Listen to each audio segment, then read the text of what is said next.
You ain't got time for dueling? You do now, where you going? You ain't got time for dueling? Well, you better make time! Oh,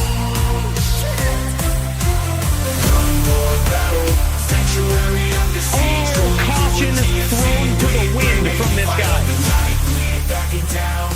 Together we rise, conquer the crown. Sanctuary under siege, Coooley, DFC, we bring it. Fire the night, we back it down. Together we rise, conquer the crown. And that's what these two guys are doing right here. Clicking and holding against one another and trying to whittle their opponent's life total down to 0. Jeep off to an... Oh my God, huge comeback! From 1.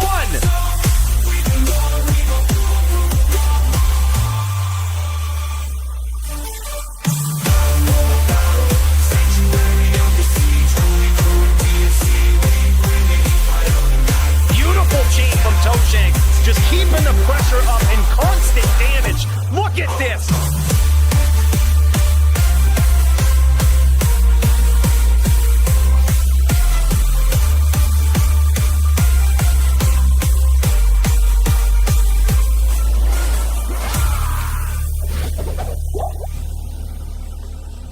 We got some more lates in to do, boys.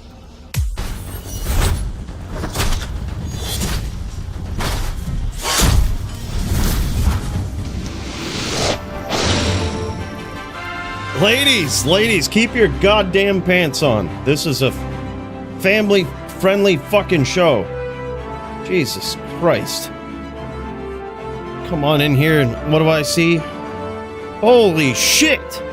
Rippin' 9191, 32 months! He says, yeah, that's our boy, the RH himself. DFC, baby! That's right. Dude, big cheers, man. Thank you so much for 32 months. And holy shit, Omega Deebs with the 5 gifted subs on Twitch. What is this? Big cheers to you, bros. That's fucking amazing. Thank you so much, man. That's super kind, super generous. We got the coffee cheers still going here today, boys. Now look, we'll give a quick look at this card here, but as some of you might know, this is a bit of a weird time for the DFC to be going on. We usually do this on Thursdays, and I wouldn't be surprised if we got a wrench thrown in the system here tonight of people knowing what time to be here, popping into the stream, sharing their screens, getting into some duels. So let's just check it out, right as we give a big cheers to our boy Wicked One Ball. What's up, my guy? Thank you so much, man. Good to see you. And yeah, we still sipping on it. Yeah, weird though. It's weird though, RH. The new tags, man, I'm telling you. Yeah, who knows? Who knows? But regardless, man. This is pretty savage. We were supposed to see Fooer, man, in a couple of title fights tonight, but I don't think with the weird timing of DFC this week that he'll be around. So unfortunately, DD is safe for now, and Paulie Theist also safe for now. But maybe he will pop in. We might be going a while. Maybe we'll see him. Maybe we won't. We ain't gonna hold out for him. All right, he's the champ. He has a ton of interviews with press scheduled. This is what happens when you're a champ. You can ask Jagger, you can ask DD, you can even ask Nimrod. By the way, what's up, man? When you're a DFC champ, it's just like the media won't leave you alone. It's one of these guys was in Time magazine and shit. It's fucking wild. It's a busy time. So if we see him, we see him, you know. And then me and Max throwing down. Oh, by the way, also, Melee here. Let's not skip over Melee. Green Lungs versus Jagger Swagger is going to be very interesting. Now, I messaged Jagger and some other people in the Melee community, and I'm just wondering if people can confirm this for me. I've heard that many Melee players, and this would make sense with how many people have signed up for Melee in recent history for DFC, stayed on LOD, essentially. Like, they stayed LOD. Is this true? If so, I mean, I'm not opposed to just reverting, but you know, as bad as that would be, but we love to see some melee duels. It totally makes sense that that melee wouldn't have converted. The lock is certainly not going to be in melee. All of the new items are probably going to be banned, right? Because you know, it's hard enough for some classes to stack up DR as it is. And, you know, no sense in ripping that away with the new items. Otherwise, the Paladin will just continue to be even more dominant. So, yeah, either way, would love to hear more about that. If anybody has any info, let me know. But, yeah, it's a wild time for the melee division, I think. But, yes. Hopefully we get to see the Jagger Swags versus the Green Lungs. Should be epic. We also have, and please forgive me if I'm missing some of these, we do have some of the people in the Discord with new duels. I didn't put them up on here. Oh shit! The man, the myth, Murder SC. Bro, big cheers to you. Thank you so much for the 10 spot, bro. Big cheers and it's so good to see you, man. On a Saturday. We up in here, man. Yeah, so gonna be wild. And also we've got Jits versus Green Lungs, and this is HLD division. Jits on the Din, Green Lungs on the Sork. Green Lungs making a big debut into the HLD division recently, and he's kicking some ass, man. It's so good to see those skills transferring over, and you get to see this guy on so many different fronts now, and you can see at what his skill level is and how serious he is when he steps into this division, and he is on a pretty punishing class. This guy, Savage Sorceress player, we're gonna see if he can take out the Jits tonight. Then we've got Javito on the Barb versus Harlot on Drew or Sork, whichever one he chooses. Should be epic, man. And the legendary Barb player Juel versus Moon on the Sin, another epic duel. Can't wait to see that. Montriana versus Crypto Ninja. I think this one got canceled and swapped out. Somebody had not converted to ROT dubs. Someone had, or something like that. I think this has been swapped out, but either way, both of these guys epic. Love Crypto Ninja's build.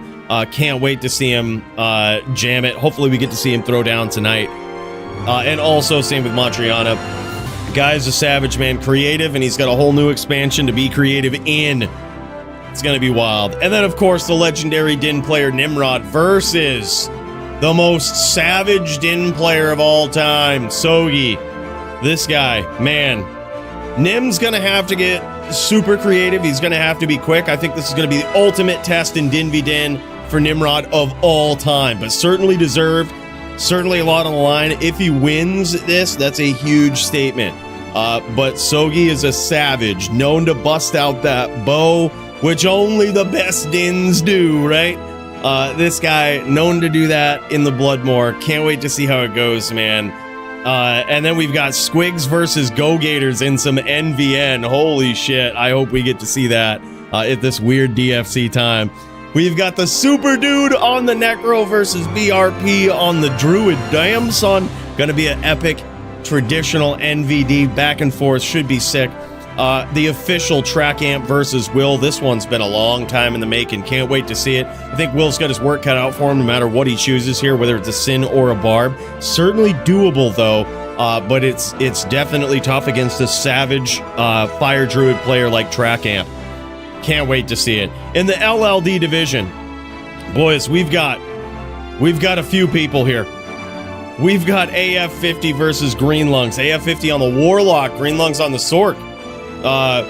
Yeah, gonna be nuts, man. Don't mind some of these pictures. Looks like Bill fucked up the card down here. That was clearly Bill's fault. Definitely wasn't mine. I had nothing to do with that. I would have made a prettier card. Something's probably fucked up. Don't worry about it. We're not even gonna scroll down that far. We're gonna keep it right there. Yeah, should be sick, man. Then we've got Jits on the Din versus Lol Rages on the Zan. Also epic. Can't wait to see what Lol Rages is made of in the LLD division. We've got Nimrod, the legendary Din, versus the BRP on the Sork. In Melee, like I said, a little bit lighter than now than in the past. And again, I think this is because most people stayed in LOD, in the LOD version for Melee. But we will see. We've got AF50 versus Thor Jitsu, Smolps versus Brandoom. I think this was another one that was sort of swapped out. But regardless, whatever we see, man, it is a weird night. We've got some things to iron out. But you know what we are going to do? We're going to get in there. We're going to commence the violence in the Bloodmoor tonight. And we're going to kick some ass. Boys, welcome to it. Thanks for joining me on a Saturday. Very weird day for the DFC, but let's fucking jam it.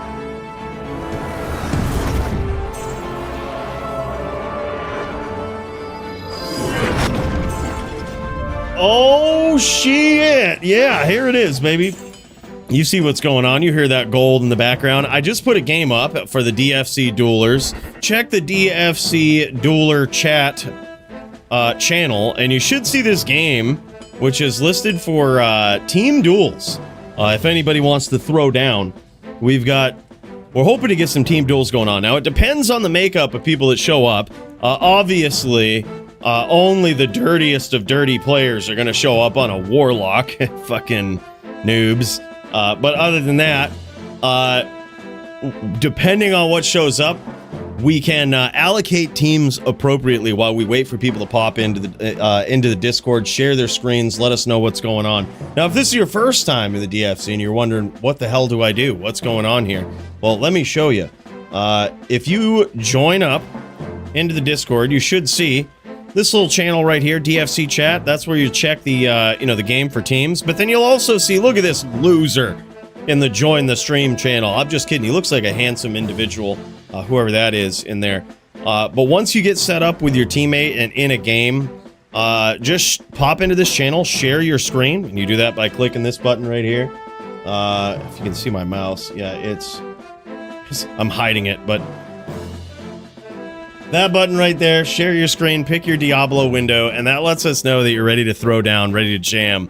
But like I said, whereas I think it's going to be a weird night with a weird timing, what we're going to do is we're just going to get some team duels going down right now, hopefully, or some regular duels. However it shakes out, man, we're just going to try to get violent, and we're going to see how it goes.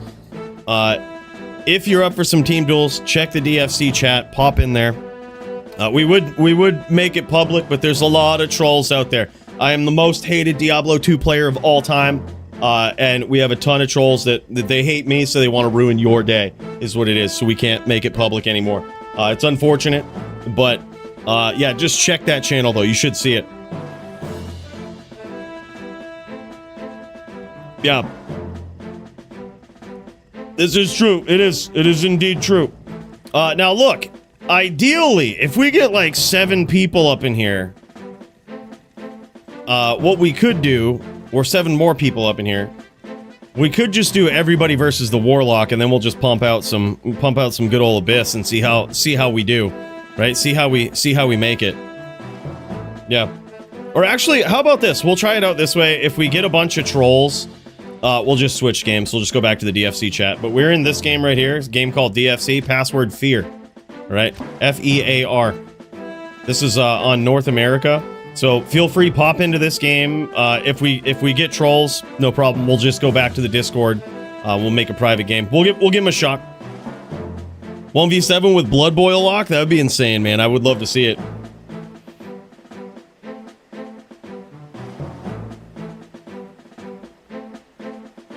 Yeah, I also am a troll, right? So trolls recognize trolls, right? That's what it is. So it takes one to know one. You're very correct. You're very, very correct.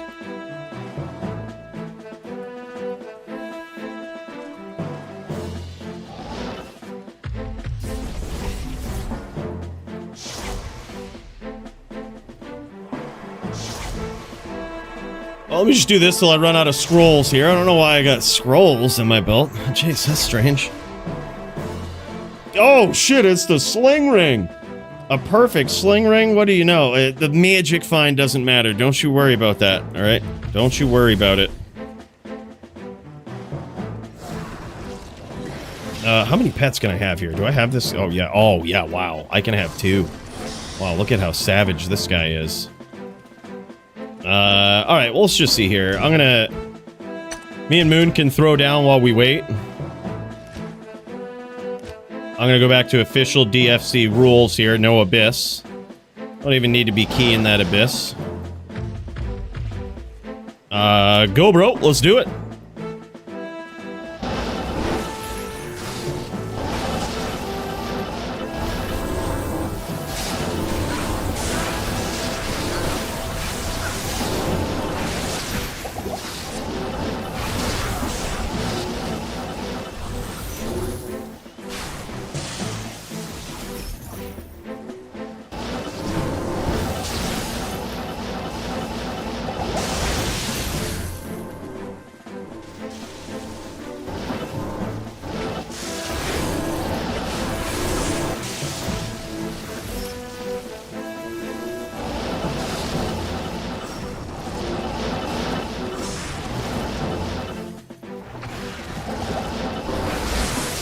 Oh, nice traps.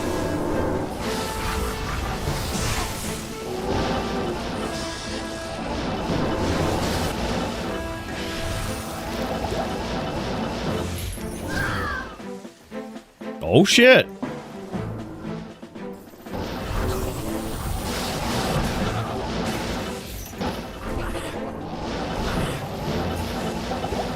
Okay, okay. Here we go.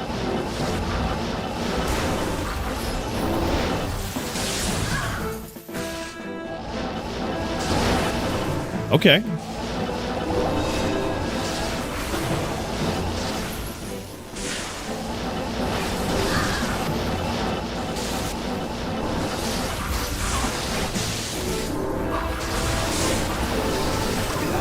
GG, man. Good duel.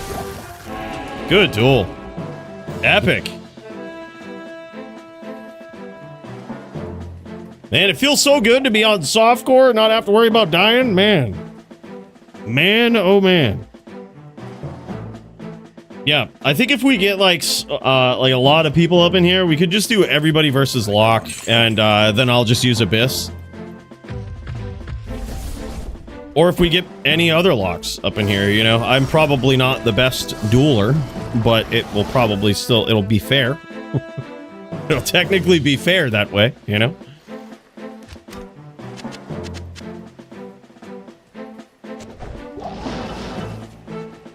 Hell yeah.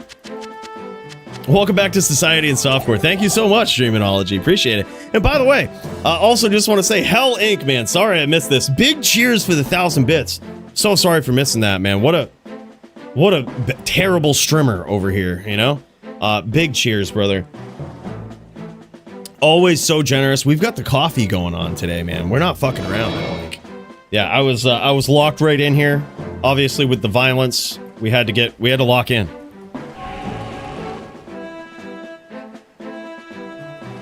Well, the Warlock is just kind of bad-mannered no matter how you slice it. It's just like, nobody duels Warlocks because they're all so overpowered. There is no, like, best build. They're all fucking trash and should be deleted. Like, they're all just so overpowered. In DFC, what we've done is banned Abyss. But as for right now, we're allowing everything else. And still nobody's signing up on a lock because it's so cheesy. It's just like... I think me and Max are the only ones, and we're matched against each other. Yeah, it's just... Yeah, the Void Rune word, yeah, it's really good. That's really cool on a lot of other classes. I like it. Right? Oh yeah, hell yeah, Colorado. Oh, by the way, what's up, Kreider? Hell yeah. All right. Oh my God. This is Murder SC. Go Murder.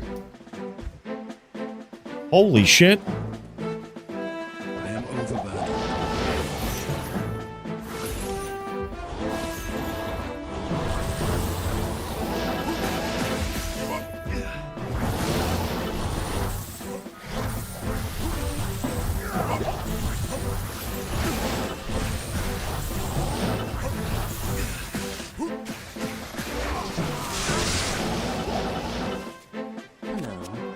Pretty bad news right there. That miasma shit. What the fuck skill is that? That's chains, bro. Miasma chain. It hurts so much. No, there's some theories as to why, but it hurts so much, dude. It's so ridiculous. Yeah, it's really bad, really bad. Am I still versus Max for science? Oh, yes, absolutely. Yeah, absolutely. Like I said, sorry about that. The card was kind of fucked up visually and everything else. I don't think it was updated. So yeah, we're in there. There was some that I forgot. But yeah, faux science, man.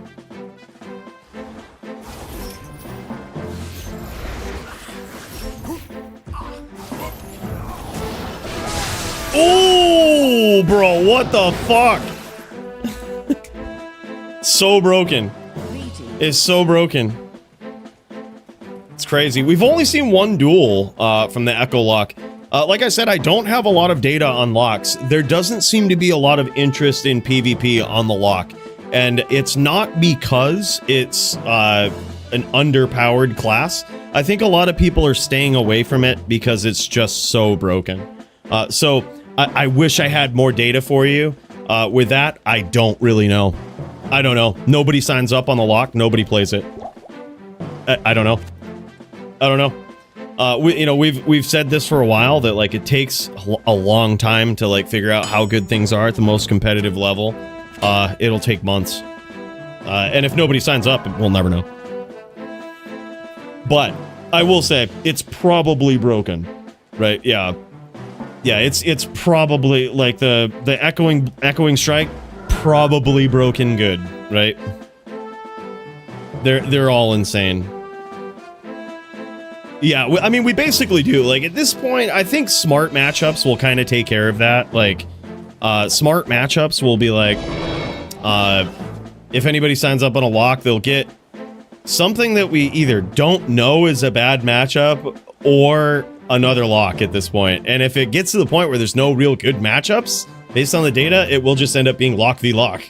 You know, but again, like I said, I think we just need more people to play it, and then we'll know. But it's kind of, all of the matchups tend to be data-based, and like, you know, if we see that something over time is a bad matchup and this class doesn't win versus the lock, they won't get matched usually.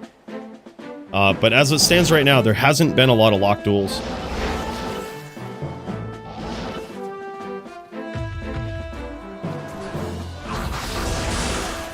Oh, we got the Merc.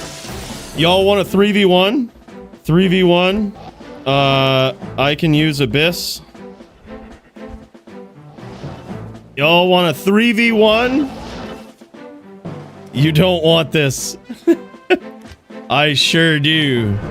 I'm down for anything. Let's fucking go. Let's fucking go, man. 3v1 with Abyss? Make it 4v1. 4v1.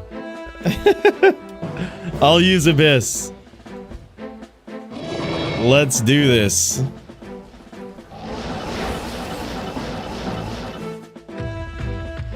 Alright, this will be a little different now. This will be a bit different.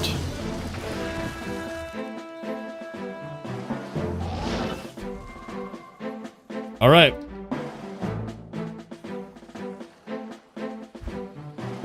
Yeah, use anything. Yep, use anything.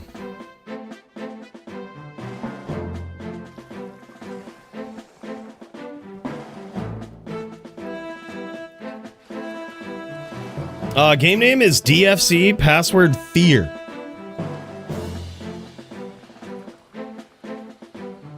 Yeah, I've seen that a lot. I've seen that a lot, Legend. Alright, here we go. Go, bros.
It is currently 4v1.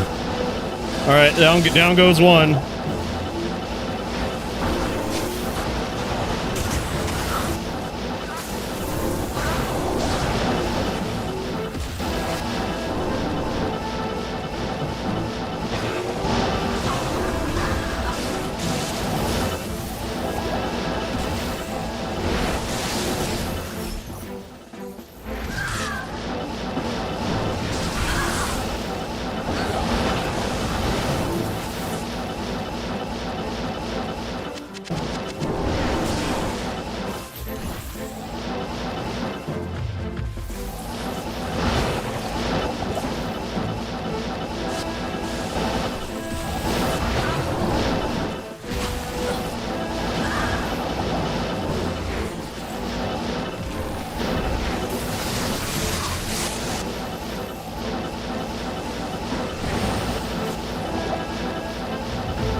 There's two.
There's three.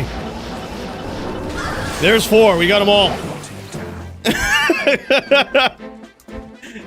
Real fair and balanced class, baby. Practicing that Warlock. Is that a miss I see? Yeah, we went 4v1. We went 4v1 there. Yep. Yeah. Yeah, it's so busted, man. This is probably why we don't see a lot of Warlocks in PvP, right? Of course we were using the banned skill, but 5v1, let's Fuki go. Let's Fuki go. And by the way, the anonymous gifter coming in and giving out the sub. Look, whoever you are out there. Big cheers, man. Thank you so much. Blizzorg actually stands better chance than most, I think. I think so too. It's hard to... I think it's harder to hit through two pets, but I could be wrong. I really don't even have any cold res stacked up. Kinda wild. Coooley, half as good as Marvel, confirmed. Confirmed, half as good as Marvel, definitely. Obviously.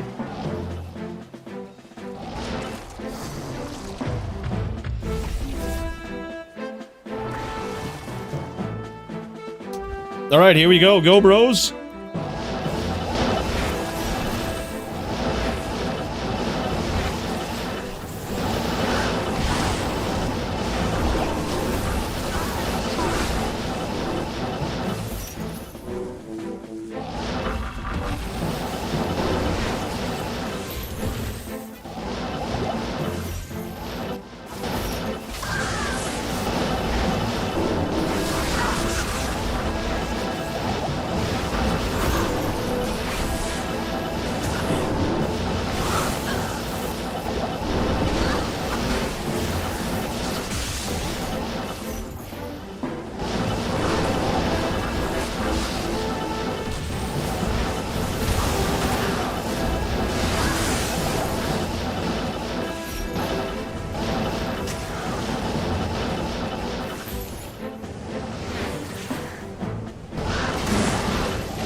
Got him.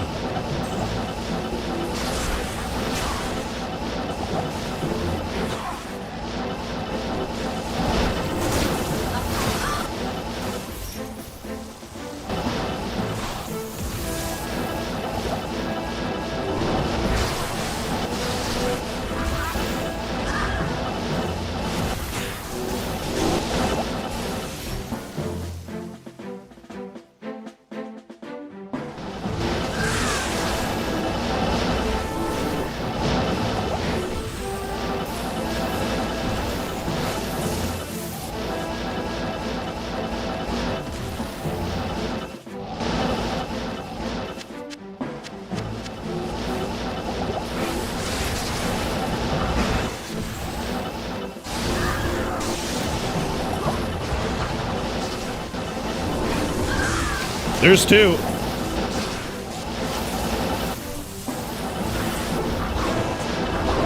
There's 3 somehow. There's 4. There's 5. I think, right? Is that all of them? Is that everybody? Oh, no, no, no. Bex is still out. Bex is still out.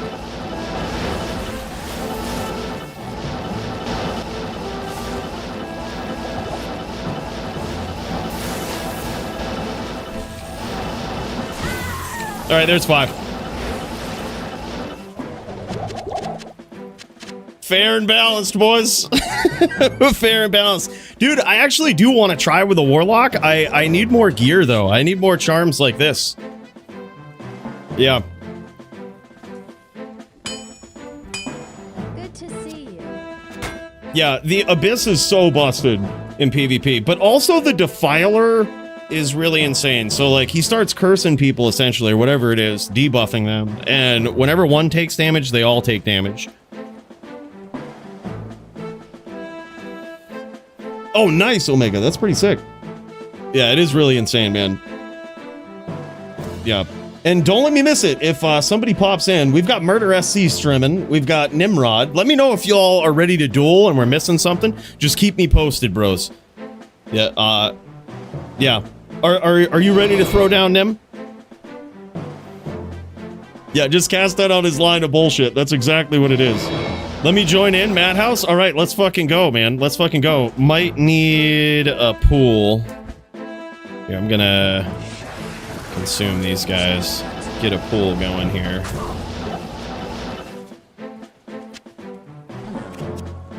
Yep, we're gonna have... Yeah, it's currently... All right, this would be 7. All right, it's 7. It's now 7 people. Can Coooley 7v1 an entire game?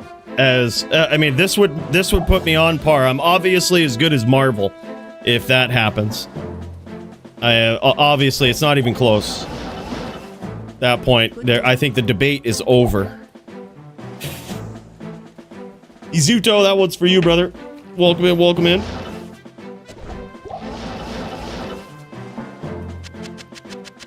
The order welcomes you. I can't carry anymore. Unfair ping advantage. Doing some lifting before DFC checks out. Hell yeah.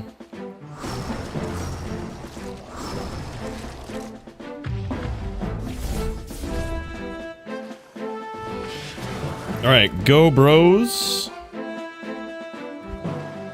right, here we go.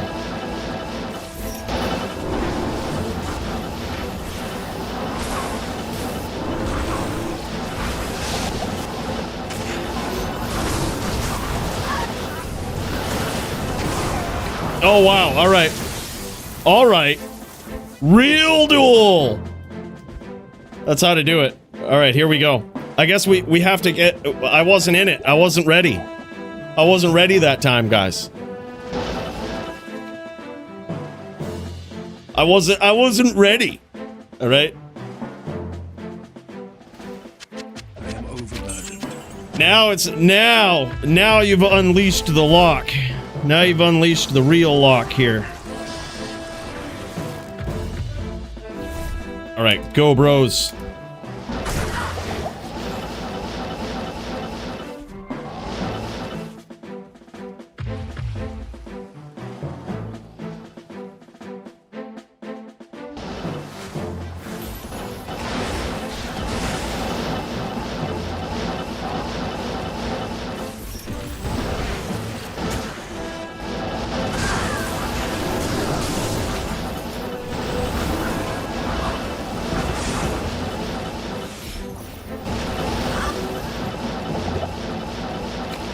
Is it... Wait, is there another lock on the team? Or what am I getting hit with?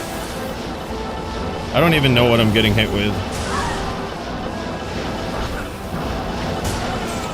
I have no idea what I'm getting hit with. It seems like there's another lock. Because, like, I'm getting hit with something and I don't know what it is. Which, usually that's a sign there's a Warlock out there somewhere. Invisibliz? Oh, word, okay. Thunderstorm? Yeah, that could make sense. I can't carry anymore. Yeah, my light res is super low, too. I don't really... I mean, this is obviously... I don't have any gear. So, like, I mean, all my gear is complete fucking garbage. So... We don't have any resist, and these guys are all on Sorks. So, if I had my real PvP gear, I could stack against it, but I haven't converted that over. I probably won't. It's wild, boys. All right, go, bros. All right, we're gonna have to turn this into a real duel.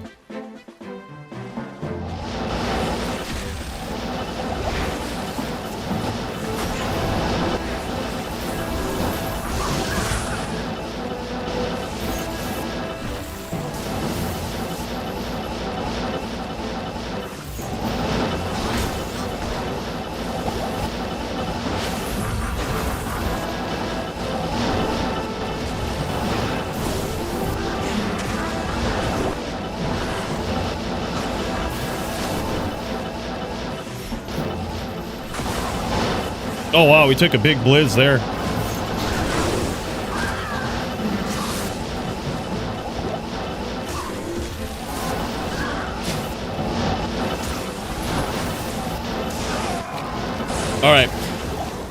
All right. So I'm like one player below Marvel. All right, I'm like one player below Marvel. Yeah, it's Thunder hitting me. I have no light res. I can't beat I mean, like I said, if I had gear, I could fight against it. I just can't. But, I mean, that's the point, right? I have no gear. And the only way this duel is fair is 7v1. Right? I have literally no... I'm wearing a fucking Shaco, boys, with an rune in it. Yeah. Yeah, if I had stacked res, it would be different. It would be so different. But, like, literally, I'm not even... I haven't... There's no gear on this guy. Yeah, he did it without GCs. I think he didn't have gear either. Yeah. He is obviously a better dueler than me. Nah, that's fine. Thank you, though. I'll try to get good. It's, you know what it is? I think I know exactly what it is. We've got the wrong... Bill. Yep. Yep, we're gonna need to get in the fucking zone with this. This is what it is.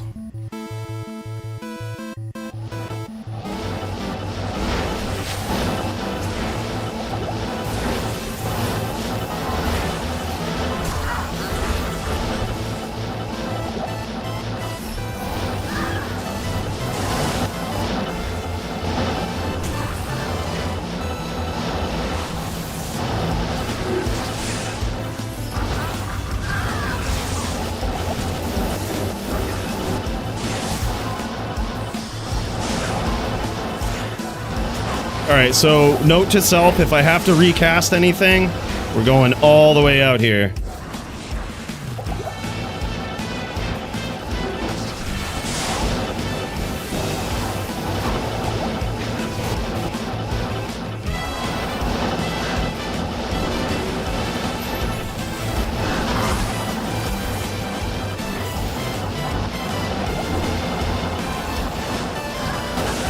Oh, I think they got me on the recast. I had to recast pets there, and I took like 75% damage. So next time, if I know I have to recast pets, telly to the fucking cold plains. It's the only way to do it. The order welcomes you.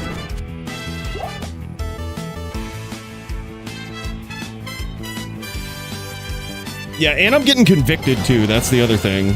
But my res look maxed, but if you're wearing Griffins, that's an immediate minus 20, so it's 55 is what my resistance is. And then with a conviction aura, I probably have negative 100 versus all of these guys. We've got a cold sork in there as well. It's my resistances look good, but they're not. They're all negative 100 versus what's out there. Plus, who knows if they actually have real gear? They could have like the Sunder Charm. They could have facets. Yeah, this guy, we've got nothing, but I think we can do it.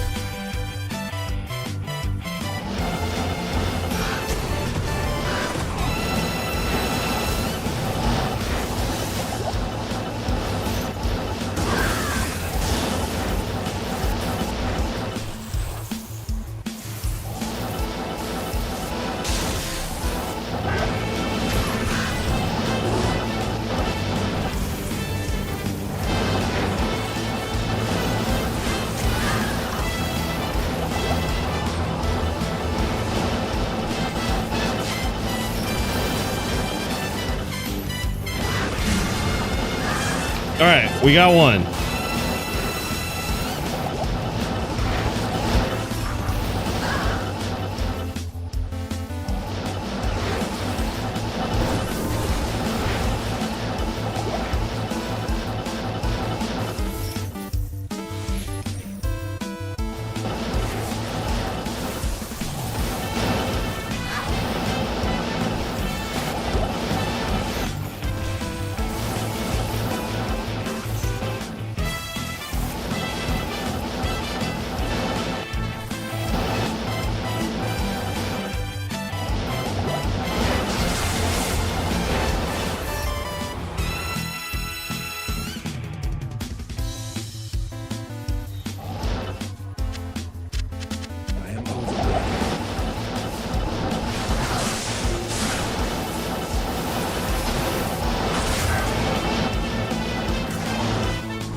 We got 3.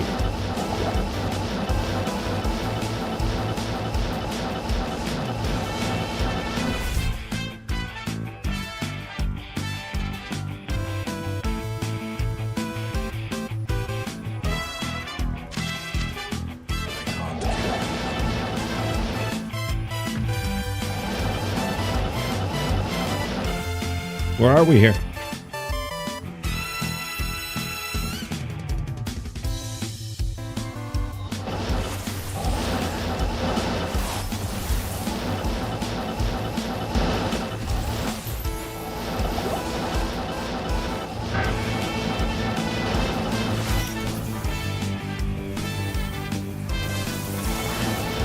We got 4. Is that all of them? Is that everyone? I think that's it. Yeah, I know I made it look easy with no death, absolutely no deaths in there. Damn, son. Vicious. Violent. Yeah, yeah. By the way, what's up, Crypto Ninja? Yeah. So any word on that? Did I miss any chats, by the way, about the, basically Melee? Does anybody have any updates on that? Did people stay? Did people stay in LOD? Do we know that? Kind of like TFC on Saturday. It's definitely a different time for it, man. Spam chain. Yeah, it was really hard because there's so much going on, and if you spam chain, you kind of have to walk with it.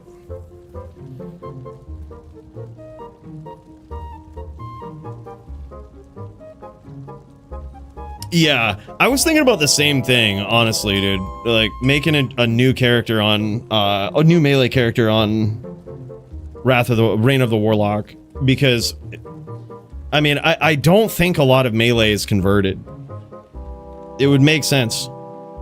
Yeah, that's what it is. Confirmed Hellink. Although they did drop a couple of players there, to be fair.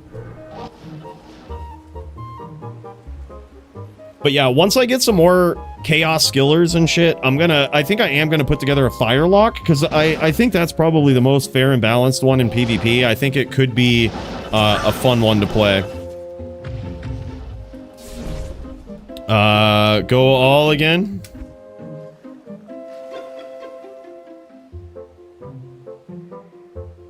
All right, go, bros.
Oh, nice.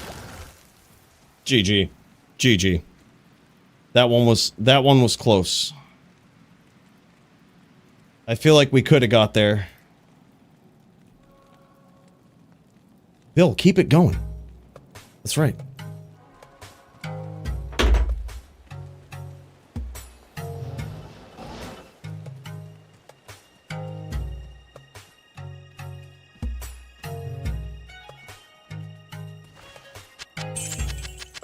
The people that have not converted keep society in place. Thank you.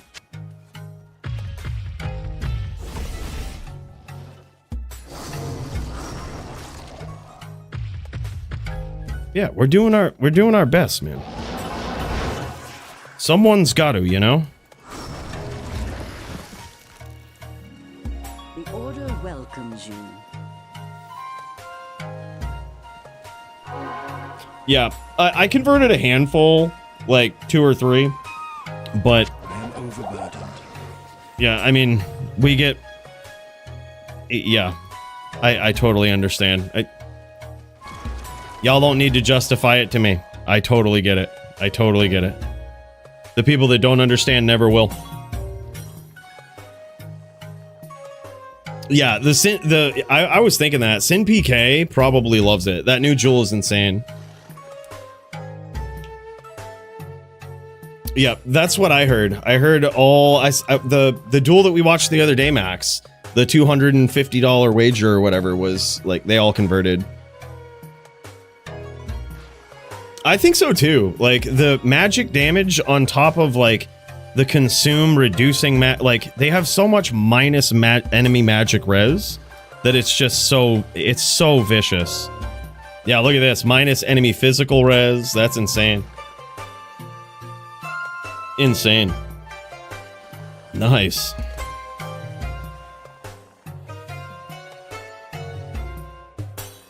Yeah, look at these new weapons, man. That's pretty wild. Those are some savage claws. And those probably have... Those are the best in a weapon because of the min-max damage bug. But, yeah. They probably also have up to, like, 50 ED on those. Hard to tell exactly how much, but that's insane.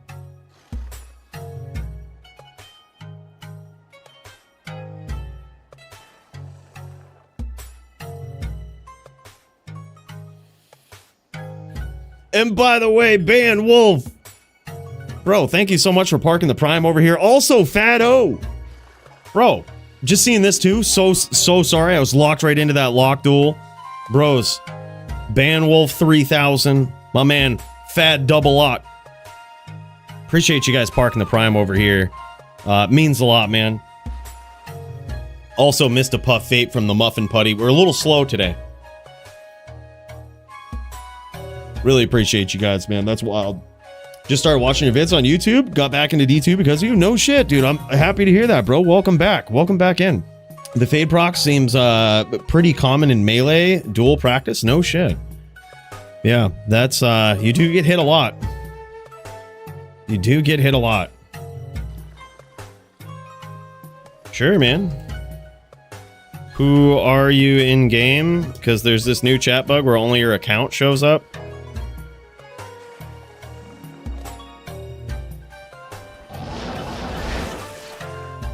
Lucky Slap? Oh, word, okay.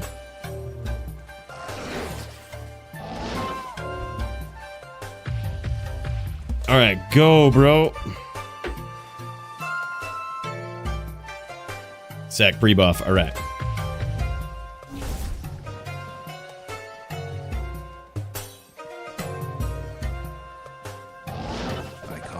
Alright, 1v1 versus Light Sork, I believe. And we're gonna see how this goes.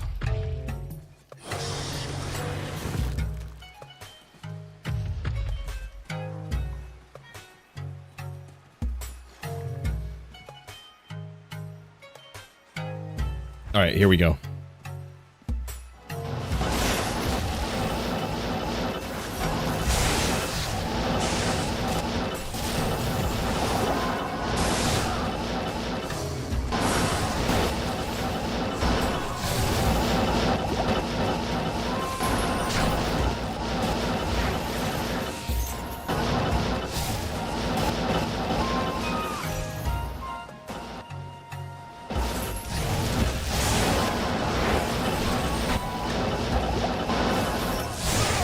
Damn, nice. Yeah.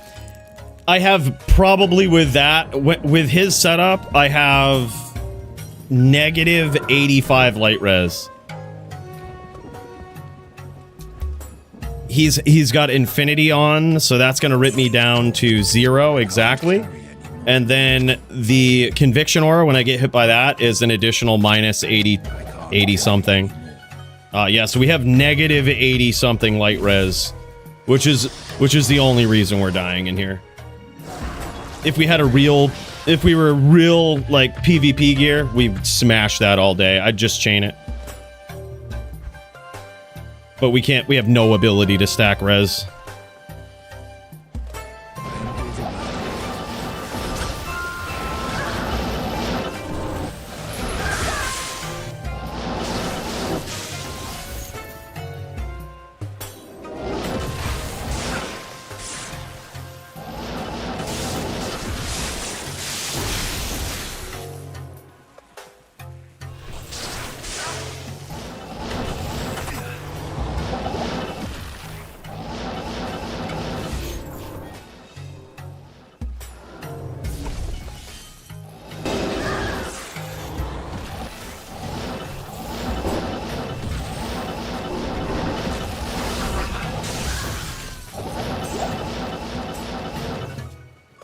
Yes. GG. Go Lucky Slap. We'll try it again, and I'm just gonna lates it. We can't get hit at all. We have to treat any hit like it's an auto KO. I mean, it basically is. Yeah, negative 83, thank you.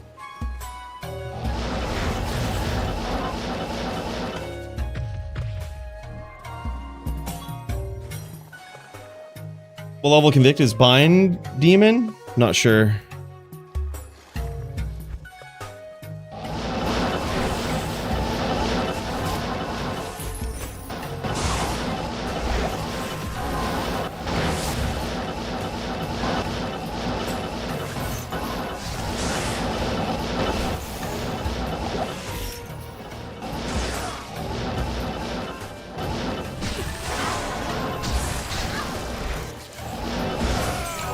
Yeah, we can't take TS. It makes me want to just convert everything right now just for this matchup. It sucks having negative 80 something resist versus this, and there's nothing I can do about it. That or just spend a few hundred and just buy some charms. I should probably do that. Hello.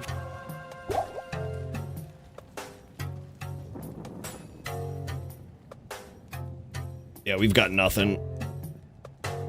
I guess there's... I could swap to... Yeah, I have nothing. There's nothing. There's no ability. No ability to change our fate here. There's 20 resist. 20 more resists. There we go.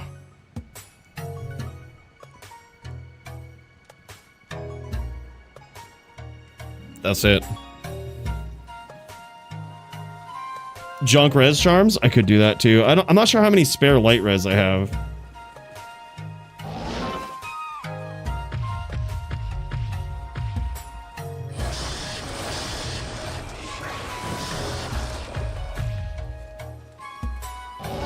All right.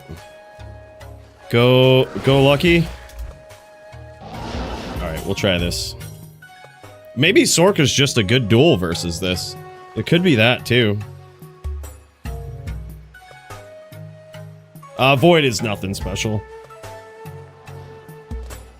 Probably streaming for a bit. We have no duels, so who knows, honestly, Foozer. If nobody shows up, it won't be long.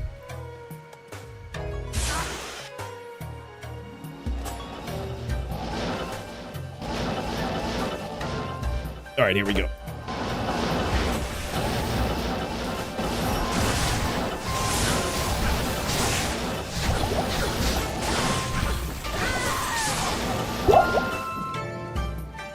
That 20 res, man. Made a difference. Can kill me, right? Yeah. I mean, all it takes is a miasma chain, and that's it. Oh, word. Okay, thanks, Nim. Thanks, Nim.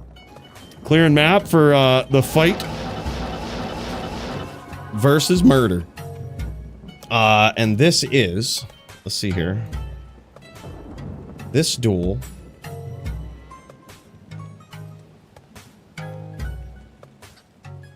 is...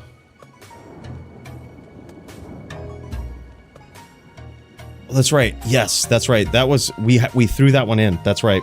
That's what I was checking the list. I was like, what's going on? No, I get it now. Yeah, like I said, the card was kind of all over the place. GG, Squigs. Yeah, Lock v Barb? Oh, man. Yes, that's right. LLD, right? Alright, these guys are clearing the map right now. We might have time for one more.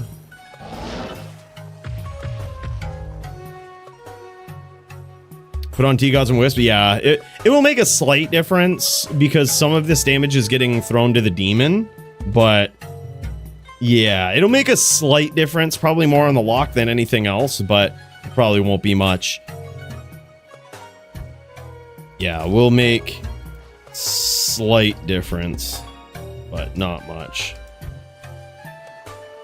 Alright, go someone. We'll get one more in and then we'll cut over to our boy Nim and Murder. Lock v Barb. That's gonna be insane. Alright, go, bro.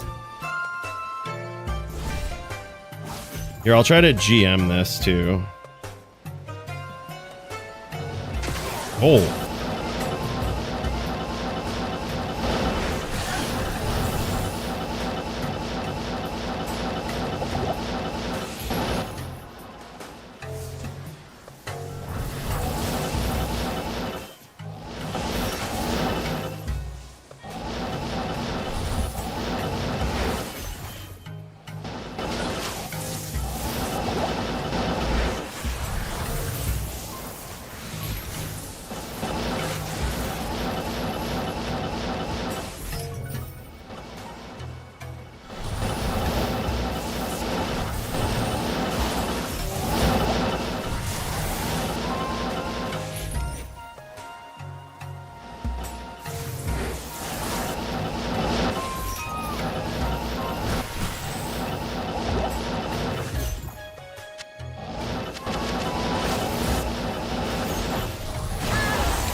GG. We got lucky with that chain. Hello. Got lucky with that hit. LOL. BRB match time. All right, boys. This is a real duel going on. We've got the legends. We've got Nim versus our boy, Murder SC. Two of the greatest, my most favorite LLDs of all time. Let's get in there.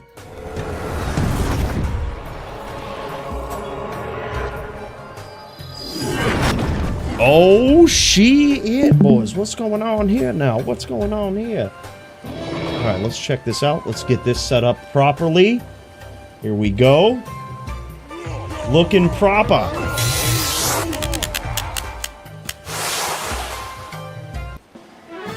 All right, this is a duel in the LLD level 30 division. It's gonna be wild. We've got Murder SC, the perspective we're looking at right now. He is on the barb. And we've also got Nimrod on the lock. So we're gonna see a level 30, how good the lock is in this matchup against what is probably the most dominant low-level dueling class currently. And look at this, Murder SC opening that portal over there, just showing it off. That boy's, he's put in some work making all of those rune words. Oh my god, holy shit. Nim's got that max block and he just pieced him up real good with that Echo and Strike. I think Murder SC is going to be real patient here because you got to remember the lock also has kind of a free telly in his arsenal here, and there it is. And likely Nim might get a little froggy, especially as he sees. Oh my god, close duel. As he sees that Murder SC is low, he might go in and try to finish, and that is the opportunity that Murder SC is looking for when he gets low like that. I really like the pressure that Murder SC put on to Nimrod right in the beginning. Landed some shots. He lost the exchange, though, unfortunately, and had to back away from that. And I think in that moment is where he's got to get patient. But it's a whole new era with the Warlock and LLD. It's something totally different now, you know? So we're all learning the strategy here and what you got to do versus an Echoing Blades lock here. But Track Amp and I in the queue. All right, brother. You know what? We'll start up the queue right now. We'll get this going. Thanks for the heads up, bro. We've got Crypto. Holy shit! Crypto v Track Amp in the queue. We also have. Hold on. Who else? I'm missing somebody.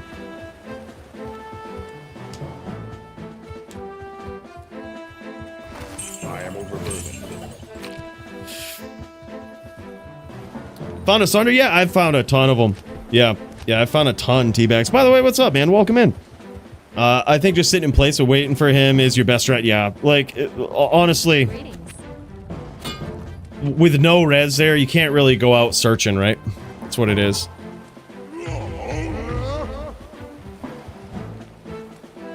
What up, the Thomas Hud himself? What's going on, man? Big cheers. All right, it's 2-0 in favor of Nimrod right now on this lock. Oh my god, nice whirls there. Nice whirls from Murder, and down goes Nim. Very nicely done there. That's exactly what he's got to do. It's unfortunate, but he has to execute perfectly like that every time. Closing the distance, picking an angle, always kind of triangular whirling around his opponent to make it hard for Nimrod to cut him off with those blades, right? To actually hit him.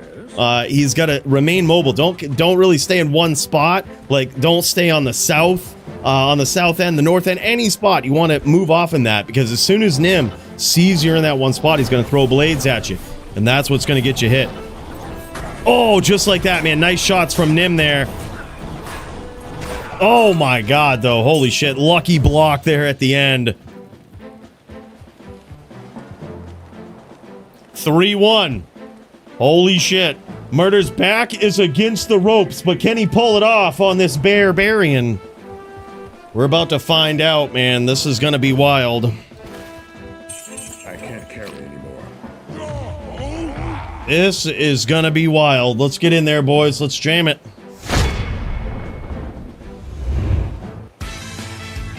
His back is against the ropes, but can he pull it off? If there ever was a Barb player in the level 30 division that could, it's this guy right here.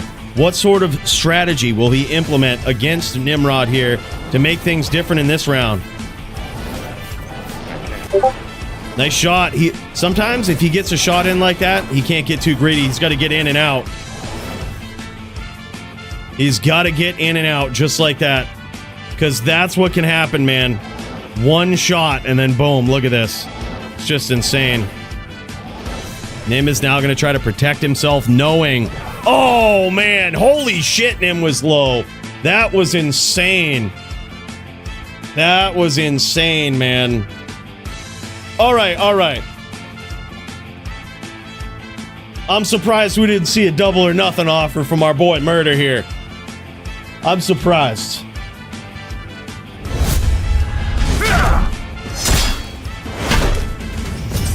I am overburdened. Damn, son. That is so crazy. He says, double or nothing. Let's do it. Let's do it. All right, these guys are throwing down now. They're double or nothing. I totally would expect it. It's a new duel. You don't really see this a lot. Murder SC going up against, you know, a new lock, right? I think he actually had some great moves in there. A great closing of the distance on Nimrod a couple of times. Nim was playing it very well. He was playing kind of in his zone. He wasn't taking a lot of big risks trying to blade warp out of his position. He's just waiting for the engagements. All right, boom, right there, man. That's the thing, though. Murder can't get too greedy. He can't get too greedy, but when he does, it pays off like that. Oh, my God. Oh, my God. I was like, sometimes you just got to get in and get out. Just like an HLD. When you're on that barb and you get in, you get some shots, and then you're immediately in trouble if you stick around, you just got to get out of there, right? Like you're going up against a Blizz Sork or something. You get a free hit in and they drop a self Blizz. You just get out, right? You take your licks, you get out. You don't try to dance in it, right? Unless you're really, really healthy. But in this case, man, these guys going back and forth with blades that could absolutely destroy, absolutely decimate. These guys throwing down for the... Is that it? Just one and done for the double or nothing? Oh, hell yeah.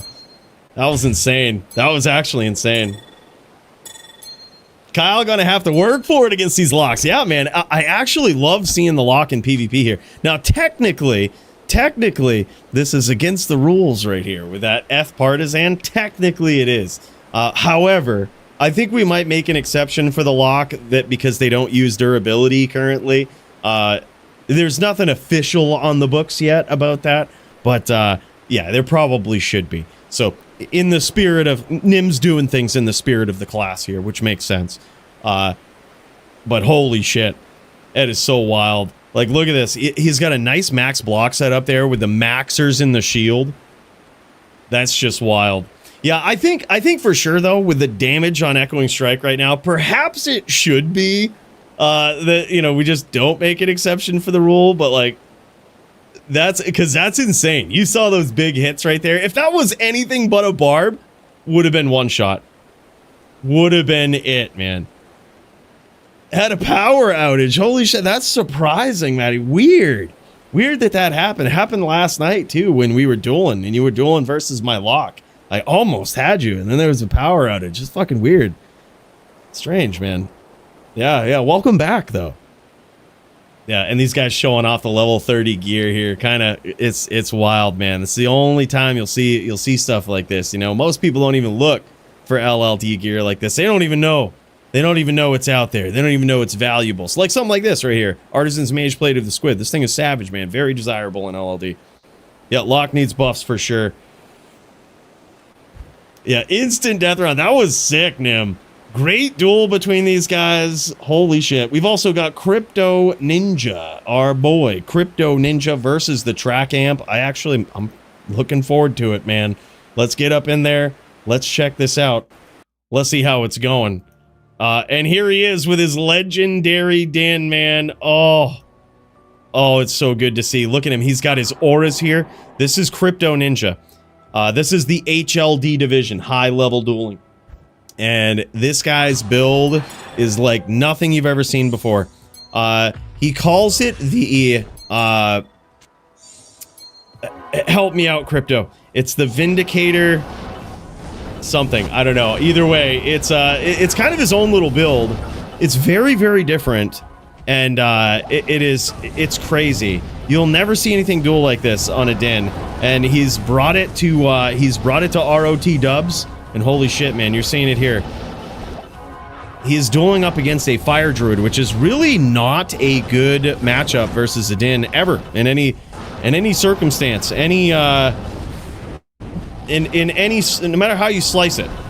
Was this this might have been a match that was thrown in because I don't think the powers that be would have looked at the data and allowed this matchup, but props to Crypto Ninja for taking this. He probably was like, you know what, I'll fight anybody, and props to him for that, because this is a very miserable matchup, but he's actually scoring some shots in here. He's dodging the Armageddon very intelligently, and I gotta say, this guy has got some experience with this. But as you can see, man, when that Armageddon comes down, it's a hybrid damage. It's fire damage, it's physical damage, and it's really hard to resist everything there. Yeah, I hope they do. I hope they do nerf the lock in a lot of ways. It's hard to say exactly how it should be. More data needed, right? Like, some people like to spit out solutions right away. I can't do that, man. I know it's broken. I wish I knew the answer, but I'm gonna need to see more. I don't exactly know how yet. Cool to see locks in LLD. Yeah, might have trouble hitting some chars in LLD. Barb has to get in, so there is that. True, actually, true. Yeah, Sork is gonna stay on the outside. That could be pretty troublesome, I think, for the lock. Necro also, that could be pretty troublesome. Yeah, I think it might actually, the lock might be pretty fair in LLD. Like I said, we're not going to touch the rules as of right now. We're just going to let it be, right? That's the DFC way. Just let it be. And if it's broken, it will present itself, right? Like, it will show you. Necro, Sork, Teleboa all own lock. No shit. Even with the F weapon, right? Like, so they just can't close the distance. That's crazy. Yeah, more data needed. That's the thing, man. That's always how DFC has been. The Abyss was the only skill where we made an exception, and we were like, all right, I've seen enough after... I mean, you guys see it here. We're just dicking around. No fucking gear. My character is a fucking joke. It's literally a walking joke. And we were saying it took 7 players to frustrate me in that. You know what I mean? It took 7v1 to be like, okay, this is a hard duel now. Like, anything less than that, we fucking decimated. You know, but when it was 7 players, makes a difference, right? Like, that obviously caught a quick ban. And by the way, holy shit. Stay Frosty for the gifted membership. Big cheers, man. Really appreciate that, dude. That was super kind. How was the balance in total? Yeah, good question, man. I really am looking forward to seeing more of the lock. I think at level 30, the lock is probably, like I said, most fair. I think it's most fair at that level. When you give it Enigma and you give it, you know, the powers of the chains, the powers of the CT, with the ability to teleport away, it's just so busted. Oh my god, big hits there from Crypto Ninja. And now we might see Trackamp back off a little bit here, because he is in trouble. Crypto's got to be very careful not to chase here. As he chases Trackamp, he could run right into that Armageddon, and that's what's going to get him. He's hoping to burn through that Cyclone armor, which usually isn't much on a Fire Druid. He's hoping to burn through it and hopefully score a shot with FOH. He's going to stay on the outside here. He's really going to force Trackamp to close the distance and make something happen. And it looks like Crypto Ninja has the ping disadvantage here. Interesting. Or that, or these guys both joined like a central game, and they have agreed on consolidated ping. Which, as the Din player, you should always have ping advantage in this. Certainly in this matchup. I can't even stress how difficult it is for any Din, no matter how you slice it, to beat a Druid. A Druid of any caliber. It's, you know, whether it's a Fire Druid, a Wind Druid, it's always a very, very tough duel. And especially on this. The, you know, this special Vindicator Paladin right here that Crypto Ninja has essentially, I don't know if he's created it. I'm calling him the creator of it. I've never seen anybody else use this. It's so wild, man. Especially on this. It's a very different style. That could certainly surprise Track Amp here a bit, but we're really getting to see the full gamut of what Crypto Ninja can do. Probably one of the most creative, one of the most wild din builds I've ever seen. I love this thing, man. He sent me the guide, the JSP guide on it, and it's really cool to see what he's rocking for different situations. He recently kind of switched to Enigma full-time, but he had, at least at one point in the past, the ability to swap to dual dragons as well, which is a pretty vicious hit there too. To essentially be an Oridin when he needs to be.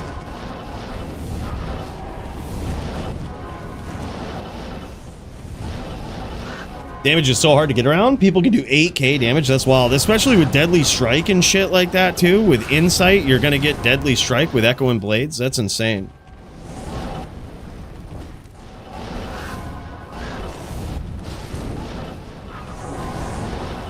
I'm a bit proud that I did the rush. No shit, dude. Aryan Summit did the rush. No shit.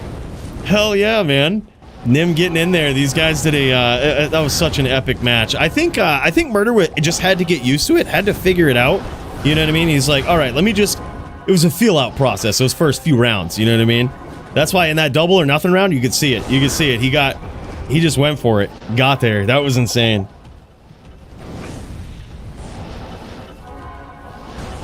Oh hell yeah, man! That's awesome. I do the same thing with a character that I have. At Summit, like. I have a character that's just devoted to giving that quest away to all the LLDs.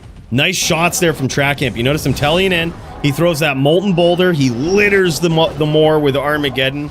Makes it very, very hard for Crypto Ninja to get in. I believe, what is this? Is it 2-0 or 3-0 in favor of Track Amp? Uh-oh. Crypto Ninja in trouble here.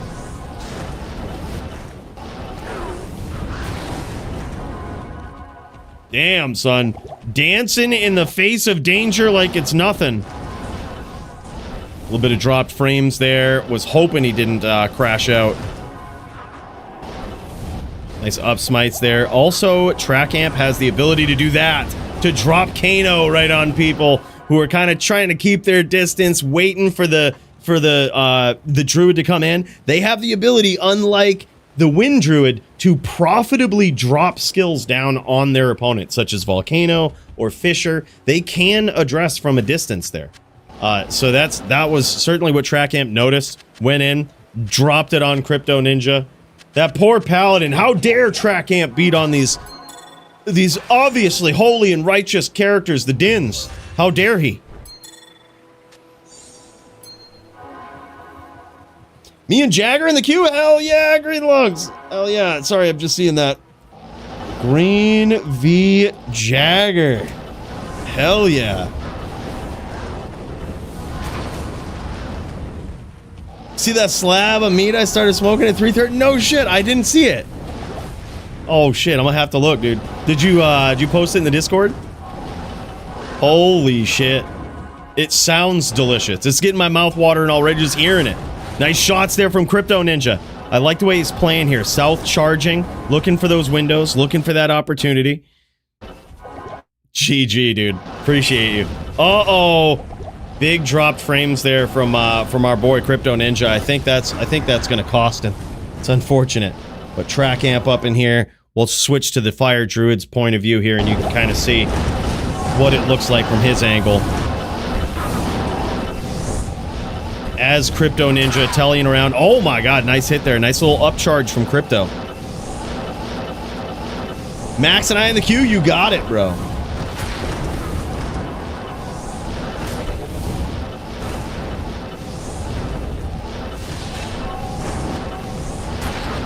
Oh my god.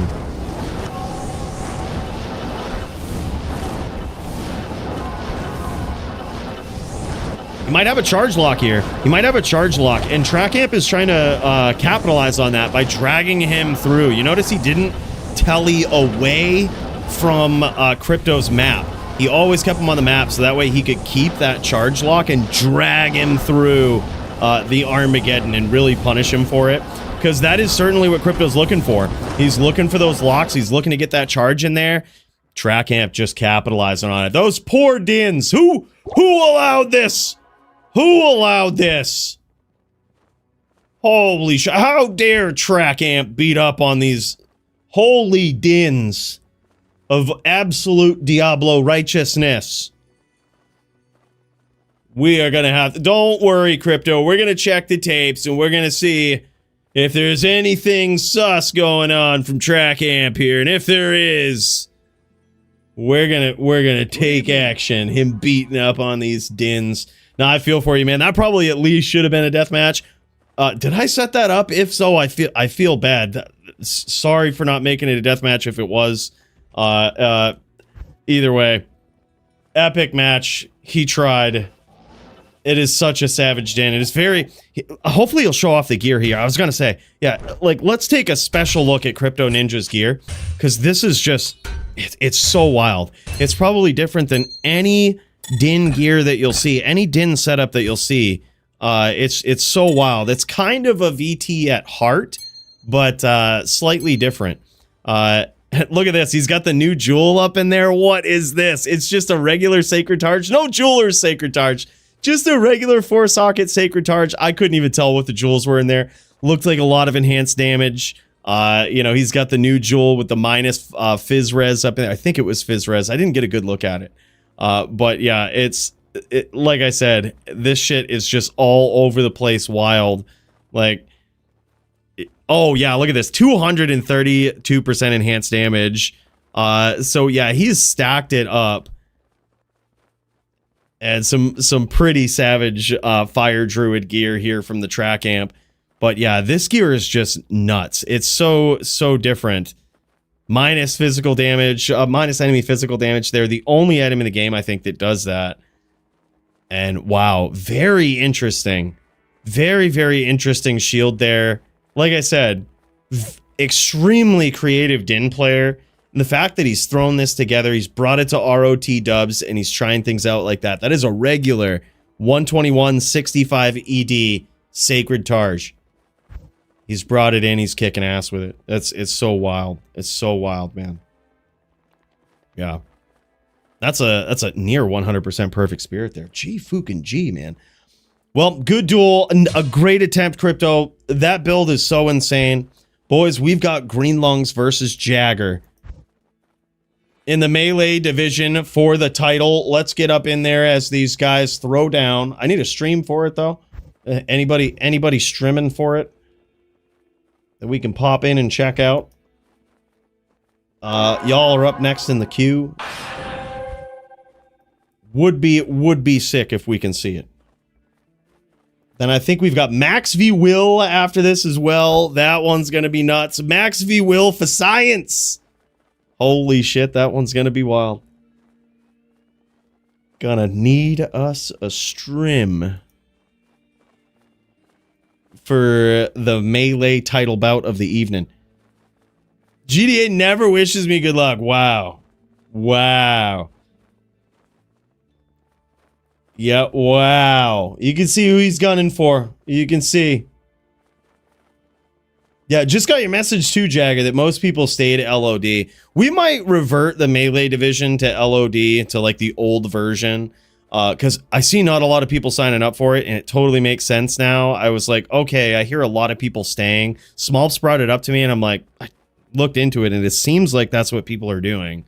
So we might have to revert melee to meet people where they're at. It totally makes sense. There's no reason for melee to be on ROT dubs. Makes all the sense.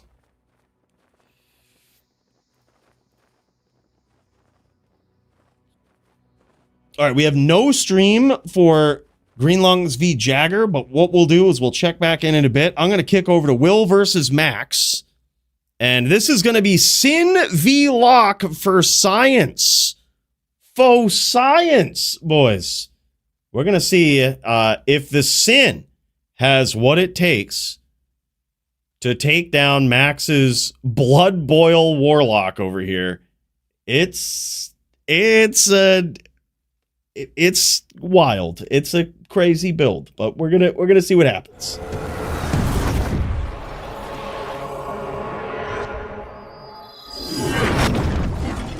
Ayo, faux science. That's what it is, man. The Sin faux science. Max is out there. Oh yeah, oh yeah. Vindicator Inquisitor. That's what it is. Thank you, Crypto. Yeah, it is certainly one of the most unique dens I've ever seen. It's so cool to see it. I'm so sorry for that matchup. That was probably Bill who set that up. We are currently in talks about even continuing Bill's DFC contract. So he probably is jealous of your den, is what it is. It's wild.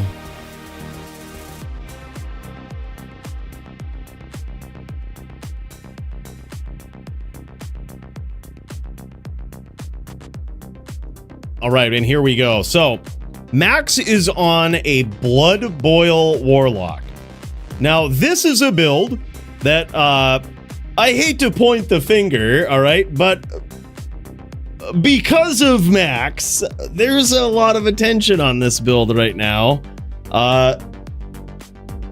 It might be, aside from Abyss, the most broken lock build in PvP. You can see what Max is going to try to do here. He's going to keep a couple of his pets open, and you see him casting those pets very closely to Will here, and he's just going to explode him. He's just going to blood boil him, and when he does, Will's going to take a lot of damage. But Will has the ability to stay on the outside here, lay some traps, and kind of kite Max in a little bit. Try to play that game. Try to play the distance game a bit. Oh my god, big hits there for Max as he closes the distance. Oh my god. And Max was barely hit there. Absolutely barely hit.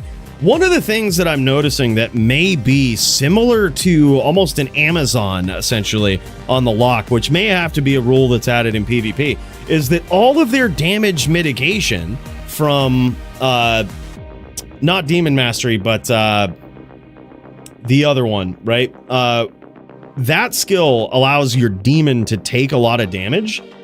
And as you can see with me out there, with literally negative 100 cold res, I could take several blizzes in the team duels. Maybe two, but that shouldn't happen with, like, you know, that low of a life total.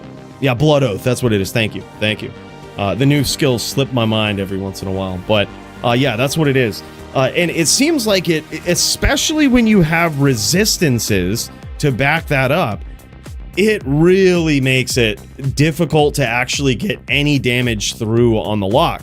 So now when you factor in things like T-Gods being on the menu currently for that class, it's sort of weird because most of their damage is getting thrown to their pet, and the damage that does go to them, T-Gods will absorb some of it more than it usually would, right? Comparatively for the damage. So that's something. Stream my POV now, Coooley. Oh, thanks, man. Appreciate that, Max. Let's pop in and check it out. Max's Blood Boil Warlock build. We'll get to see it from his perspective and how this looks. Hell yeah. Hell yeah. Appreciate it, man. Yep. Very, very balanced. Yeah. And all of these things are just something. Oh my god, look at this. He's got no charms. And Max, he has charms. He has purposely taken them out. I think what he's trying to do here is he's trying to show that this might be a fair duel if this was the case, right? And I think he was talking to me about that earlier this week, that this is kind of a fair build if you just don't allow charms. Almost like in Sin v Sin, where trap GCs are banned, right? Just because obviously traps would take over. Max, this is what I love about this guy. He's always looking at things in the spirit of allowing certain strategies, certain techs, and I love that because I feel like there's a lot of people in the community that just want to ban everything that it sucks and it's overpowered, which I totally get that too. But it's good to have people like Max experiment with things, try things out, just in the spirit of figuring out how to balance things. Incredible player here.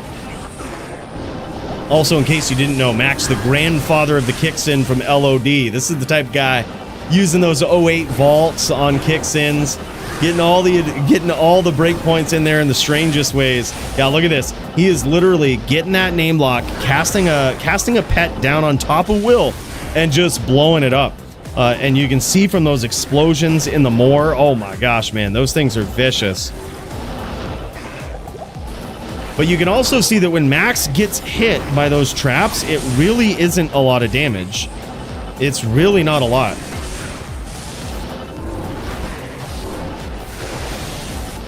Supposed to do a Montiana on the barb, but he isn't on ROD T-dub, so tracking stepped up. That's what it was. Okay, I knew it was something crazy up in there. Glad it happened, bro. Yeah, that's what I thought. I thought it was some duel like that. Oh my gosh, and he doesn't even, no Sorb or anything. No Sorb, wow. That's insane. He's got no Sorb, no T-Gods. Doesn't need it. I think that's something, I gotta write this down, because that's something right there. Just imagine this with T-Gods. Like, he has no Sorb. This is crazy. So...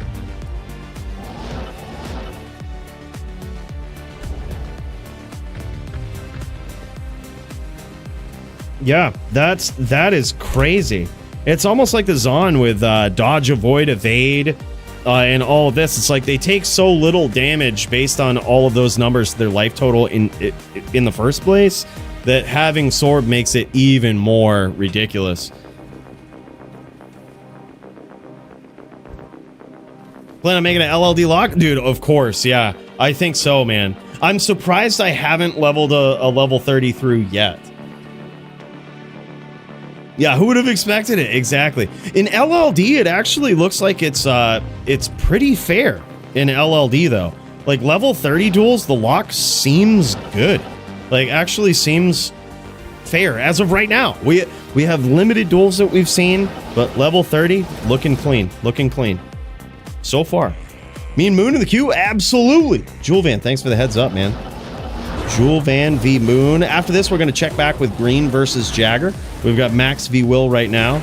And then after that, if we get to see the Melee title bout, great. If we still don't have a stream, we'll cut over to Juel Van v Moon.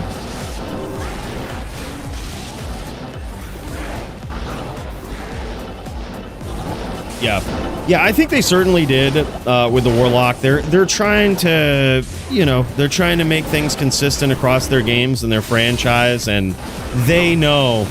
They even admitted, they even told the public basically that there was millions of people playing Diablo 2 still. So that is fucking crazy. It's certainly more than Diablo 4, I would imagine. So they know that this is where their player base is, and someone along the way was probably like, we have to do this. We gotta go after those D2 players, and one of the only ways to do it is to give updates to the game, what players have been asking about for a while. And if you're gonna add a new class into the franchise, I guess throw it into Diablo 2. I guess, right? Holy shit, it is insane. You see Max just going into these traps, blatant disregard, and here we were thinking that this might actually be a duel, you know, that the lock would struggle with, but Max is showing. This is insane. He can still get in there. Look at this. Literally no charms. He took out his demon charms and did not even replace them. It's so wild.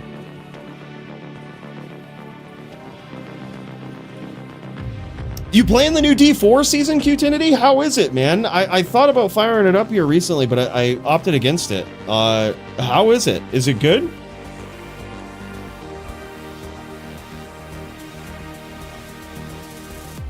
Yeah, I think so too, though, Archie. I think we would have been fine with just an expansion that included the new endgame content with the Ancients and like the new items and quality of life changes.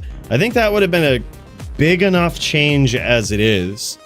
The lock being in the mix fucks everything all up, right? Like, it's certainly in PvP, it's a very unbalanced character. There's a lot that needs to be figured out. LLD at level 30, it's looking so far okay. It's hard to say. We need more data, more duels.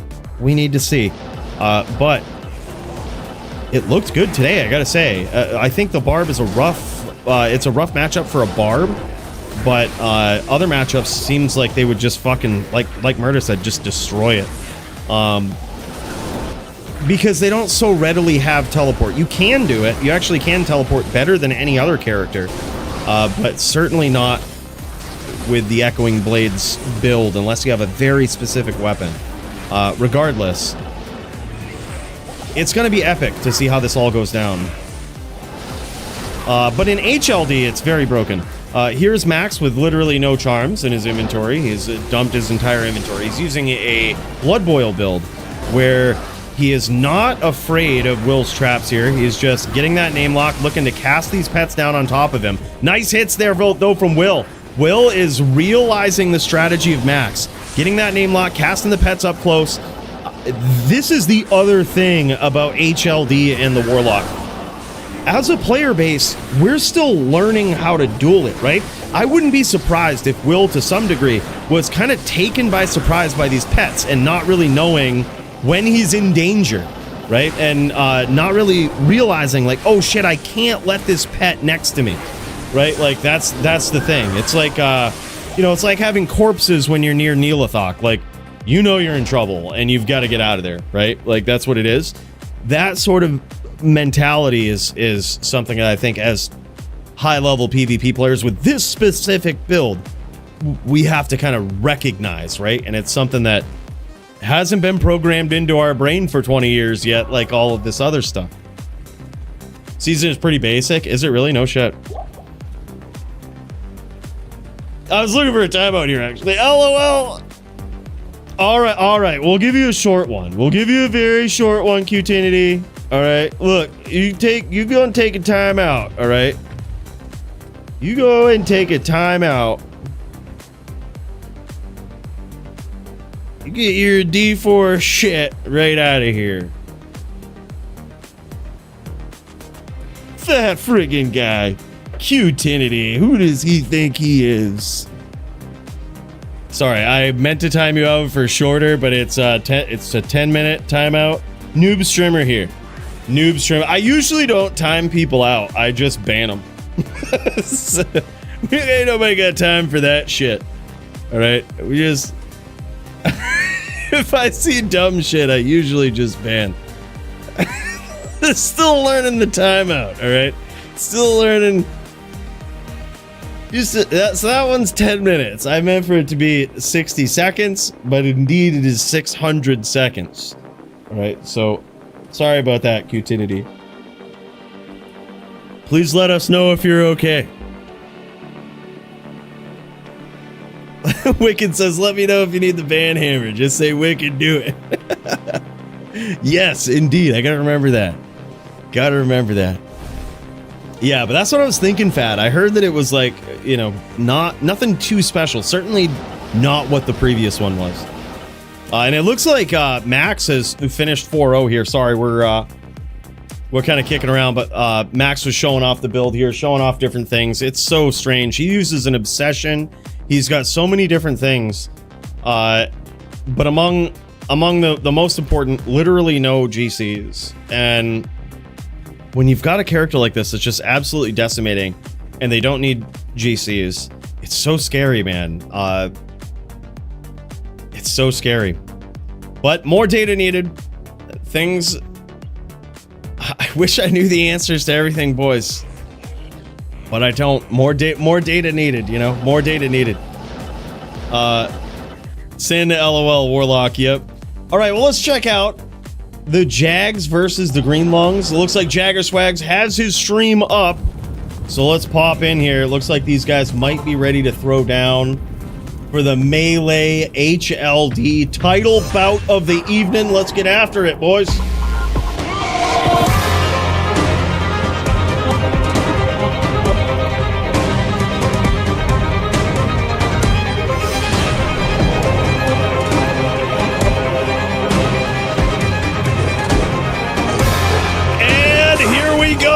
Corner, we've got the Melee reigning defending champion Jagger Swagger on the din, and down he goes to Green Lungs early on.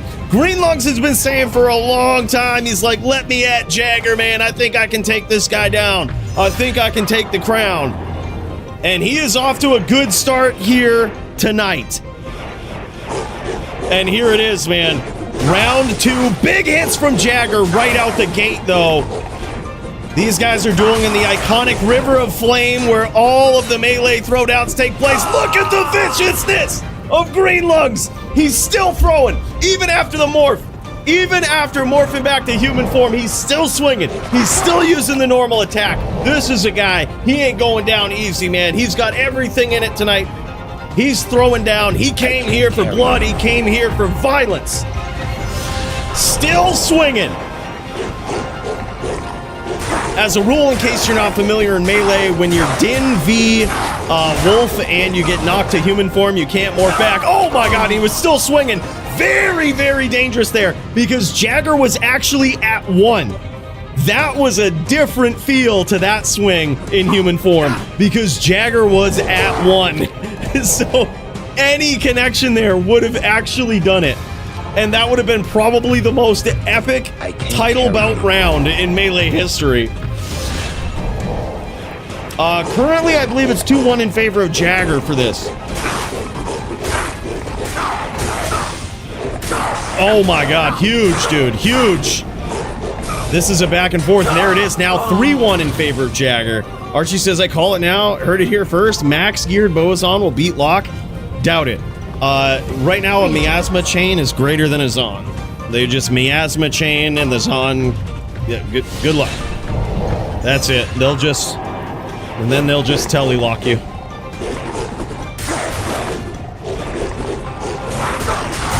Oh my god, huge hits there. Oh my shit, look at this. Right down to the final one. Lycan, aka Greenlung, still swinging, and again, the champion right down to 1 life. That is so scary with him swinging in human form like that. 2 times we've seen this, where Jagger Swagger has been so low that literally a normal attack like that in human form could have done it. That is so wild, man. So wild. What an epic bout here already. And here we are. 4-1 in favor of the reigning defending champion, Jagger Swagger. All of these guys stayed on the LOD, the expansion version for Melee, which totally makes sense. And there it is, by the way. Green Lungs racking up another win. Now 4-2, still in favor of the champion. These guys staying in the LOD expansion for Melee, it totally makes sense. All of the new items would very likely be banned in Melee, ROT dubs, because minus physical res is just, you can't really have it, right? Like, there's so many, besides the Paladin, there's so many classes that struggle with actually getting to 50% in the first place. So, it just basically makes the Paladin even stronger, makes all other classes even weaker. So, yeah, pretty bad choice there. And on top of that, the lock, some people were, I remember when the class came out, people were like, oh, the lock's gonna be so good in Melee. Well, not really. It's like basically every skill is smite. Like, you know, they all just ignore everything that they shouldn't, you know, and they basically always hit. So it's not good in Melee. None of its skills really follow the proper mechanics of Melee. So therefore, it doesn't quite fit in yet until they patch something. One good thing they could do with Echoing Strike is make attack rating fucking count, right? Not like that would still be good in Melee, but it seems as though a lot of these skills are just, they've taken a page out of the wrong book with Smite and the always hit stuff.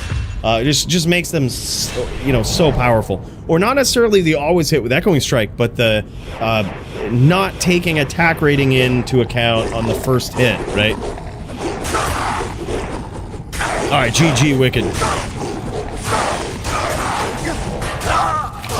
Yeah, true. Might be bugged. A lot of skills have AR, so will likely be patched. I hope so, man. There's a lot of things that need to be tweaked.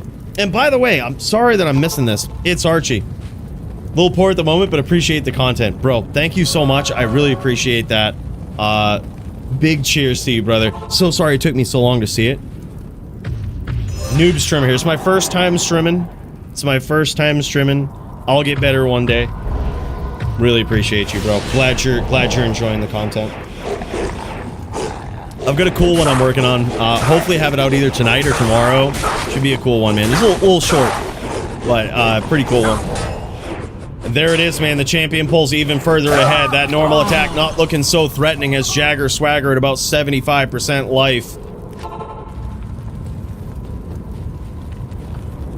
Put Will and I in the queue, first time streamer. Thank you. Thank you so much. Will v Track Amp in the queue. Appreciate that, Track Amp. Coooley almost live. Yeah, exactly. Almost live. So far lagged behind.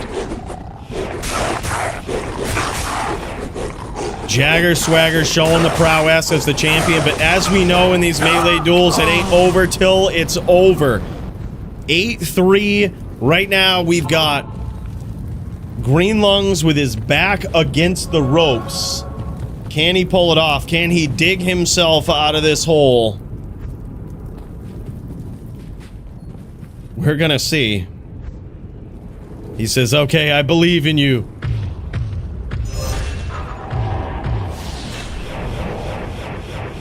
8-3 in favor of the reigning defending DFC Melee champion.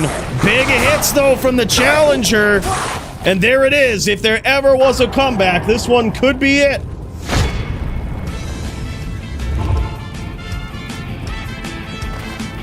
With its back against the ropes, Green Lungs is going to try to do it. He's going to his stash for a swap here. Looking like he's gonna try to pull a fast one in some way. That or he went to town for something here. Either way, we're gonna see if he's got what it takes to make a serious comeback right now. It is 4-8 still in favor of the reigning defending Melee champion, but big hits though, and there it is, now 5-8. Like I said, if there ever was a man that could come with a comeback in the Melee division, it is this guy. This is indeed a pretty wild duel, man.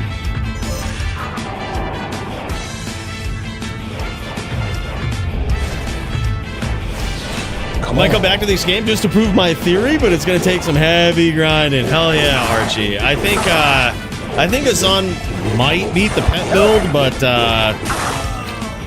I mean, and even that I don't know. More data needed. 8-6, man. We've got Green Lungs making a huge comeback. All right, and here it is. Now the champion going to the stash, making a swap. He is trying to keep this lead here.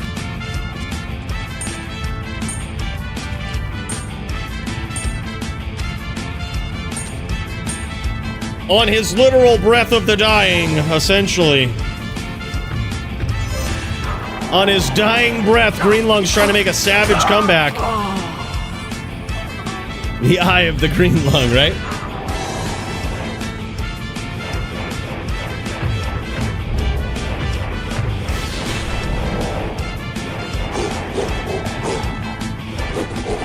And here we go, the champion landing some shots here. He's got that swap RNG.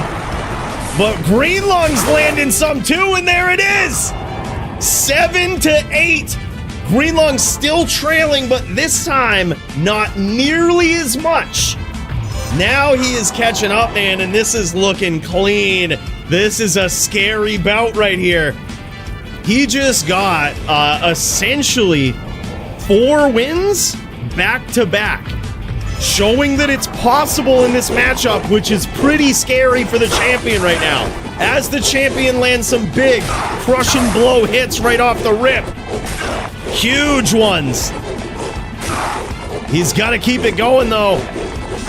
Oh my God. Wow. Oh my God, right down to the last one.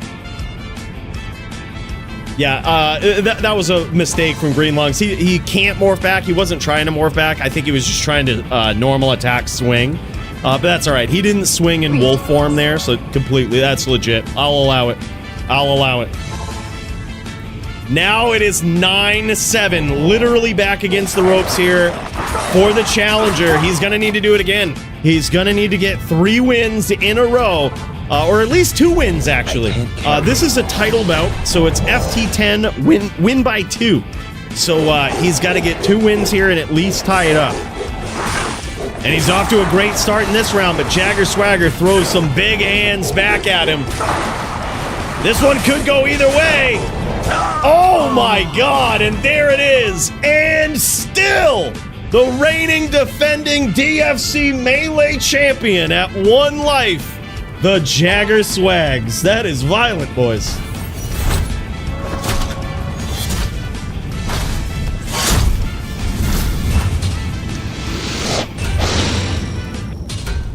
Damn, son, what a duel, what a duel. That was crazy. So close, man. Greenlungs almost came back. That was such an epic fight. Back and forth between these guys. Yeah, so insane, Ruben. And look at this. I love those dual stat 20 IAS AR gloves on those as well. Some say that's a little bit bugged with the AR on the gloves there, but if so, I'm surprised we don't see more 2-piece combos. Actually, no, never mind. I was going to talk about with the new weapons, the new items with the attack rating on the gloves, but these guys aren't playing on ROT dubs. That's right. Never mind. New streamer here. I will get better. Regardless, sick setup here. I love this from both of these guys. And look at this. Absolute savage inventory from the champion. He's got all matching 320/20s there, where when he swaps out to like defense charms or 36/20s, there'll be different colors. Yeah, defense charms there. There'll be different graphics so that he can keep a mental note just on a first glance of what's in his inventory. I love it. That is just such high level melee character design right there. Just insane. And Greenlungs put on a show here, though, man. That was probably the scariest comeback that Jagger Swags has ever seen. And I think Greenlungs, I don't even think he swapped much. I'd have to check again, but I don't think he swapped much. I think he had full confidence in what his build was, and as he was going to that match, he knew what he had to do, and he pulls it off. Yeah. Thank you for making me a better player, says Nicholas Waldrop. My God, thank you so much for the 2-spot too, man. And hey, I'm glad I could in some way make you or your gameplay better. Big cheers, man. Sorry it took me so long to see that again. Noob Strimmer here, Rambo QC, big puff vape for you, bro. Great duel. We've got Juel versus Moon next up on the queue. This is so epic, man. This is so epic. Let me, just gonna take some notes here. Here we go. Let's cut over to the Juel versus Moon for what should be a pretty epic throwdown in the HLD division. This is Moon's point of view here. As we check this out, Kratos, you might have seen this guy in some pubs.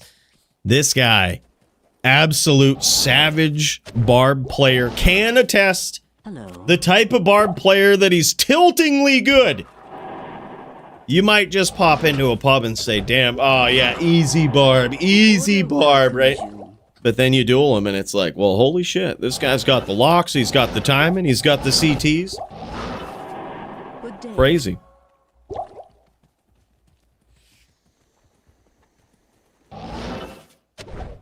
Most of the time, F gear is against the rules. You know, if it's F with no repair, it's against the rules. And a lot of times for like HLD, it probably wouldn't make too much of a difference though. Actually in HLD, it's only against the rules in Melee and LLD. In HLD, you could do that. It's not against the rules to use items that are F that don't repair in the DFC. You could, but it's probably not going to make that much of a difference. Because then in that case, you're going up against people who might be on casters that don't really care about your defense, you know? But no, I agree with you, John. There's times where it could be... it could make a slight difference. It probably won't ever be anything significant, though. True. Actually, a good point from Trackam. Yeah, SVS will use F gear just because it doesn't take any damage in Sork v Sork. Like, spell damage like that won't actually damage your gear. Nice hits there from Juel early on. Look at this, though. I gotta say, Moon's getting in here. Look at his trap placement. He is not scared of Juel. He has full confidence in his ability to quickly maneuver out of the way of these whirlwinds and catch Juel in these nasty 5-stack traps that he's setting up. I really like this. This is great. So far he's caught him, but he's got a long ways to go. He hasn't caught him real clean with any of these big traps. You also notice that Juelvan is leaping around a lot. Leap can, it's almost like, it works a little differently than it did in LOD. In LOD, when you leaped and you were in the air, you could still get hit by things. But in D2R, that's not the case. Nice chain lock there from Juelvan. Lands a big chain Zerk. And now we've got Moon in trouble here. And he was even cut open there, bleeding out a little bit. Now we got Juelvan looking to finish this up. That's gonna keep Moon a little more honest with the distance of these traps here. Juelvan sometimes can take a little bit of time to get online and get going, right? Figure out his opponent's timing, get it down. But when he does, man, it's scary. It is very scary. He's it looks like Moon has done a lot of damage here so far as well to Juelvan. Probably still at the disadvantage. Yeah, I was gonna say it looks like actually still a little above half-life. But you gotta figure the barbs have a lot of life, upwards of like 9,000 life sometimes we've seen on some barbs.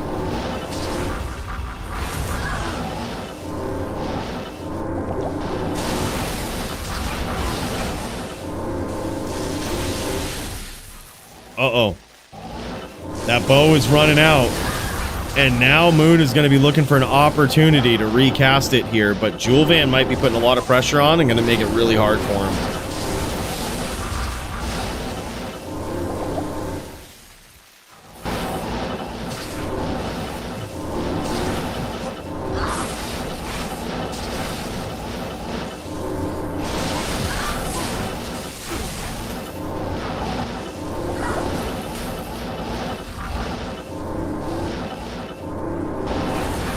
Ooh. Those whirlwinds literally clipping the eyebrows of Moon. Trimming them right down. Juelvan coming in there for blood. He might actually be... Oh my god, nice stomp there. I was going to say he might be low. He certainly was. He was at about 10% there. That was insane. Sometimes when a barb backs off a little bit, gets very, very opportunistic, gets super patient. Well, usually that's what they should do in the first place. A lot of times people think that when you're on a barb, you just always aggro, always, up in your opponent's face, but it's usually not how you want to do it. Like, you still want to pick your shots. You want to take your take your time, set things up, wait for your opponent to fuck up sometimes, right? That's what you got to do. But sometimes, based on how a barb is playing, you can tell when they back off a little bit, they might be low, right? And they are literally gambling on you fucking up. So it's in those moments you can't get too hyper aggressive. You got to realize the dire situation they're in, and you can't go looking for trouble, because against the barb you will find it.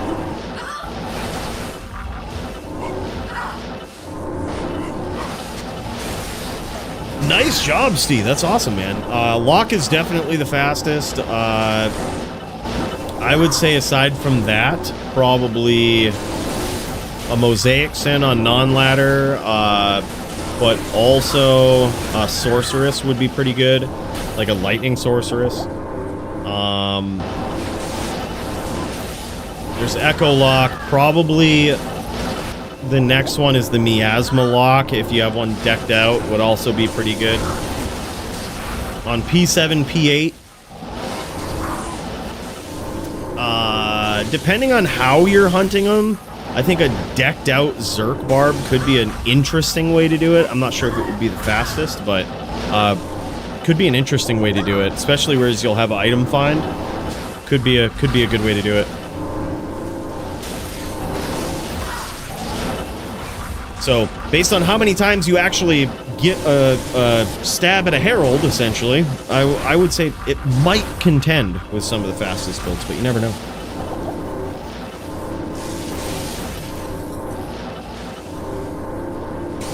Yeah, that was an epic duel.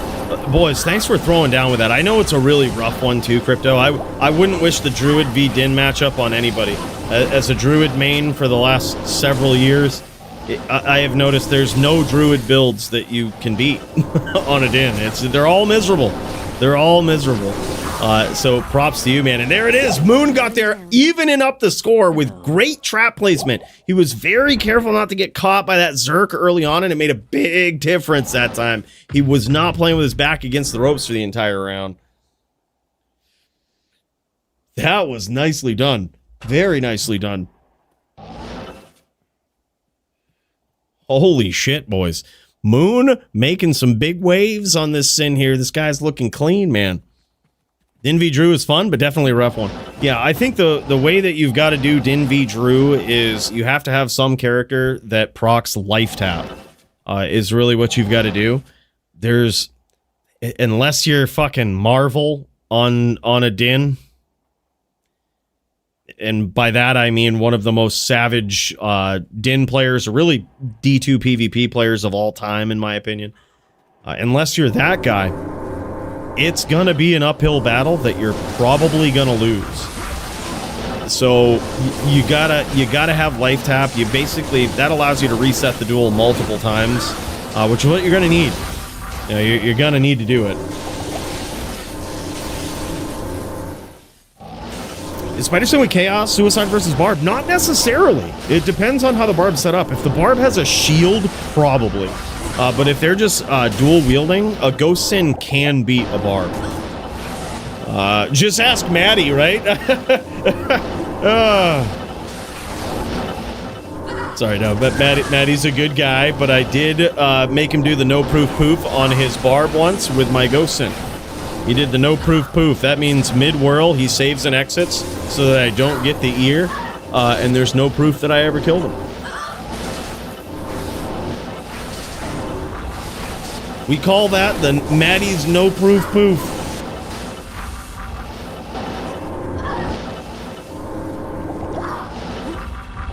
Oh, Steph, we were actually dirty TPing people last night.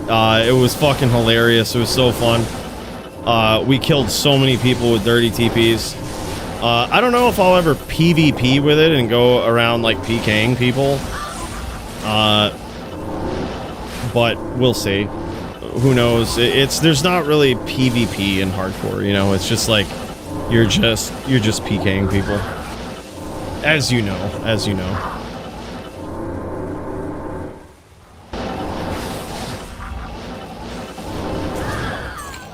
Oh my god, and Juel gets there again. Now 2-1 in his favor. Din kind of busted. Res stacking on shield, max block, good FCR, and hammers plus might for most content. It's a good character, but busted might be the wrong word for it. I think the Din is probably the most appropriately balanced class of any of them. It's very powerful, right? As a class should be. It has its powerful attacks. In PvP, it's actually one of the worst characters. It has very bad matchups against most things, with the exception of the Barb, which is its only really good matchup. The Zon is an okay matchup for it as well. With DFC rules, it's no grief, no impale in Zon v Din, so it has kind of evened things up over time. I still think that might favor the Din a little bit, but either way, just about everything else is not a great matchup for it. Necro, Druid, Sin, Sorceress even. If a very good Din can beat a Sorceress, but it's not a good matchup. So in PvP, it's very balanced. In PvM, again, I think it's a very nicely balanced class. Nice Zerk there from Juel. Holy shit. That was insanely well done. Took a big risk at a low life total. Got in there with a nice chain Zerk. And I believe, is that 3-1 now in favor of the Juel, the Savage Barb player? I am overburdened. Oh, we didn't stream it. We would get hated so much streaming that. It was just something we were doing in the just me and the boys. We had always talked about doing our dirty TPs that we do on softcore and just trying it on hardcore. So I leveled some dudes for him, power leveled some dudes, and was like, don't get my fucking guys killed.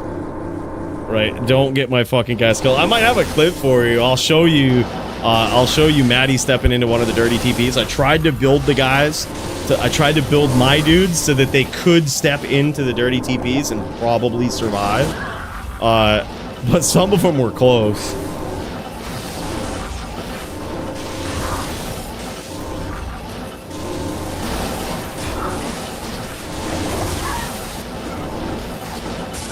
Well, there are Sorb and Res rules in PvP for all characters, not just Dins. So you couldn't just be like, oh, I'm going up against the Lightning Sorb. Let's put on 2 Wisps, T-Gods, and overstack our Light Res. That's against the rules, right? Yeah, but, I mean, leave it to, like, pub players to... They'll pull cheesiness like that when it's, you know, non-competitive pub horse shit, you know?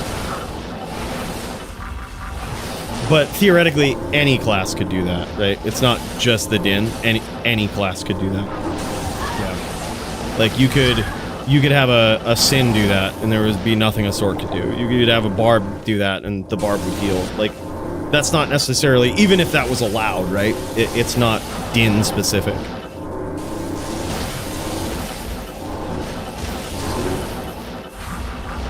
Yeah, Joby TP's on hardcore. I'll see if I can find the clip, man. It was pretty rugged. It was really good. Really, really good. It was fucking hilarious.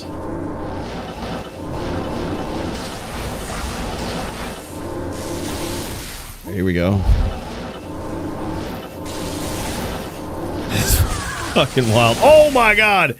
And Juel gets there. Holy shit. That is impressive. That is a very tough fight. Back and forth. Can be for both players there. The Barb, I would say in recent history only, we've seen the Barb kind of prevail against Sins, which has never really been the case. Yeah, and we do have, if it takes a special player to main a Barb in the DFC, I think, or in competitive D2 PvP in the first place. But, man... we have some savage Barb players. This guy is one of them right here. And holy shit, it's crazy to see. Epic back and forth bout between these guys. All rounds very close, but Juel just showing it off, man. Very nicely done. All right, next up in the queue, we've got Will v Track Amp. But first, let's take a look, a little something here. Bring on that one to 32. Last night, we did some dirty TPs on hardcore. I was on the 99 lock. We had our boys on some other characters here. I built this barbarian with a ton of resist. What you're about to see is Maddie playing the barbarian. And he's stepping in to a hot TP that I made in the throne. He knows it's hot, and he knows he's got to get out of there really quickly. But just watch. I am on that one to 32. Oh, you upgraded my RAM to Coooley, I had to juke twice. I had to juke twice. Holy shit, that's nasty. Well, we got somebody too, as you can see right here. Somebody stepped in. Poor fella just got ganked by that TP. He wasn't the only one that night, but that's something right there. It's hilarious, but bros, as we know, when you stream that shit, you catch so much hate live, which is too bad. People can't appreciate. There's a lot of softies out there in hardcore, right? You got to teach them. You got to teach them. You always got to protect yourself at all times, all right? That's how it is. That's how it is, all right? There's some plenty more, yeah. Yeah, but that is a fucking dirty TP. Like, look at this shit. On that one to 32. Boom, goes in. Look at this shit. There's a fucking Death Lords and shit with Fanat. You've got... this was a good one, man. You've even got this little Oblivion Knight who has a good chance at that distance, which is why I put it here. There's a good chance he casts Decrep at that distance, so he'll slow you down, he'll reduce your physical resistance by 50%, and there's fucking Fanat Death Lords. And as you can see, like, bam, other guy comes in right here, this other Warlock comes in and just fucking eats it right there, dude. Fucking boom, boom, boom, and he's gone. That's it. But, yeah, high player count, too. Yeah, we made sure to spawn them on, like, P8 or P7. Yeah, you got to, dude. You got to. But, yeah, it was funny.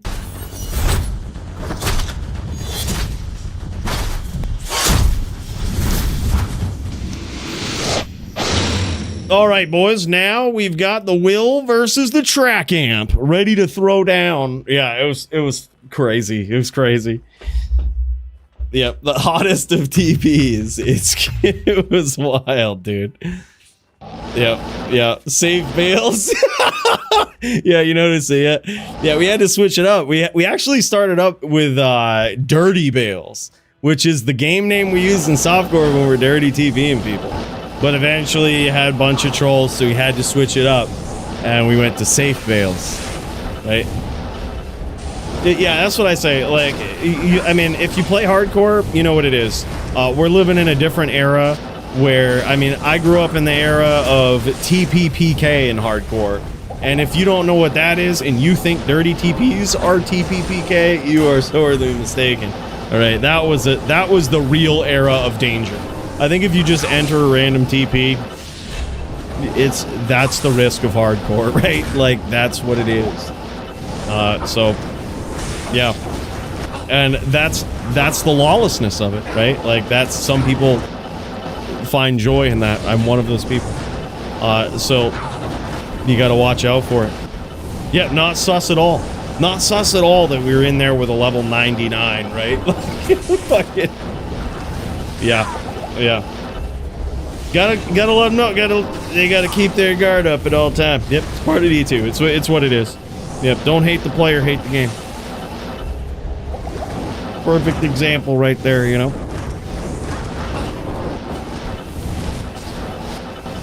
True. A thrown TP isn't necessarily a random TP, right? But put it this way, that's the oldest trick in the book. It's not even anything new for hardcore. It's literally the oldest trick in the book.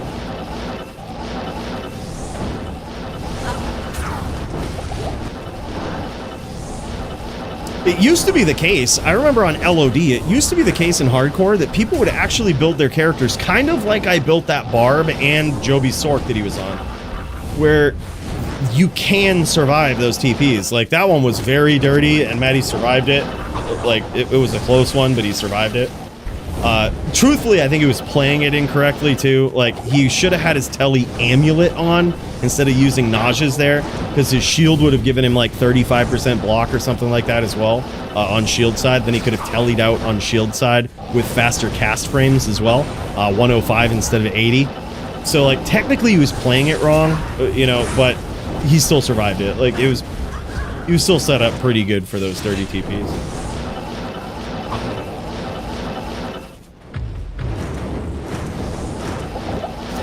Make a horde bar from your video, roughly. Is there any way to get a higher chance when I'm currently at 54% to find an item? Like, what level of find item do I need to be at? There's no perfect level, I don't think, Banwolf. Sorry for missing your comment. I would say at least 70%. There's a couple of ways to approach it, right? But just know, I know this wasn't always in the tooltip. It might be now, though. Max out find potion before you fully max out find item. Put a few points into find item until it starts giving you like 1% per level. Then put the rest of your points, like, max out find potion, or put points there after that. It will actually bring the chance of find item up by 1% per hard point. So there is that. You might have known that already. But I would say, first and foremost, the biggest priority is actually focusing on damage, especially if you're going in like P7 or something, right? Focus on the damage, and then worry about the Hork chance. So it sounds like you're probably doing it right, you know, just focusing on that big damage. But yeah, 71 golden spot. Yeah, I would say that's probably about fair. I usually aim for 70 at least if I'm gonna do it. But I think there should be a build guide that's tied to that video. Check that out, man, Wolf. You don't necessarily need all of those items or perfect sets of those items to pull it off. But you might see a better breakdown of like the skill point allocation, all of that as well. Yeah, been floating in full P7 games and asking people for dread kills. Yep. Yeah, it's dread kills, like some of the heralds can be pretty insane no matter how you slice it. I was jamming on P7 with that barb. Actually, I was jamming on P3, and there was some heralds you run into that are just fucking vicious. Like, they're so tough. Even no matter how you slice it with that barb, it's gonna be tough. It's not going to be the lock getting in there doing 100,000 damage plus crits and amp. Like, but try this out. I don't know. I haven't updated the build, but try this out, Van Wolf. Get an Act 5 Merc and put the new sword on him. There's a new sword called Dreadfang, and it has a % chance to proc amp when it hits. He'll run in, proc amp on the heralds, and you might actually have an easier time with it. I should update that guide because I actually, now that I've like discovered that, I think that's fucking insane. Like, that's insane. Zerk is going to be doing magic damage, but yeah, that's true. But in which case you would probably just switch to Conts, right?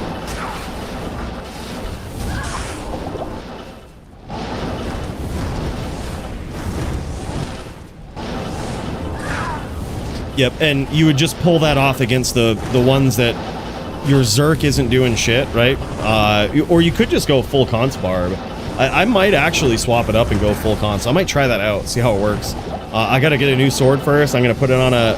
yeah, this... Now that I talk about it, I kind of want to try this out.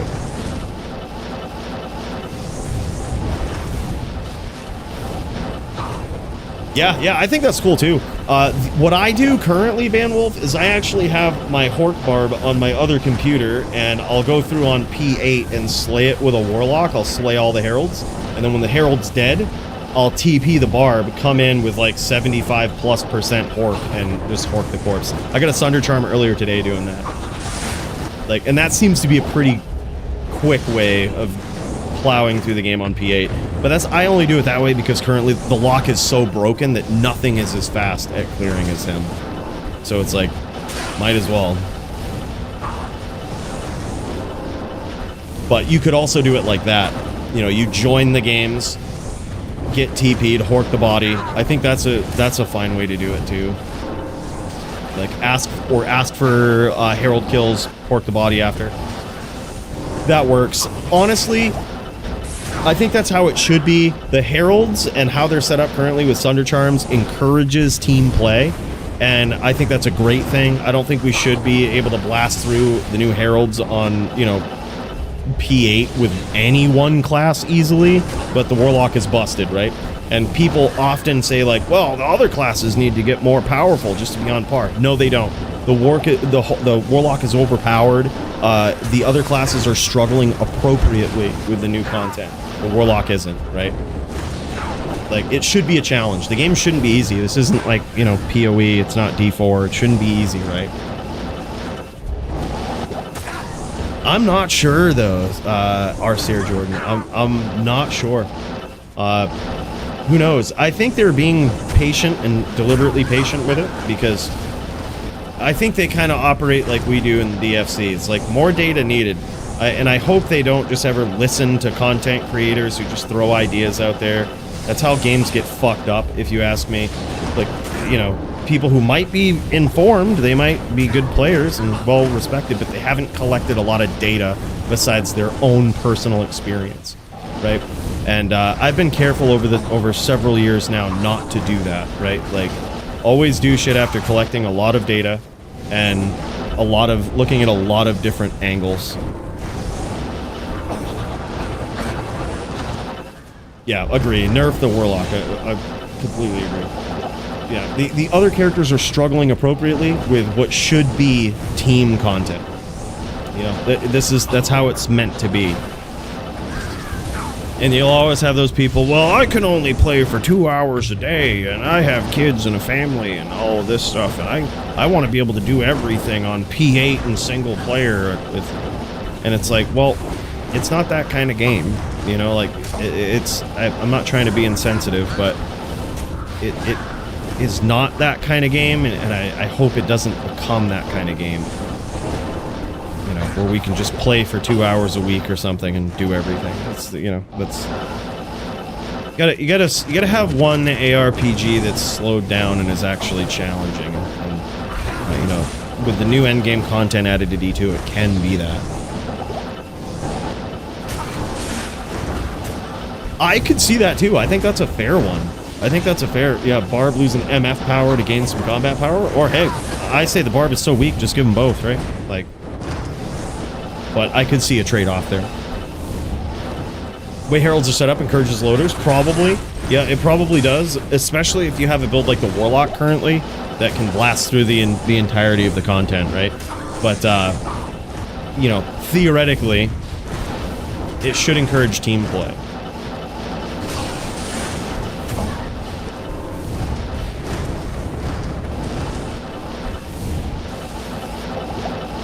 Yeah, I agree, Nim. Did you top 300 on hardcore? I did. I was like 240 something, I want to say 248. Yeah, we got there. Yep, 248 lock or something in that range. I was 270 overall. So, definitely in the top 300 Warlocks. Thanks, man. Appreciate it. Yeah, it was a grind. I hated to miss the FC on Thursday for it, which is why we're doing it now. So thanks for bringing that up. I meant to explain that at the top of the hour, top of the stream, but missed it. Yeah, I woke up Thursday and realized, you know, as DFC approached, that we didn't really have time to quit for like 10 hours, because there's a very real possibility we weren't gonna make it. So I was like, all right, well, we got to jam. I hate to do it. I didn't plan on it being this way. I thought we had way more time, but we didn't. Name is going on a statue. Hopefully. Maybe Blizz will be like, nah, we press that F Coooley button, we're keeping him off, but we ain't letting him on a no goddamn statue. We can do whatever we want. You absolute degenerate. That's right. What up, Natty? Add BRP and out of the queue? All right. Hell yeah, Nim. That's sick, man. I can't wait to see that. BRP v Nim. That one's going to be good, man. Will v Track Amp right now. Now, this one is an interesting one. Sorry, we've kind of diverted a little bit from this duel here. I don't mean to take from these guys' epicness of this duel that's going on here. But as we've seen, Will is an absolute savage with his traps in here. And I love that he's using the trap approach here, and he's not. Sometimes Sins against Fire Druids will slap on a Chaos and try to get some whirls in there, and it doesn't look like Will's doing that, which is a very smart play, because that is a trap. That is a trap that the Fire Druid wants you to fall into.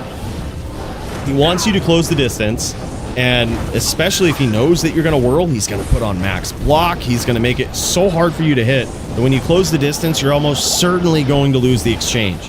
So your best bet as a Sin player here is to utilize the distance and the sneakiness of these traps. And that's what Will's trying to do. He's setting up some nice exchanges here. And both of these guys are super low. And Track Amp has the interesting responsibility on the Druid in this duel of keeping the mid-range, which is very tough for going up against the Sin with the traps, who has, I would essentially say, long range. He has to close the distance on the Sin player and get a very quick name lock, launch a volcano up under them, launch some fissures up under them, and make sure to time his cooldowns appropriately so that he doesn't essentially gas himself out, leave himself very vulnerable to just chain stomping or mind blasts with no way to answer them, right? Yo, what up, Paulie? Good to see you, man. Forgot to put FHR on for my duel when I took GCs off. LOL, was dueling without the breakpoint. Wow. Yeah, that's crazy versus a Sin too. I noticed that the traps when I was dueling some people on my lock there. Again, my lock is probably not as well set up as yours. The FHR 1v1, I didn't even care about it. I was like, whatever. I'll get out of this. Will be no problem. My pets are gonna take most of the hits. Stop flexing, Max. It is, man. It is. It's so OP.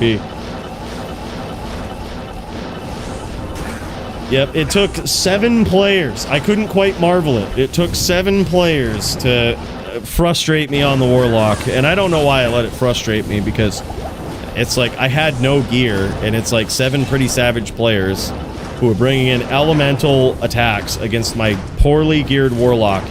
And it's still a duel that they have to watch out for, you know, they have to coordinate. And it's like, only then was it really a fair duel, where I think if I would have even played better, I might have done better.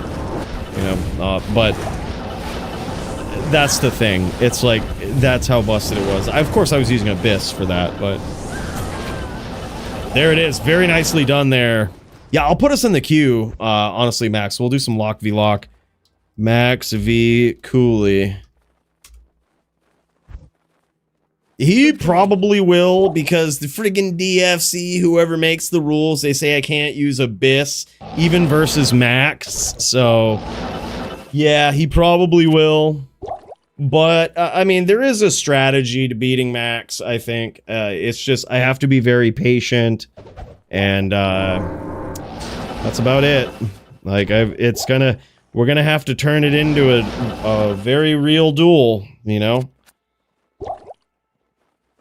And feel free if any of the new mods want to ban anybody. This guy, Maddie514, yep, just go ahead and ban him if you'd like. No problem at all. Should be fine. And there it is. Very nicely done from Track Amp there. We've got BRP versus the Nim up next in the LLD division. Let's kick over to that. Fuck. Maddie's like, what the fuck?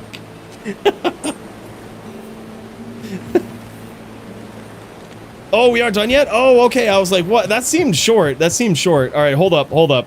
Sorry, false start. We're going back. I was like, well, it did actually seem pretty short there. So, yeah, my bad. I was like, what's going on here? Let's cut over to Will. Sorry about that, guys. Sorry about that. I was jibba-jabbing there a little bit. You know, lost a little bit of track of what was going on and what the score was. But we back. We up in this, bros. We doing it. We up in this. Track Amp on the Fire Doo-Doo versus Will on the Trap Sin. Well, it was a 7-hour duel. True. We'll check this out. We'll start this up. And if this is a long duel, what we can do is kind of check in with BRP and Nim and see what's going on there. We might have time to actually get an LLD full match in. Because this will be a longer duel. Usually Fire Druid duels tend to be a little longer, but it's just because of the nature of the damage and the style of play from a Shaman Druid or a Fire Druid, right? Where they're playing the mid-range, they have a lot of this chip damage, you know, they kind of have to do basic, it's almost like damage over time, but it's not. It's like, you know, with the opportunities, the windows of opportunity they're given in the duel, they're very short ones, and oftentimes you're just landing volcanoes or fissures, sometimes some Armageddons, but especially in matchups like this, it's just going to be chip damage over time. You got to keep that constant pressure on, but it isn't going to be any big KO hits unless your opponent gets a little froggy, you know?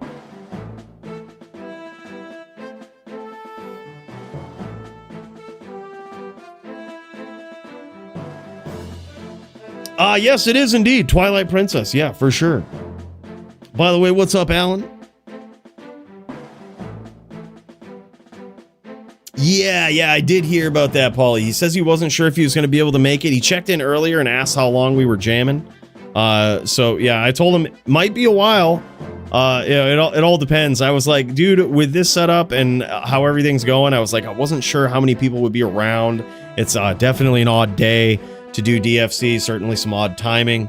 But I was like, we'll see how it goes. If there's not a lot and, you know, we've got to do some team duels for too long, it probably won't be a long stream. But we've had some pretty consistent duels with queues that haven't been too long. So people are able to kind of get their duel, and they're not waiting very long. So it's been a pretty appropriate pace so far.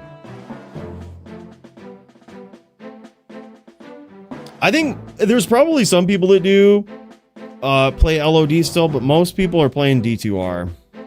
I just log into my LOD accounts to try to re-up on things so my characters don't expire, if I'm being real. And even sometimes I've missed and I've lost some characters. Feels bad. I lost some hybrids recently. Yeah,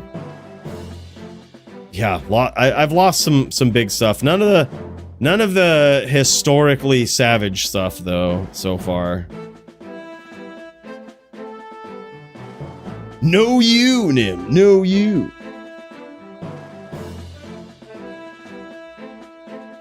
Oh, hell yeah. Dude, appreciate that. Man, Murder SC's like, all right, if anyone can't make these LLD duels, you let me know. I'm stepping in.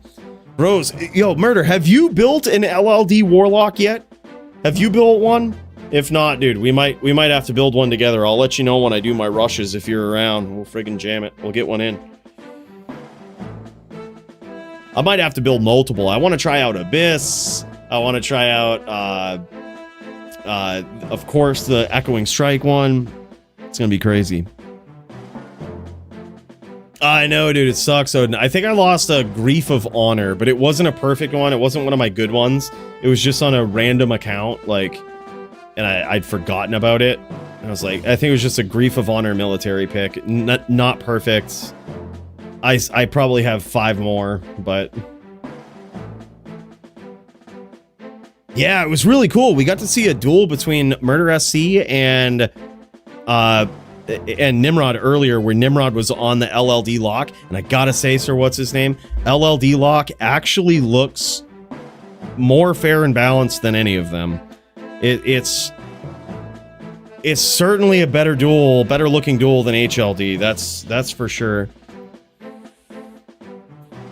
Yeah, but Grief Millie pick though, I know, dude, I know. I know. Grief of Honor military pick. I think that was what I lost. All the other stuff, the dupes, the bugged items, I'm pretty sure I have them. But I think that was what I lost. I also lost a fuck ton of SOJs, fuck ton of high runes, and some really nice jewels. 40 15s, 15 15s. Lost an account, a character full of those. I was like, fuck, man.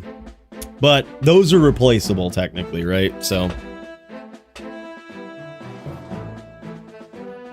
I think my current loot filter is on my Warlock build, currently on max roll. So that will be on the Warlock video on my main channel. If you look at it, there's actually a loot filter in there that is my current loot filter. But it's, I wouldn't say it's perfected yet, so I haven't really made a big deal of it, but it's getting close. Like, there's probably some mistakes on that version that I've recently corrected. I'll have to recheck it, but yeah, no problem, man. It's getting there. It's getting better. I'm waiting till I like perfect it, and then I'm like, all right, here we go. I'm gonna give this to some people. Yeah, 5% faster run walk charms. No shit. Some just sold like 4 weeks ago. No shit. Yeah, that's crazy, man. Joby sold a Hodo of Oath a little while back for like 13k. There's still some crazy shit out there. The Grief of Honor military picks, for whatever reason, were very common. I was able to scoop up, like I said, maybe 6 or 7 of them. But there was some rare ones. Hodo of Oath for sure. Yeah, and it really depends on what hybrid too, Odin. Like it depends on which one. Yep, those small charms are insane. I think in D2R, they should have brought that back. They should have brought back 5% faster run walk charms. You know, do you guys know the reason why they nerfed it and made it 3%? Does anybody know? If not, this will be an interesting teaching moment for some of you, all right? But the reason why they nerfed and went from 5% to 3% is because of PvP. Back in the day, LOD devs were they had a big appreciation for PvP. They knew that was the end game people were playing. They balanced a lot of items around PvP. But you might recall the Din doing a lot of desyncing in LOD. That was something that they couldn't fix. The desync problem was something they were not able to solve ever. So the way that they fixed it was a very classic D2 approach, where if you can't fix the game, make an item or fix your item that so that it fixes things. The Din wasn't the only character that could desync back in the day. There was a lot of characters that could desync very easily with stacking up faster run walk.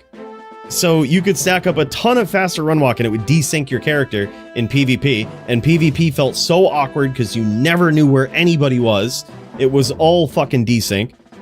So, and this was prior to the days of Enigma, when basically everybody was running and walking around and shit. Everybody was desynced.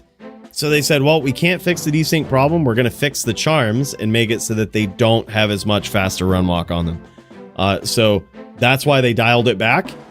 It was literally desync is what caused that. So now in D2R, whereas desync is still possible, but it's not nearly as it's not the same as it was in LLD, and certainly faster run walk wouldn't affect that.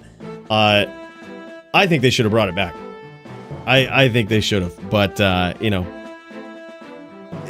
props to keeping the game the way it's always been, but still. Charms are automatically bugged on LOD. D2R fixed it by showing opponent charms client side. I got some ideas for desync on ROT dubs. Really? There is a way to do it. Sound was showing, he wouldn't explain it to me because I guess he didn't want me to make anything about it, but there is a way to desync on the Paladin with one charge consistently. And like, you'll stay in one spot and you'll be far away from your opponent and you're right next to them.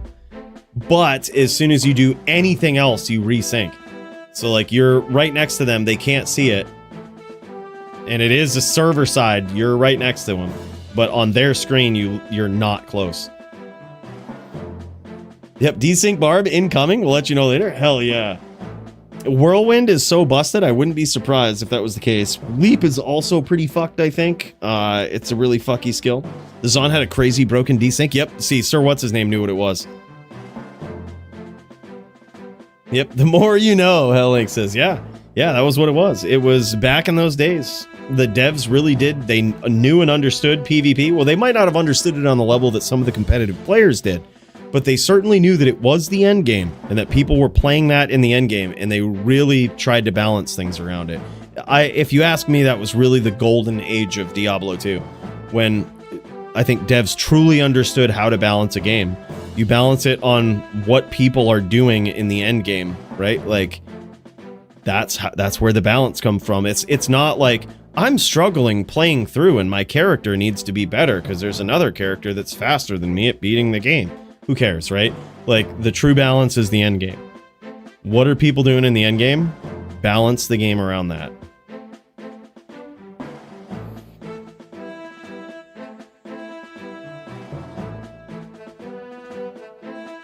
Yep, and that was the era where we got Enigma added into the game. Why?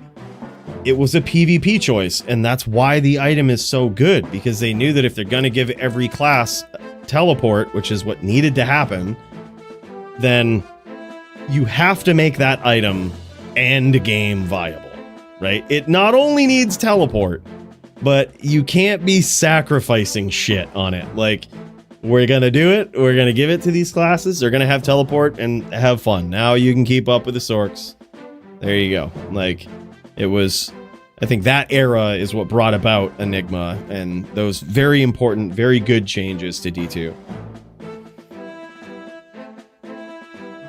One of the devs was responsible for all of the 1.10 items. No shit. Who was it? Do we know? We need to give that guy a trophy.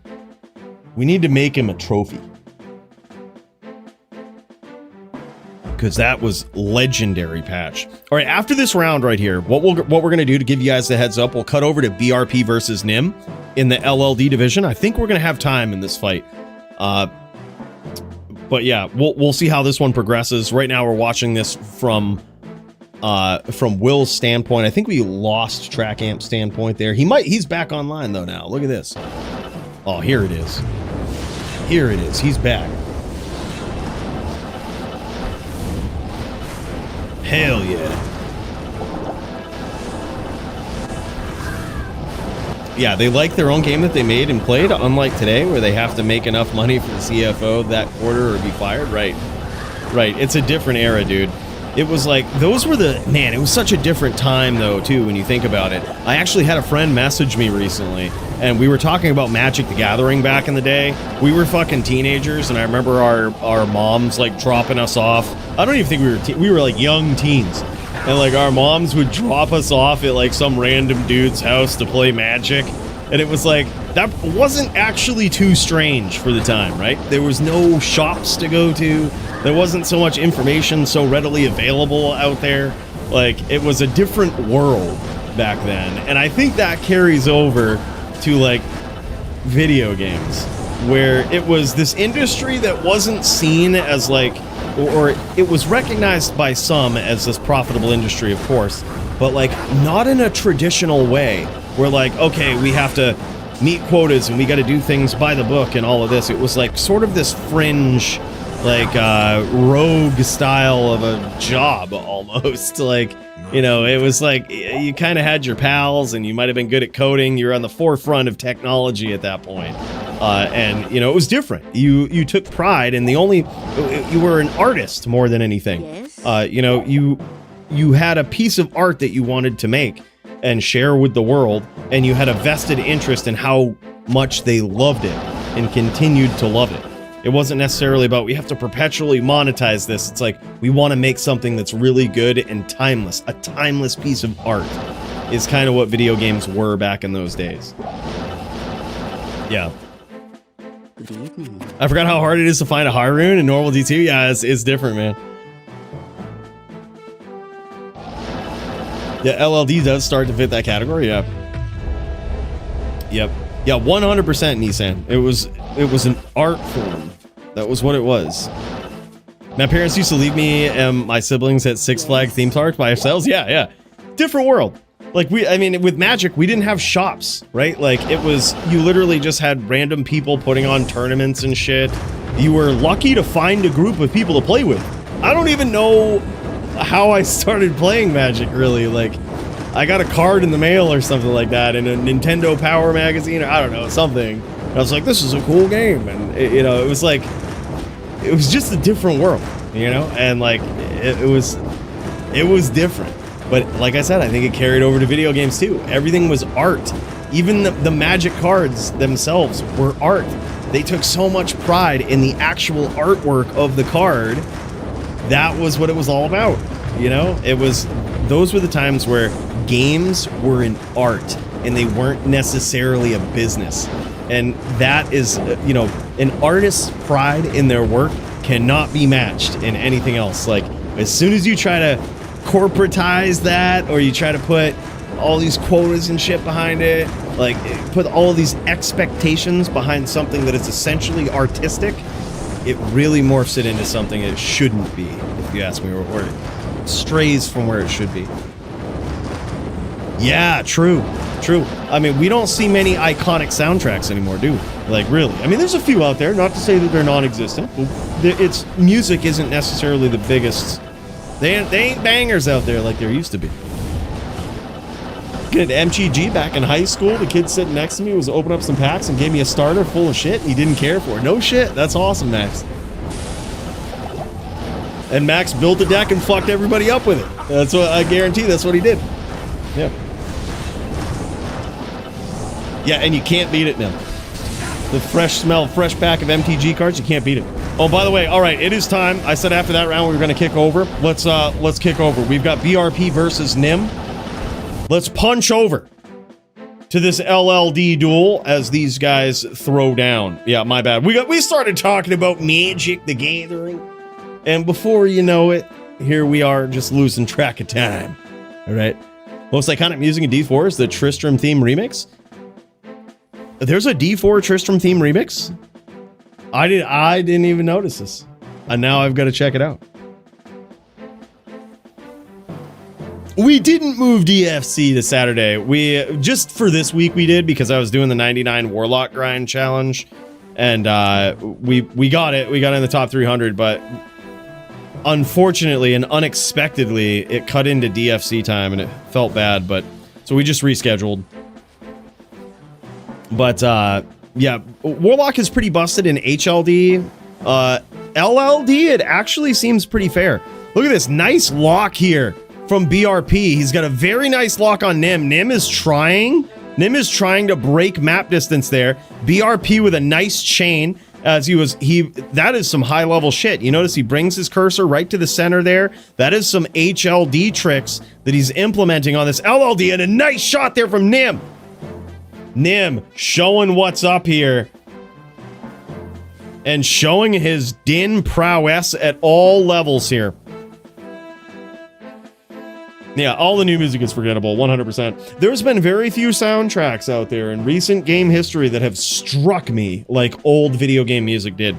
But I will say, to be fair, the new Octopath Traveler, or I shouldn't say new, it's like years old at this point, but that was kind of a new age JRPG, built in the old school fashion, right? So I think it was almost a nod to the old school games that they focused on the soundtrack.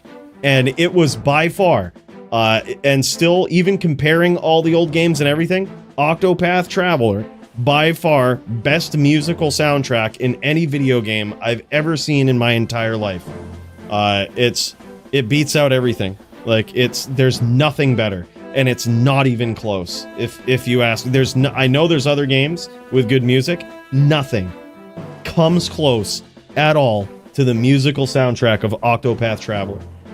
That game, savage. If you haven't played it, get it. It's on Nintendo Switch, I think. There might be some other platforms. I don't know, but Nintendo Switch.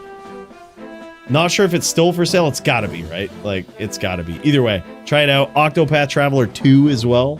They have a sequel to it. The game is fucking so good. And pay close. Don't mute the music. Don't mute the music. It's too fucking good.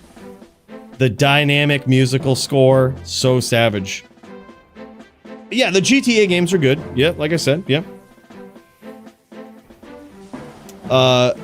Yeah, got a holographic Progenitus. Yep, Big Hydra, that's it. Progenitus. As my first pack the day it was released, value was $175 US at the time. Of course, I tossed it right into my deck. Yeah. Yeah. Dude, it's crazy, man. Yeah, Progenitus was really good. Protection from everything. 5-color big dude. 10 mana. Oh, yeah. Yep, click tracking masterpiece. That's what it is. Sir, what's his name? He knows. Play it, Coooley, now that you're done with your 99 grinds, right? Yeah, yeah. The thing is, Octopath Traveler music, this is what I fucking hate about Nintendo these days, is somehow they always find themselves in the spotlight of DMCAing people on YouTube. It's just, it's the Nintendo way. They're fuckheads, like, is what they are. But what they do in recent history, what they used to do was they would actually just strike videos that use their music, even if you were playing their game. But eventually they realized that's not a good way to get exposure for your video games by like hitting YouTube videos for all their monetization, you know, just because of music. So they were like, all right, I guess we'll stop doing that. But what they've done in recent history is they've contracted out with certain games that are not canon to Nintendo, that aren't like directly designed by Nintendo. If they were like Konami or like the Final Fantasy series as well, they sell the rights to the music after a certain time to, I don't know what the proper name of the companies are. I just call them patent trolls. They're basically the same fucking thing. You know, where they do that. But at least they're kind of good, whereas if you're playing the game that the music is associated with, they probably won't hit you. But if you're not, they certainly will. It's leave it to Nintendo to just be straight fuckheads. Like, it's just how they are, you know? It's always how they've been. And there it is, man. Holy shit. Nim gets there again. Or I'm sorry, for the first time in this duel. This is actually pretty wild. 1-0. That was an epic first round with some great fancy charge and footwork there from Nim, which is very tough to do on a Din. This is a very tough matchup for a Din. Yeah, fuck Nintendo. I love Nintendo games, but Nintendo as a company has just always found a way to just be fuckheads. I don't know how else to put it. They've just found a way to be fuckheads against all odds. And they still continue to do it to this day.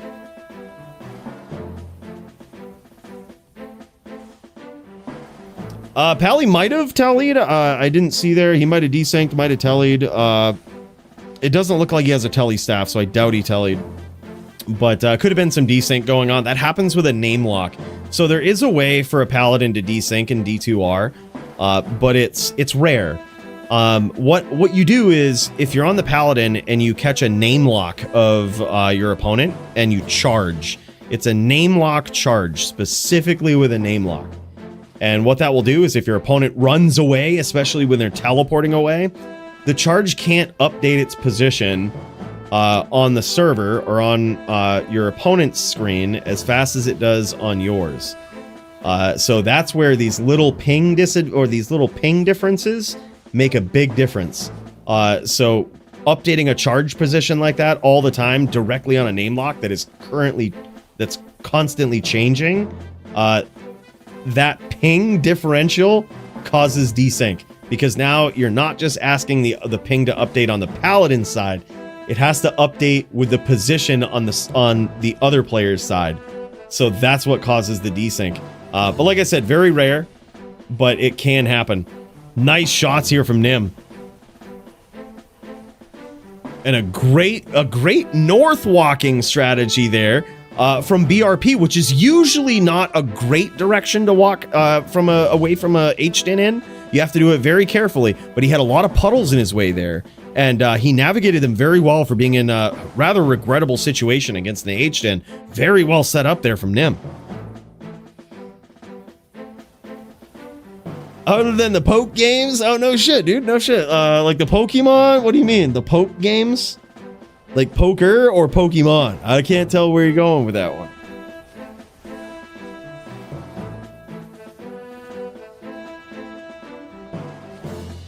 Oh, yeah. Zestari, yeah. It's also that, right? Nintendo sees other people are making money off of our games. I bet they literally fucking hate that there's content creators out there that make money off from playing their games. They probably secretly fucking hate that. Like, that is just how Nintendo is. And any way that they can go out of their way to fuck people who are in any way making money playing their games, they try to do that. They have historically tried to do that. And they only stopped DMCAing people because they noticed it's bad. They make more money from people playing their games and not DMCAing them on YouTube. They make more money doing that. So that's the only reason they kind of dialed back on that. And I do mean kinda. They will still try to fuck people in one roundabout way or another for that.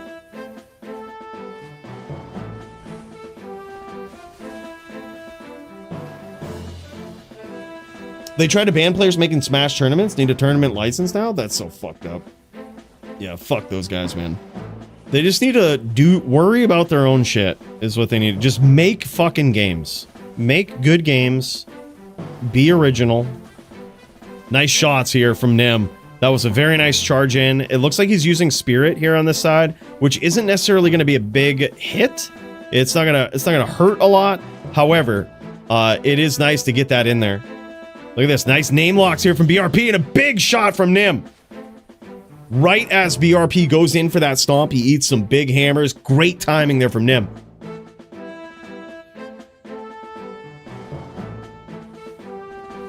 Yeah, exactly. And it's so funny because from those countries too, Sir what's his name, there's some of them have such lax fair use stuff, or sometimes even copyright law in general. It's like just very different among these countries. So Nintendo gets it in where they can. That's for sure.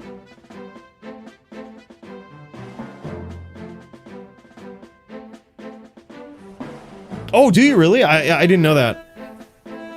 I mean, I guess that, I don't know. Does that make sense? I don't know. Either way, I'm sure companies feel some type of way about it, but at least Blizz doesn't really, they at least, I think, appreciate content creators and people that try to play their game and, you know, give it a good exposure. Nintendo, I don't really think gives a fuck. Like, they opportunistically give a fuck. No shit, it's why they don't have land anymore in StarCraft 2. No shit. Thoughts on new Portal bar build? Never heard of it.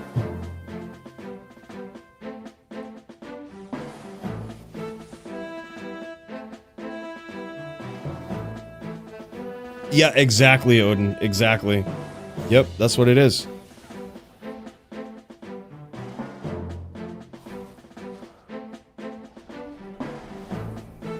No shit. Didn't know that. Super popular in Korea. Dude, look at this. Nice shots here from Nim. He has whittled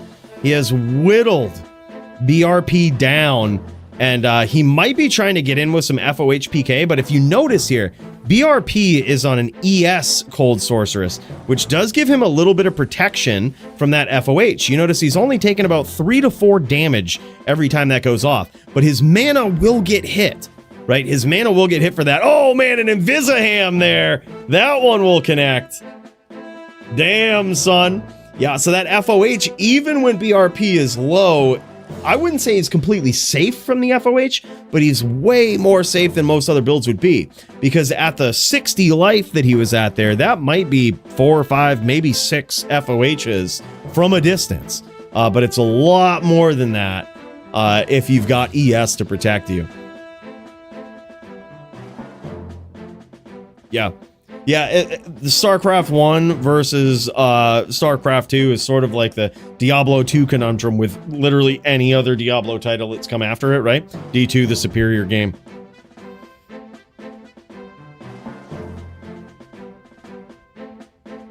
LOL Rages, what's up, man? By the way, speaking of LOL Rages, LLD, Murder SC was just around and says, hey, look, if anybody needs a match for LLD, get me up in there. Look. I'm gonna throw. I know LOL Rages has a legit match over here, but I'm gonna throw him in there with Murder as well, because I know he was looking for one. And let me see. It was LOL Rages LLD versus It's the Jits. I haven't seen It's the Jits tonight so far, dude. I would say throw it in there. Murder SC versus LOL Rages. Let's fucking do it, man. Yeah, let's go. I think that'd be sick. Be sick to see. Get up in there for some violent LLD. We always love seeing it, man. Yeah, I just saw a video the other day. It made me think of you, Max. It was the single-handed most important decision in all fighting games was for a dev to not patch a glitch that was in Street Fighter 2, because now it has become the common thing. It was basically about a cancellation glitch where if you had perfect timing, you could cancel an attack with another attack, ensuring a hit on your opponent. And it was like the devs knew it and they chose not to fix it before the game was released. And yeah, combos are a glitch. Yep, exactly. And that led to high-level gameplay in tournaments, which essentially, if you think about it, it's all of those types of things have really been at the height of competitive play for a long time. Even in D2, if you think about back in the days of Lord of Destruction, desync was technically a glitch, right? But you had to be good at it. Like, it wasn't some cheap and easy thing to do, as much as the haters would make it out to be like, oh, you fucking desynced by a paladin. That's because you suck. And that paladin was really good. You know, like, there's a way to beat desync. There's the point is, you not only had desync, you had the weapon swap glitch, you had you know, even character build glitches that would come into play and give a player options, give you options in competitive play that you otherwise wouldn't have had. And some people see that as cheesy, but if you look all throughout history, not just in D2, but a lot of fighting games, it's things like that that have always made for good gameplay, and it's always made for top level gameplay, and certainly competitive gameplay. So once I saw that video, I was like, wow, I never thought about it that way, but it is so true. You know, and it might have started with Street Fighter 2, man. Them choosing not to patch the combo glitch where you could cancel one attack and do another one right behind it. And it was like, wow. And it's so true. That is like littered all throughout tournaments like that. Yeah, animation canceling. Yep, was an accident. Now it's a common mechanic in every game. Yep, exactly. And I was like, that's so crazy. Like, I think a lot of games need to take that into account, that like glitches, while unintended, you know, sometimes you just gotta keep them. Just keep them. Like, that's how it is. You know, like the weapon swap glitch that they patched, you know, after I did that video of like literally ice skating across the Bloodmoor weapon swapping and shit. That was an animation cancel, and they patched it. And now you run into that. We ran into a problem then that you couldn't get out of stun lock. So then they fucked their game. by being like, oh, okay, well, I guess we'll fix stun lock so you can get out of it. It's like, how about you just don't fix the glitch? Just leave the glitch in. You should have done that in the first place. Leave stun there, leave the glitch in. I know it's crazy, but remake the game as it was intended, as it was, right? Like, just leave it there. You wouldn't have had to deal with it. And by the way, big puff fate for you, CMC Grizzle. I also missed one from Leroy. Big puff fate to my boy. Should I hybrid against a fire druid? I'm on the fence. No. You should stay a trapper. You should stay a trapper. Wait, are you on a wait, you might be you're on a necro, right? Never mind. It's NVD and your opponent's on a fire druid? Yeah. I wouldn't. But and that's because here's why I wouldn't do it. If your opponent wears the new boots that have magic resistance, it's going to be very hard for you to deal spear or spirit damage. So all you'll have is poison at that point, and you're going to wish that you went all in on magic because you're going to need to. He already said he wasn't. That opens him up to a hybrid build, but even with a hybrid build, you're basically just setting up opportune moments for you to land big shots with bone spells. So I would say your best bet is to use a straight bone necro, and don't be afraid to, if you've ever seen Squigs Duel and you've ever seen Punch Duel on a necro versus a fire druid, watch how they lock, right? Like they will opportunistically, they'll spam some spirits. They're always looking for spear shots, right? Always look for those spear shots. But every once in a while, you get your timing down, you get the lock, and you just lock them and spear, and then get out. Don't get too greedy, right? Lock, spear, perfect timing, get out. Once you get your licks in there, don't be asking to eat no Armageddon. Yeah, poison easy to avoid for fire druid, in my opinion. Yeah, I think there's definitely a lot of ways around it, but when you force, unless you're polytheist and you have a build for everything on the fire druid, I've found that when you force your opponent to have to worry about big poison damage too, they can kind of compromise their build if they don't know what to do. And they can fuck their break points up, making them a little weaker to bone magic, but end of the day, at the top level of competition, I think you go bone necro all day. Full bone necro.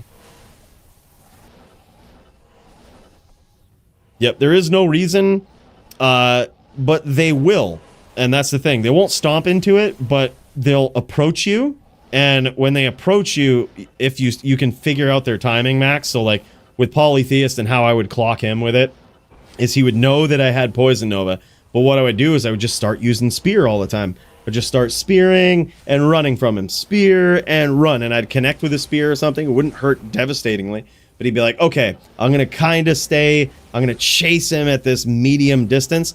And then I would stomp him and fucking throw a Poison Nova and get out. And it would just do so much damage that he had to, like, prepare for it. And then when he did prepare for it, I would just spear. I would just straight spear. And, you know, then every once in a while, he would get a little froggy and get in a little too close, and it's free damage. Free damage with the Poison Nova. You know, we get in there. We work against the life rep for the real duels. There it is. Look at this, man. BRP very low here. Nim doing a great job of working down this ES Sork. Very, very tough. BRP's got the range advantage on him, but Nim might be in a lot of trouble here. He might have taken a lot of hits. That's why he's staying kind of down below here. He's picking an angle versus BRP where BRP can't CT cast him, basically. He's trying to stay below him, not only for the placement of hammers, but if you are at the direct south position on the map, your opponent can't CT you, which is important, right? Yeah, look at this. Nim is very low. Both of these guys playing very opportunistically. Nice shot there. Nice shot from BRP. Ooh, that blizzard is a little dangerous. Nim trying to get in there and finish with the FOH, but BRP dropping that blizz down, man. Oh, man, beautiful shots there from BRP.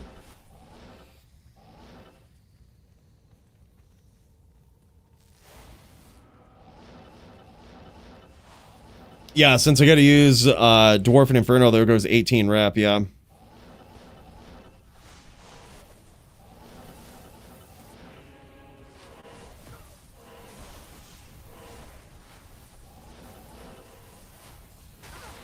Holy shit.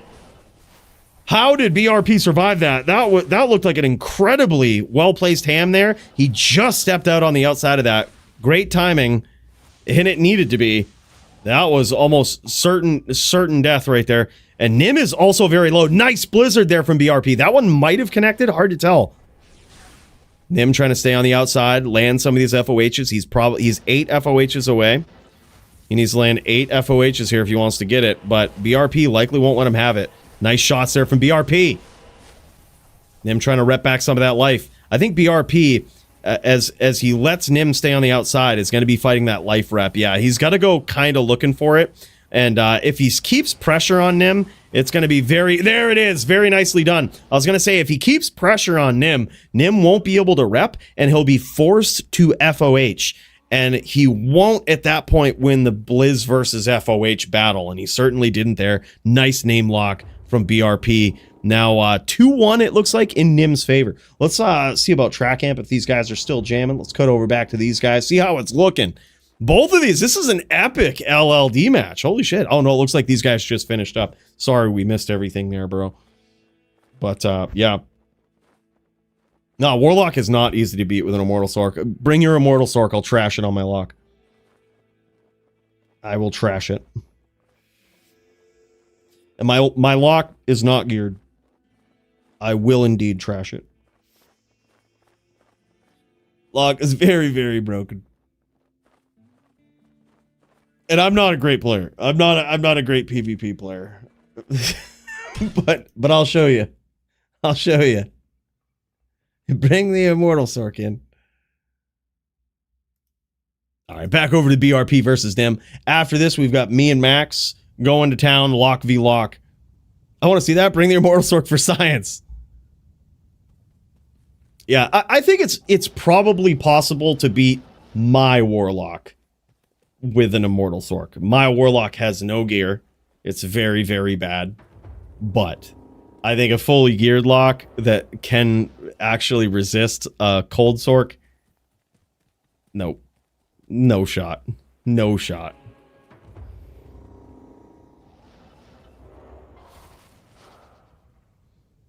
Second time I've seen Portal Barb? What? What do they do? What's a Portal Barb? What is this Portal Barb?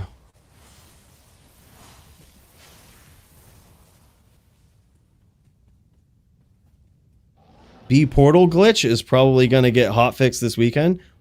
What is this portal stuff? I've never heard of it.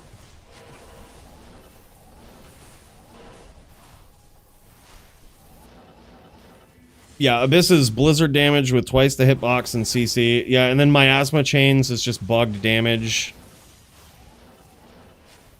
But Nim versus Sogi in the queue, please? You got it, bro. Nim v Sogi up in the queue. That one's going to be savage. Nim getting the work in today. Nim is... We're currently watching Nim right now. Throw down versus BRP. It's a very close duel. This is level 30. Very different than HLD here. Usually, I would say the Sorceress is basically the Fire Druid of LLD. In the sense that there's usually Sorceress duels, just for the nature of how they are, usually last longer in LLD. Much like HLD duels with a Fire Druid usually last a while, right?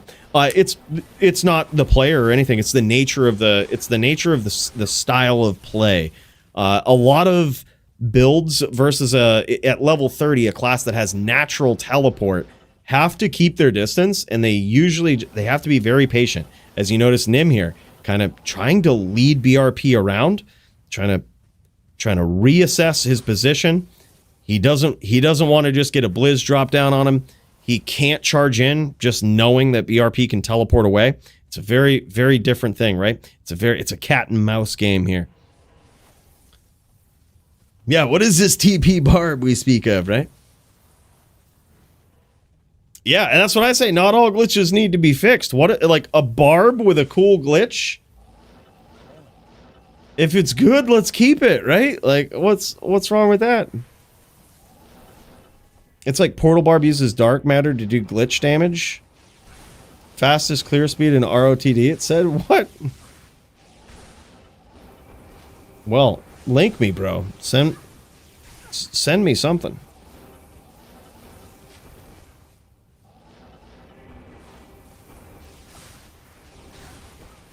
Oh, no shit, Brandon. Well, welcome in, man. Welcome in. Nice FOH damage. That's actually going to punish the mana here as well of BRP.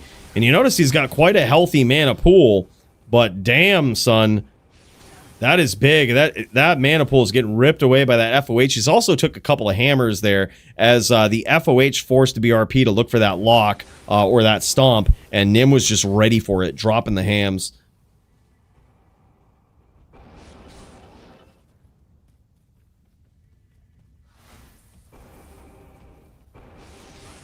Yeah, 200 FCR sling ring, spam TP, everybody, everything dies. Diablo 2 game mode in which a huge map lobby, a lot of players compete each other in a race up to level X. The map is extremely hostile in PvP. Bro, I would love it for, like, if they just added PvP competitions in there like that, where people could fight it, dude. I'm not opposed to it. It is a that is certainly an idea you would come up with as, you know, while you were high, but I'm not saying it's a bad one.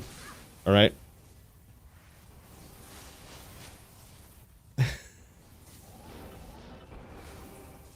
Oh, I get you, Brandoob. Yeah, jam it, bro. Jam it. Jam it. I get you. Yeah, do what you got to do, bro.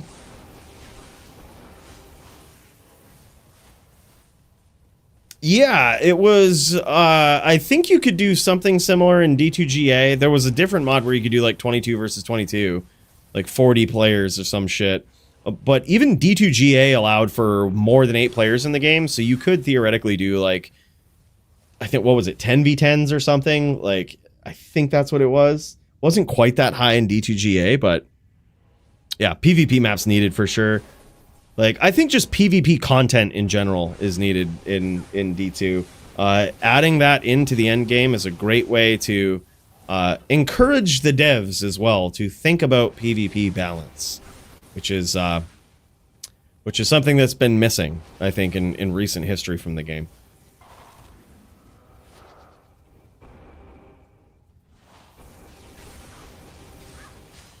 Yeah. Yeah, we've done 2v2 melees. We did 4v4s at one point too. Yeah, melee teams is actually a very unique experience. Very cool. When called to violence, one must answer that call. Yeah, I get you, bro. Yeah, the difference is the reason I had to skip out of DFC that day though is because like DFC was like at least a 6-hour commitment for me. Like, one duel I might be able to do for like 20 minutes, you know, that's a fine break, right? But a 6-hour commitment in a once in a lifetime race that you may not have 24 hours to spare.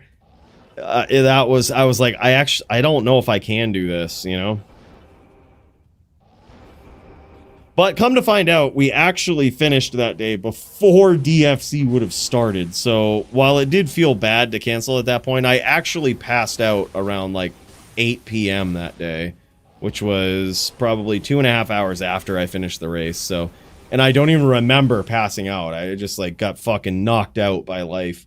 And I was like, so that was the energy I was running on. It probably wouldn't have been a great DFC.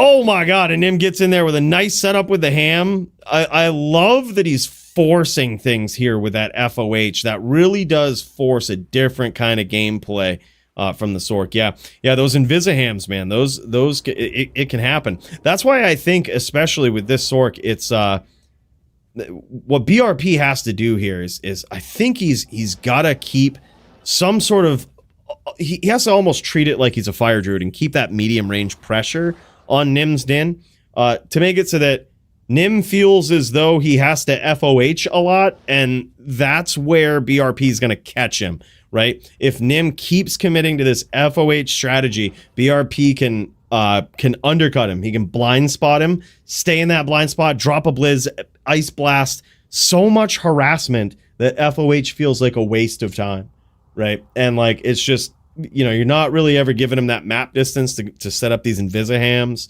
Like, it's a very interesting dance here, I think, that, you know, that BRP has to play, because Nim has an incredible strategy here that FOH really does a number for this matchup.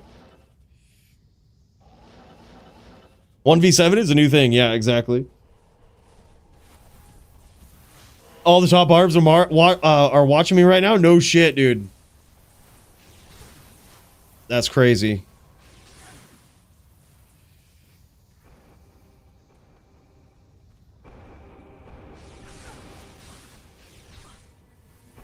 Oh yeah, dude, and I still love that video where you did the ancients with it, man. I think that was so cool. What a great barb. Love that you're doing that. Bring some love to the barb. That's cool, dude. I like the concept of competing on anything besides the Warlock this season. I think that was something where if I had infinite time to degenerately 99 characters, I think I probably would have. Like, barb looks so fun this season. I even think throw barb with some new tech could be fucking insane. It makes me really want to build one.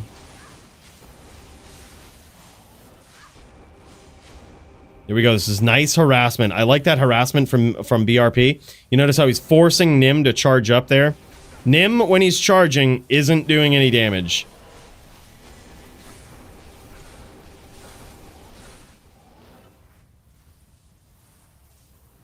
Those are the exchanges that he wants to look for. There it is. Very nicely done.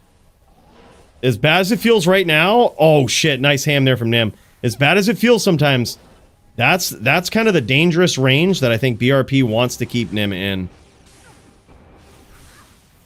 Also, CTing a Blizz could help.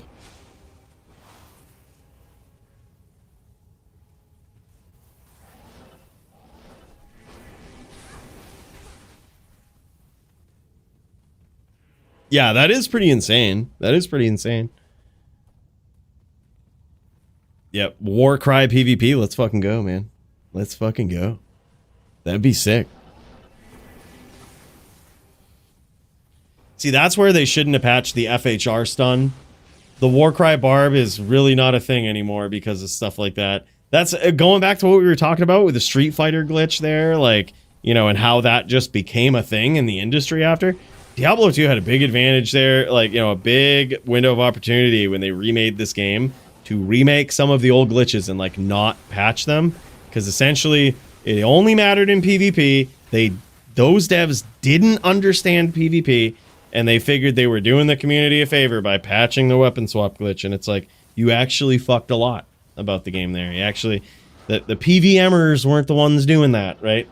It was, I almost feel bad. I wish I could go back in time and never have done that in my playthrough of D2. Like, noticed the weapon swap glitch and didn't make a big deal, because who the fuck else did that, right?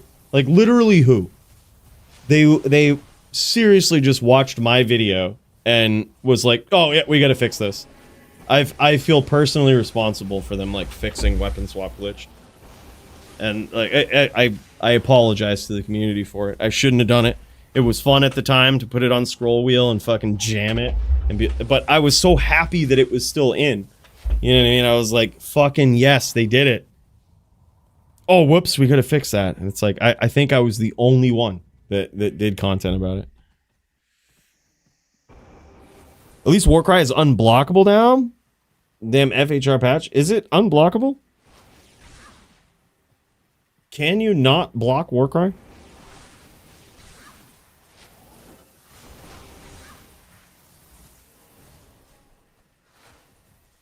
Yeah, exactly, Max. They just bad calls trying to fix things that weapon swap glitch fix naturally. Yeah, and it's like, this is what I say. If a glitch only affects PvP and you don't understand PvP and people are using that glitch, don't fix it. Right? Like, lesson learned. Don't fix it. Let people have it. Not only does it bring back the original feel of the game, which I'm sure is what they were going for with remaking D2, but it's also something that the devs don't understand. And I'm sure they had this holistic, like, oh, well, we're just making the game better, but it's like, you're not. You're actually not. You fucked it up.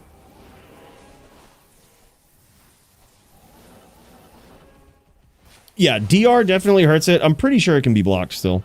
Nice hams here. Oh, very nice Blizz. See, this is the pressure. This is the pressure that BRP needs to keep up. He needs to be very careful. That ham is coming. I was going to say, it looks like he's not yet familiar with like those hammer fields of the HLD hammered in.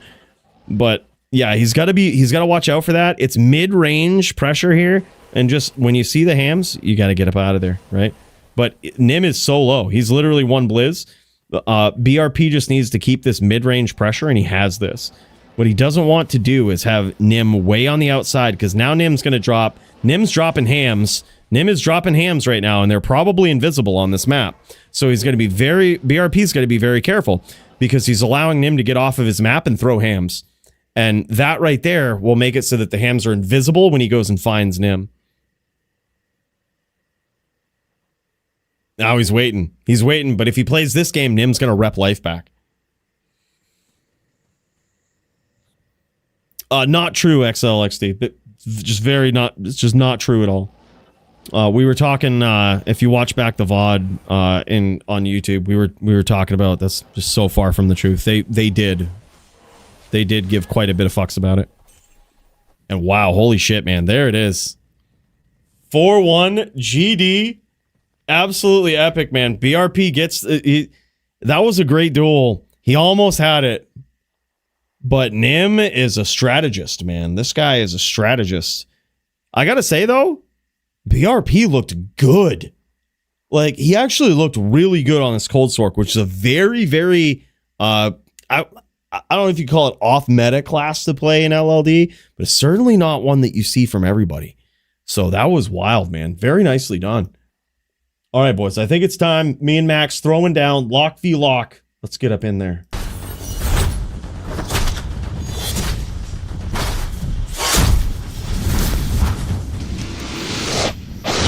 All right, Max. It's time. It's time for us to have a real duel. I should probably get Hodo or Life Rep or something, because I feel like this is going to be pretty sad in one way or another. Probably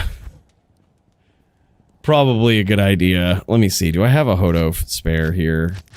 If not, I'll go find one. I'm in DF's... well, actually, let's make a private game that nobody... Let's make one that nobody can easily hack, Max.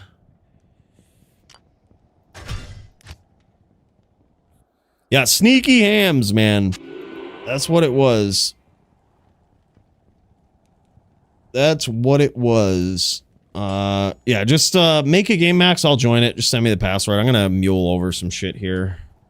Mule over a good old Hodo or something. I think Hodo for rep is probably gonna be a good idea. PM game name? Alright, alright.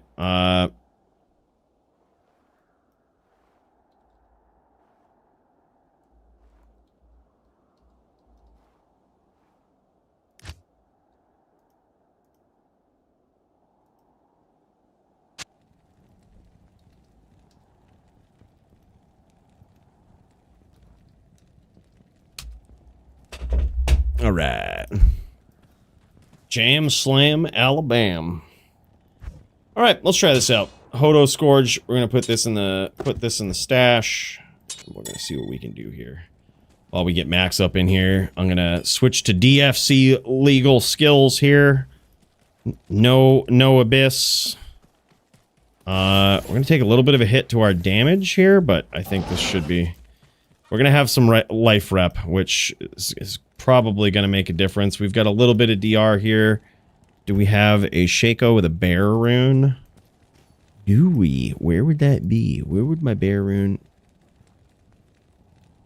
Yeah, I still have Abyss for synergy and stuff. Let me see here. Do I have a Shaco with a bear rune?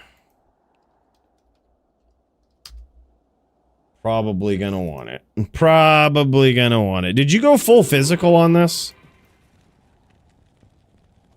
I don't have shit on this, do I? Shit. Shit.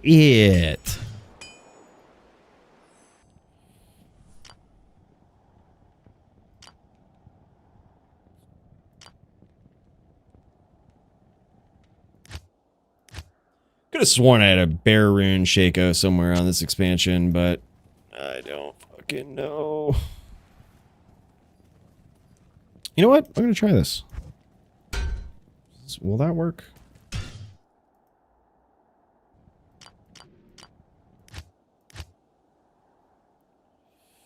Yeah, speaking of which, track amp, there it is, right? Yeah. Be a little short with my strength here, huh? 11 short. I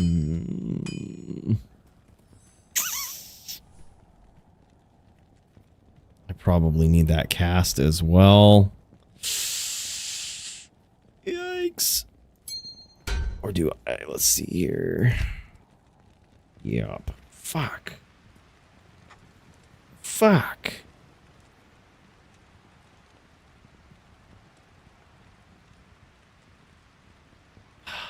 Damn it, I need the cast.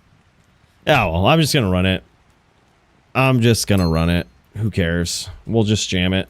We're not ideal here, but we'll see what's up. We'll see how we do here.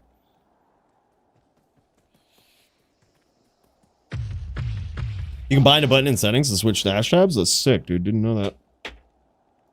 All right. Well, let's just fucking jam, boys. Let's do this right. Let's get up in here. Let's make this one a battle, all right? Let's make it a battle. Yeah, we want some Fortress music here from the Act 5. That's actually going to be the one that fires me up. I don't think this is a Punch-Out theme match. It's going to be a duel of patience. It's going to be a duel of patience. Oh, shit. I need this, don't I? I can't rep life it either.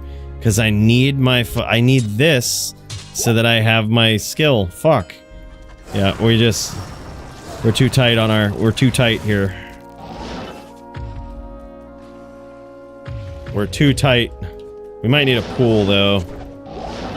Let's pool. If I use Bind Demon on a Quill Rat, does that count on you dying to a Quill Rat? If Bind Demon works on a Quill Rat, I'll concede to you right now.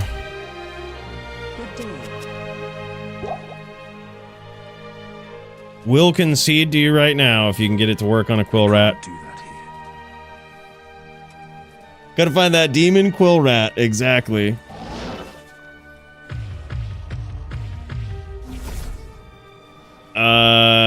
Another pool. Pooling. Yes. One thing I could do, though, is swap to this. I'm not sure if he's fire, physical, whatever.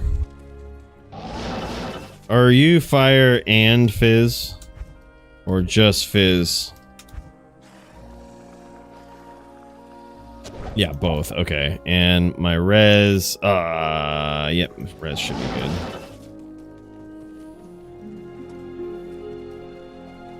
Good day. Alright. Yeah, this could be a longer duel. I think I have to, like... I think I have to really rely on my pets. I can't do that here.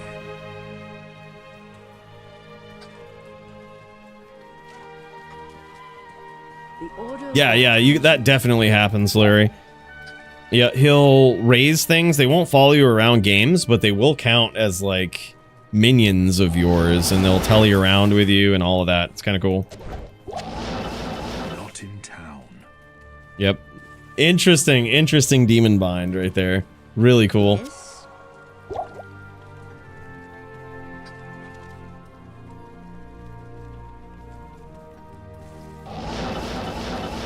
All right, we'll jam it. All right. Go, bro. Round 1.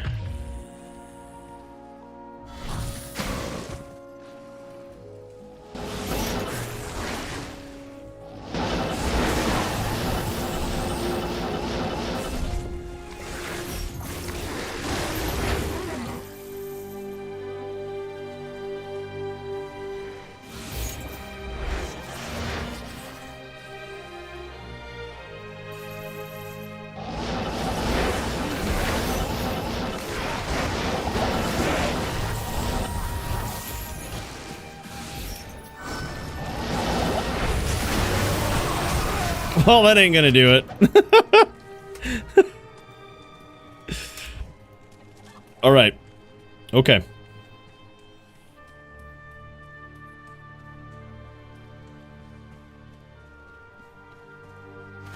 I am overburdened.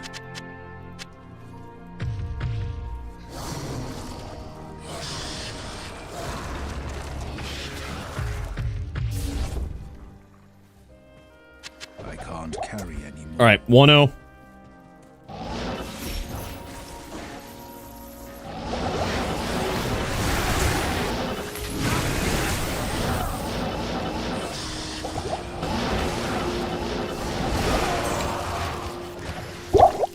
Lag.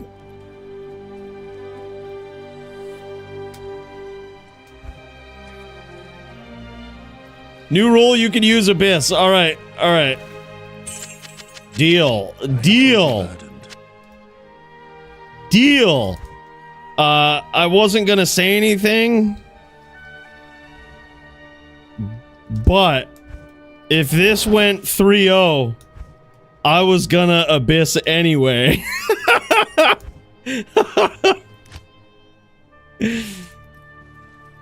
All right. It's Abyss time, boys. Yeah, new rule.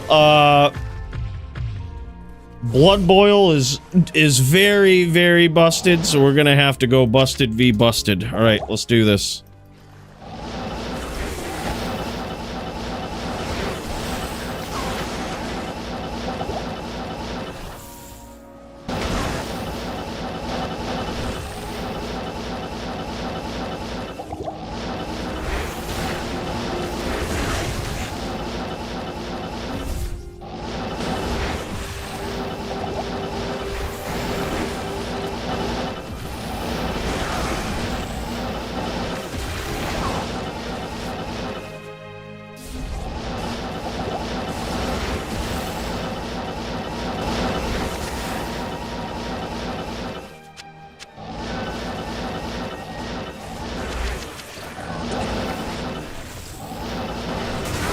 Oh!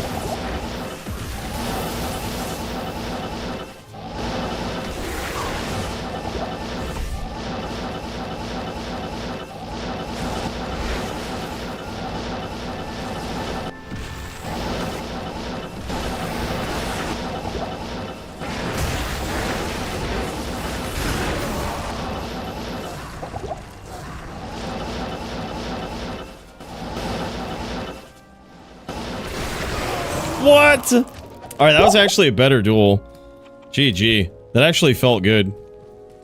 All right.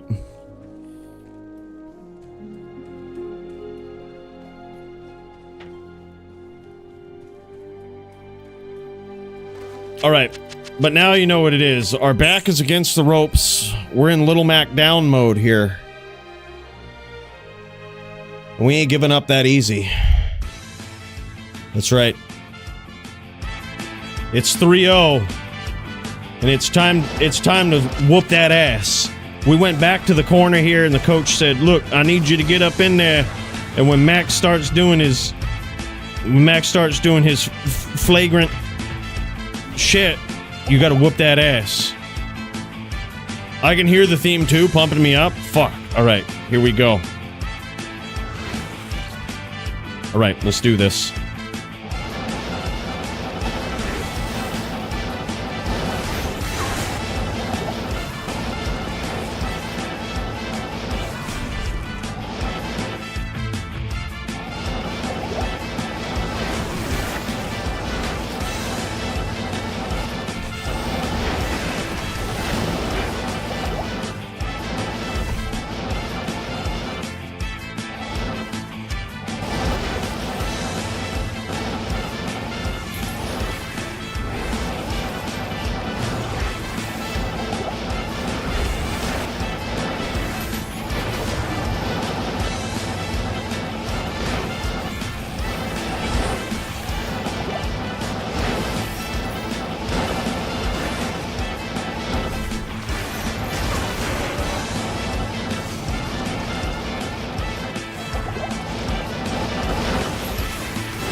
No! No! Good duel. Good duel, man. Yeah, good duels. Alright. Abyss not banned in Lock v Lock. Fuck it. Fuck it, man. That felt so fair. I could have also built this guy different, and I'll show you what I mean here. I only have one hard point into this. If this was 20 hard points, we would have sucked the whole map in with it, which is kind of wild.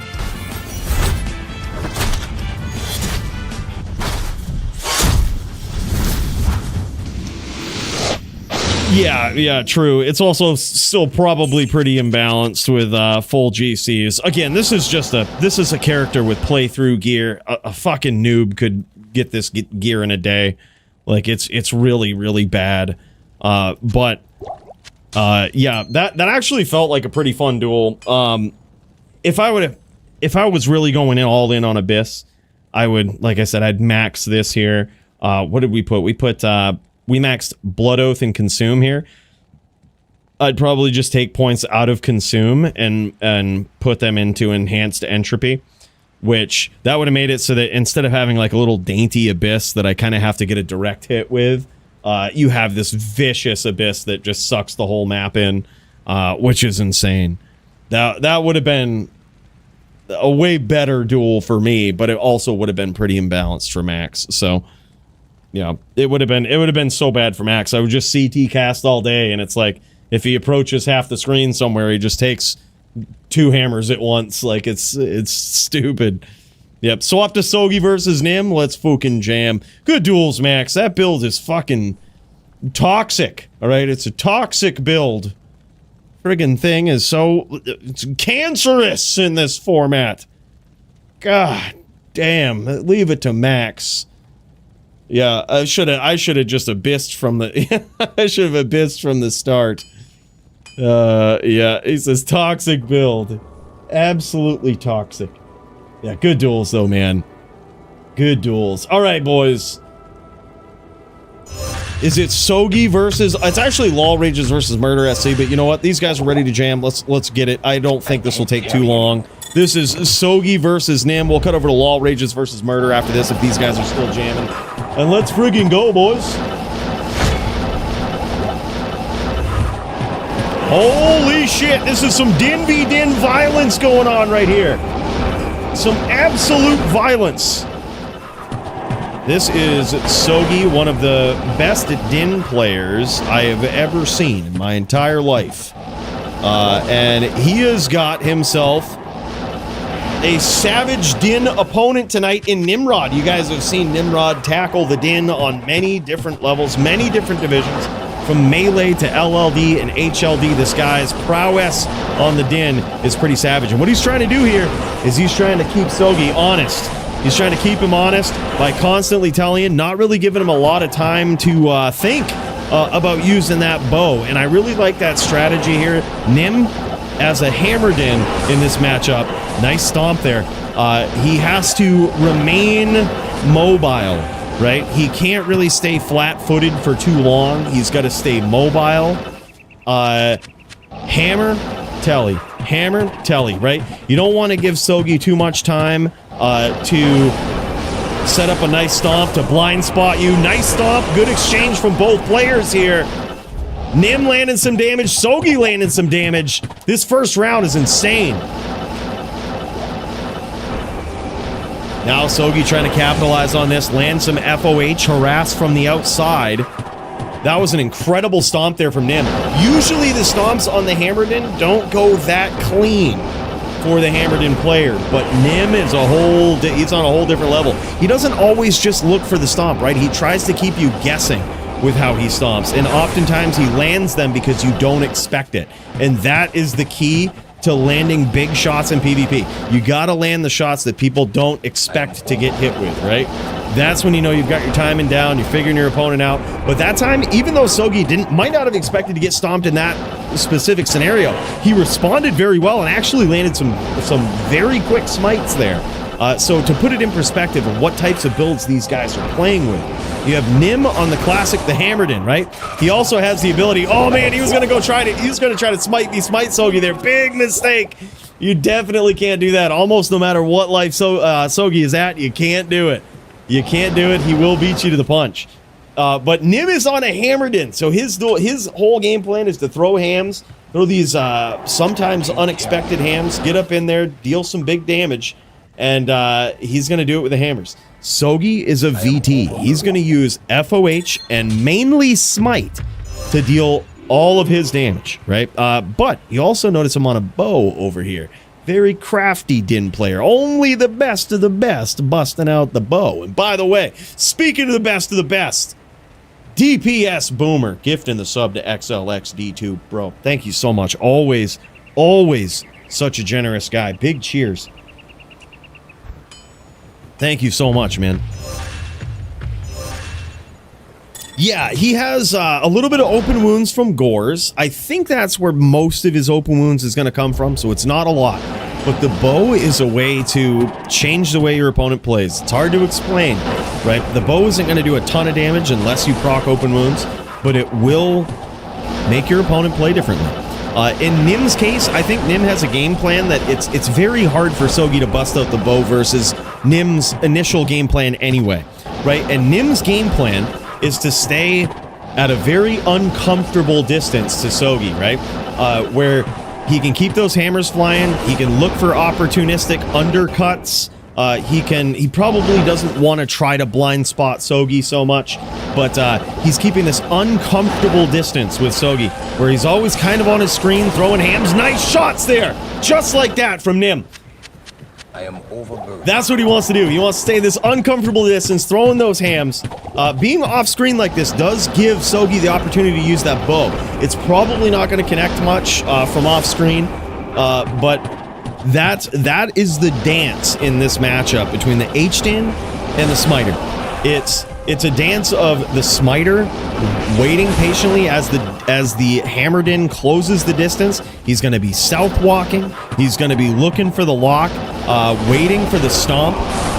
And Nim is going to be trying to cut angles, cut him off with the hammers, right? And that is kind of the usual dance. But the bow here with guided arrow on Sogi's end, he is going to be, he's happy that Nim is at a distance, right? Oh my god, and another big hit. The bow in this case, oh my god, man, and Nim gets there evening up the score. This is huge. 1-1 versus the Sogi. Or is it 2-1? I thought it was 1-1. That's big, man. That's big. I am overburdened. It's 1-2. Okay, 1-2 Nim. Holy shit. Holy shit. Nim is ahead, bros. Nim is ahead. This is crazy. I can't carry anymore. Yeah, I'm happy you're here, XLXD. Man, that's awesome, man. Welcome in, welcome in. Hey, Coooley, do you know someone that can price check? Very rare. Best way to price check anything is do this detail. Go on to Tradery and pretend you're trying to buy an item similar to what's going on, right? What would you have to pay to get that item? Right, that's a good way to check. And whatever your other options are out there that are close to the item that you have, that people are charging, the lowest price that someone is charging for anything remotely close to what your item is worth slightly less than that. Yeah.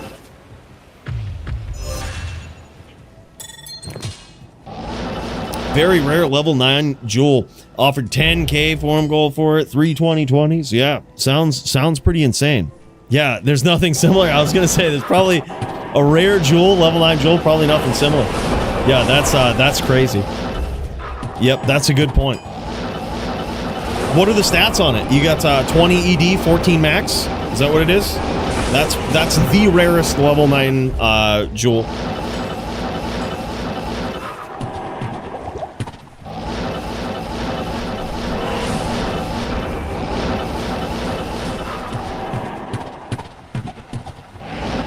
Four to 14 damage, negative 15 Rex. Wow. Nice one.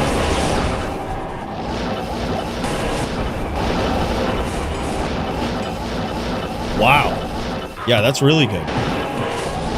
Dude, put it this way. The second anyone offered me 2 or 3 2020s for that, multiple 3 2020s for that, personally, I would take it. And here's why. because level 9 dueling is not as popular as it used to be in D2R. But 320/20s are timeless, right? That's how I look at it.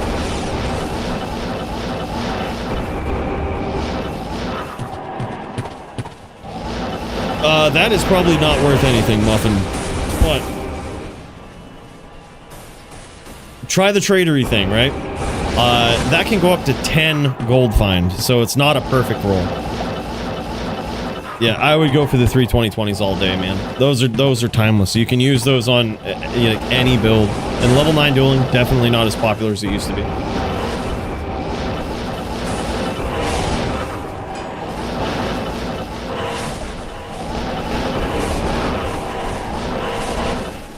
Dude, Nim is getting some nasty hits in here with the hammer din. That's actually a very hard thing to do. Now, you see, I'm surprised. Sogi is still busting out this bow. And honestly, Nim is giving him some range to do that. So Nim hasn't really punished the bow strategy yet. And besides the fact that he's just up in the scorecards, right? He hasn't tried to punish the bow strategy. He might just be relying on the oak sage to block most of those shots from afar. And every time Nim comes on the screen here, he's just at this very uncomfortable distance, which is usually how this bout happens. Like, this is usually what you would see in a VT versus HDIN, is you would see the VT actually not teleporting a lot. When the HDIN comes on the screen, the VT is usually walking downward and trying to bait the hammered in for either a stomp or a cut. And when the HDIN cuts, that's when the VT blind spots him, right? It is such a fine dance. But Sogi does teleport a lot in this matchup, which is certainly rare. And when I dueled him on an HDIN, it threw me off, right? And it opened up a lot of windows here. But Nim might have been watching the tape. He might have been watching the tapes here because he is not thrown by this strategy. And he's really seems to be punishing Sogi a lot when, you know, with what he's doing. With very well-timed stomps and, you know, very nice undercuts, just opportunistic. And how he's doing it here it should be studied. This is insane. Some great gameplay here from Nim.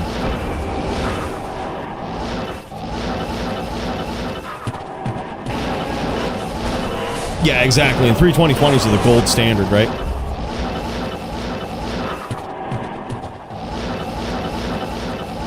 BRP? Yeah. BRP, yep. Absolutely. We'll throw you back in the queue, man. Sorry about that. Gotcha, brother. BRP versus, let's see, we saw the LLD fight. It's BRP versus Superdude. Yeah, I got you, bro. Sorry about that. First time streamer here. I'll get better as we go. Yep. I'll get, oh, it's Superdude? What did I say? Yes. Yeah, there we go. Superdude, yep. Also got Hasha tonight? Fuck yeah, dude. Superdude. I'm gonna throw Superdude and Hasha in there now so I don't forget. Holy shit, man. Zung, aka the Sogi, gets there. I think this is 2-2 between these absolute Din Titans right now. I gotta say, that's a really good duel, man. This is really crazy.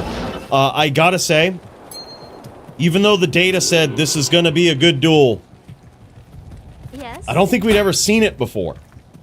Or at least not in recent history. And I was kind of scared. But I gotta say, this is actually very back and forth. A very, very good duel.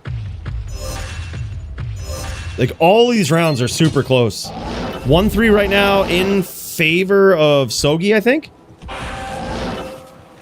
I am overburdened. It looks like I just caught the score in game there. I think that's what it is. This after 40 minutes of FOH is rough, yeah. Yeah, it's tough. And, I mean, Sogi is a savage Din player, man. Absolutely legendary. But Nim is doing a great job. I mean, these stomps, his timing is incredible.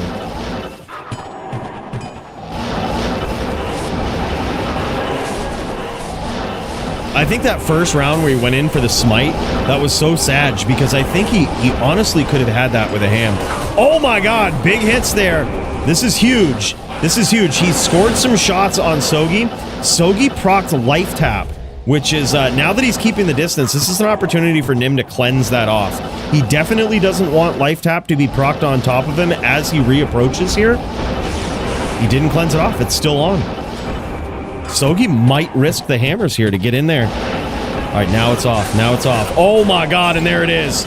He gets there with a beautifully timed smite as Nim went in for that stomp. He goes, thank you, I'm tired, boss. Dog tired. Put me down in the din v din. Nim says no matter what, the dins get the wins in this matchup. So he can rest easy. He can rest happy tonight. GG, brother. Good duels. Absolutely epic showdown between these dins. I gotta say, very nicely done. Can you donate some bot lobbies, please, sir? LOL. Yeah, let me get the bot lobbies. I'll donate all the bot lobbies to you. I grow them out back. What up, CMD? Or competitive. I'm sorry. Never mind. Competitive. What's up, dude? These guys showing off some HLD din gear here. I can't use this yet. Impossible. Nope. We got a battery here. I can't use this yet. Damn, son. What a savage. What an absolute savage din throwdown. We've got LOL Rages versus Murder SC next if these guys are ready to throw down. Or LOL Rages versus Jits. We've got him in the queue if he's ready.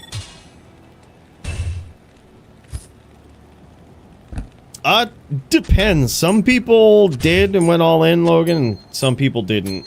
Some people are kind of half in with their PvP guys, and honestly, you can't really blame them. I'm one of the guys that's probably half in, and it totally makes sense. Yeah, epic showdown here. Nim had a good setup. I like the double bared COA there. Gotta have the Oak Sage up, you know. You gotta have that. Even Sogi, I think, was using it. He might have had the. Oh, look at this. He had Horizon's Legacy. Interesting. Very interesting. I don't think Nim was using any of like the new Juel or Sling Ring or anything either. So yeah, very interesting. So those new boots just mitigated a lot of that magic damage right off the rip. Those boots are fucking wild, man. Those are insane. But good duel from those guys. Holy shit.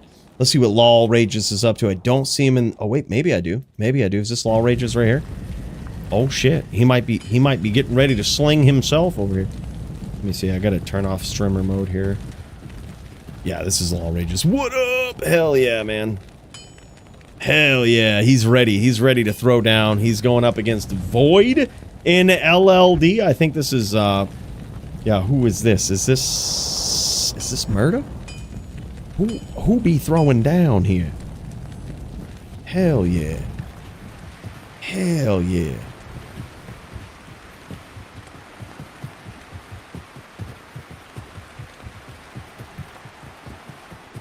Joby still fighting? LOL. Joby, what a noob. That guy. Why are you so excited about Joby in the DFC? That guy, trash din player. Never lost to him at all. And that not even close. That guy is bad. It's been a while. It's been a while since we've seen him. I think the last time, no, we've seen him. We've seen him. I can't remember. It's not very frequent either way. Look at this. This is a Abyss build. Holy shit. This is an Abyss build in LLD. LOL Rages going up against Void, aka I'm not sure who this is. Is this Jits? This can't be Jits. Is this Murder? This might be Murder. Oh man, that chains, bro. Oh my god, what a close duel. Holy shit.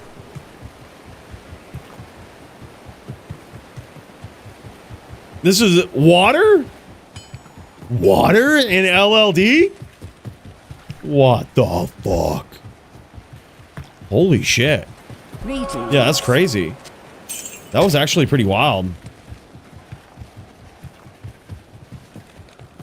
Necro took a big hit in HLD, but more time, more data needed. There hasn't really been a lot of DFCs since the expansion, right? So we don't really know. Pub games are just impossible fuckery where you don't really gain a lot of info at all. The new boots really hurt the Necro and the Din. But more time is also needed for Necros to kind of get acquainted with the new helm that has magic minus magic res on it. The new Juel that has minus magic res. No matter how you slice it, the boots kind of outweigh all of that. So Necros are certainly worse off, that's for sure. They didn't get any better in the expansion.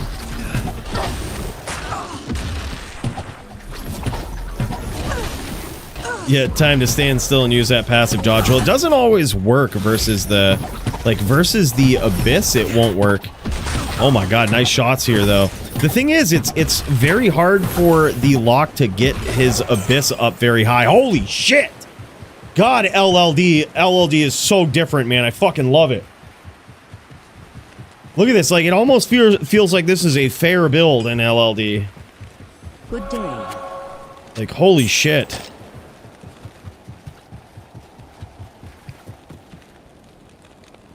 The helm isn't viable because no 2 open socket? Yeah, probably.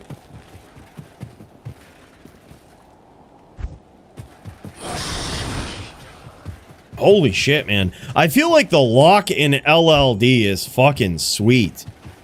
Like, from what I've seen so far, it seems very powerful, but is beatable. Like, and, you know, which is way different than HLD, where it's just unbeatable. There's nothing that can beat it. He goes, Echo much better? Yeah. Yeah. I could totally see that. I could totally see that. I'm so happy you brought an Abyss build into this. This is wild. I thought for sure this would be, like, pretty busted in LLD, but it's not. Apocalypse, Abyss, etc. Yeah. True, yeah. Because you don't have a lot of skills to, like, throw into all the synergies, right? Unlike HLD, where you can max, like, the enhanced entropy and make the, you know, just make the radius of Abyss pretty wild.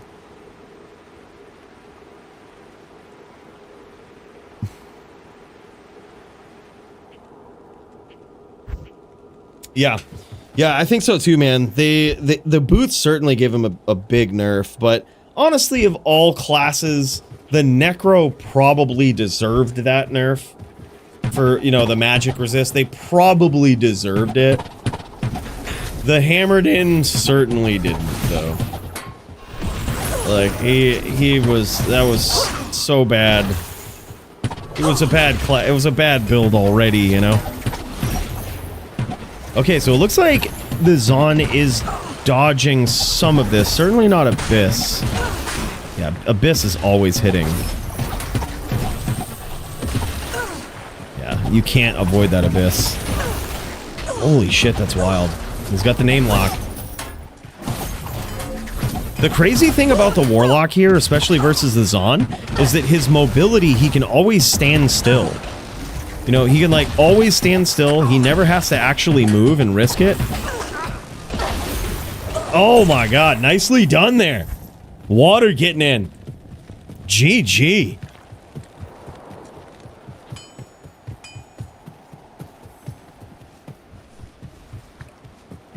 Yeah, it can dodge chains, but chains hit so frequently. That's the thing, is like once chains is locked onto you, especially, like chains with a name lock will just continue to try to hit. So like you can dodge it, but it's coming at you. Yeah, this is actually epic, man. This is fucking sweet. I thought it was banned? Time to respec? Yeah. No, not in LLD. Those rules were for HLD. So, LLD, more data needed. Oh my god, big hits from the chains. That was one of those cloud hits, man. And that looked like some weird-ass desync shit there with Void. That was, or with Abyss. That was wild. It's now 2-2 in in this epic level 30 showdown between the Lock and the I Zan. can't carry anymore. Has anyone tried Blood Boil in LLD? Doubt it. You could be the first, Max.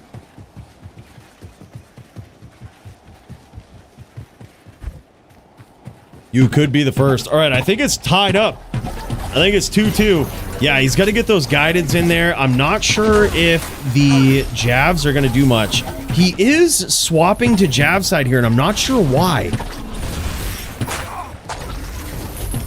If he's trying to throw or what's going on. If possibly he gets more dodge with the jabs, that could be it. His jabs could give +1 to Zan skills. Oh my god. That time, though. That was wild. He says, thanks, Coooley. What do you mean? Hello. Holy shit.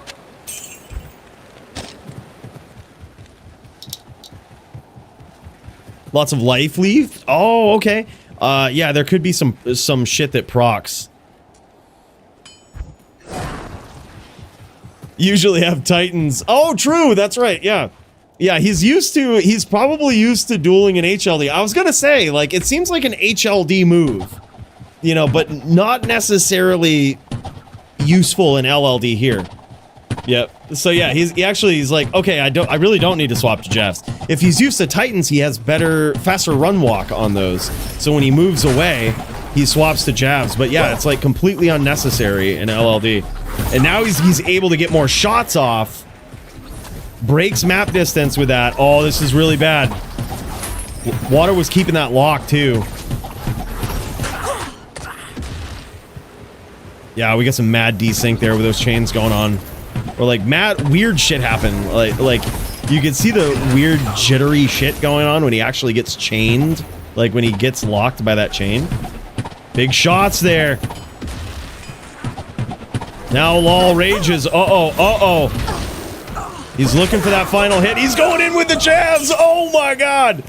That would end the duel, so it's, I guess, technically a draw. I guess that's technically a draw. Because it was, what? It was 3-2 before that? So it would end the duel. That's a draw. 3-2-1, baby. That's a duel right there. Yeah, those guideds, man. Those are paying big dividends. Big dividends.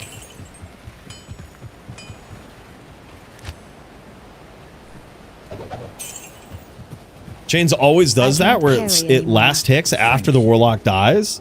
Can always go for tie with Miasma Lock. No shit. Crazy. Yeah, well, fuck it. See if it becomes a problem, right?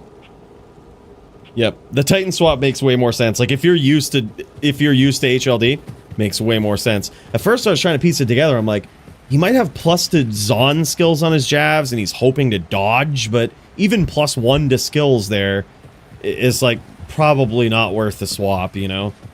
Probably just keep shooting the guided.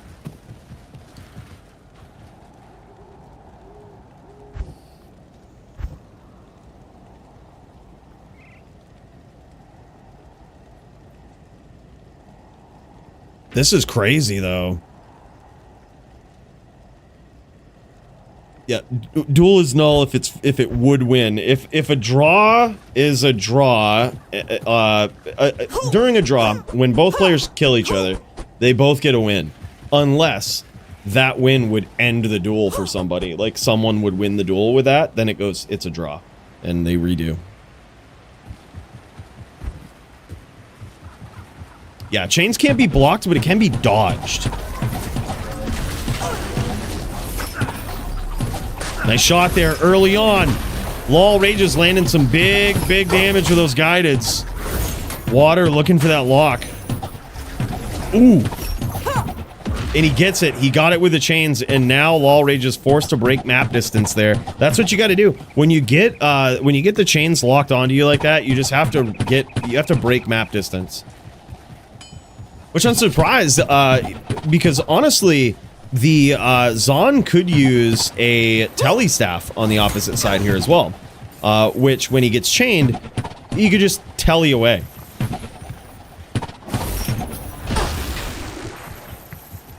Water using that house. Wise to kind of disengage from this, I think.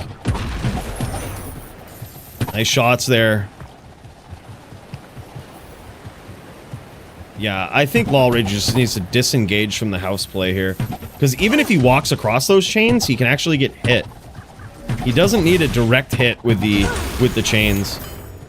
If he walks through it, it's vicious.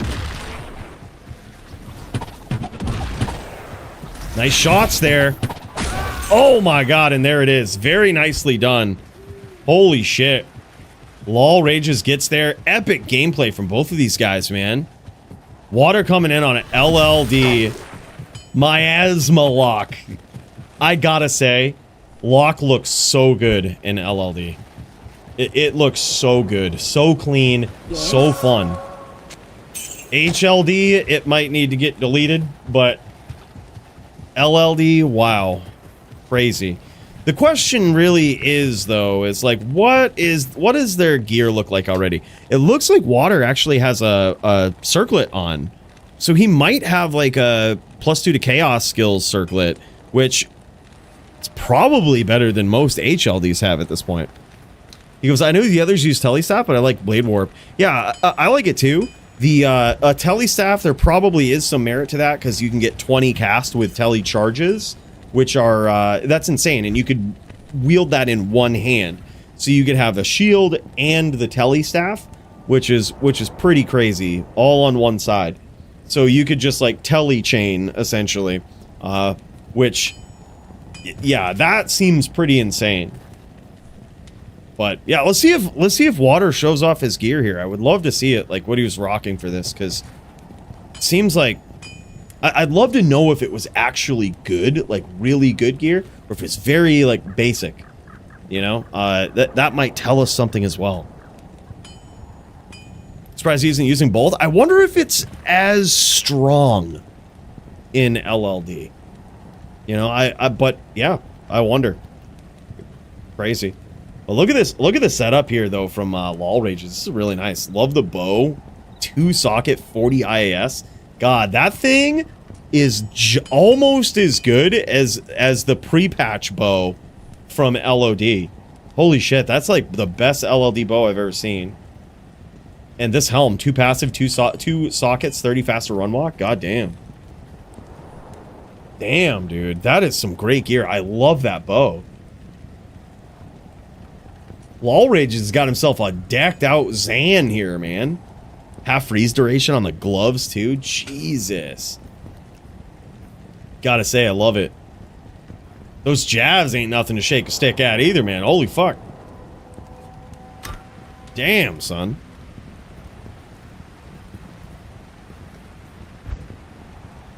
That is crazy. I gotta say, looks real good. Looks real good. Lock looks so good at level 30, man. Holy shit.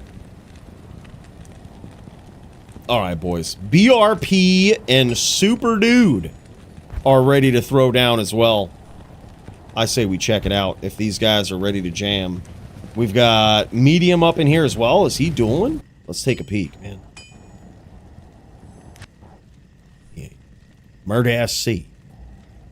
Murder SC. What's that boy do? You know what? If he's ready to throw down, I say we do it too, man. Do it to it. What's that boy doing?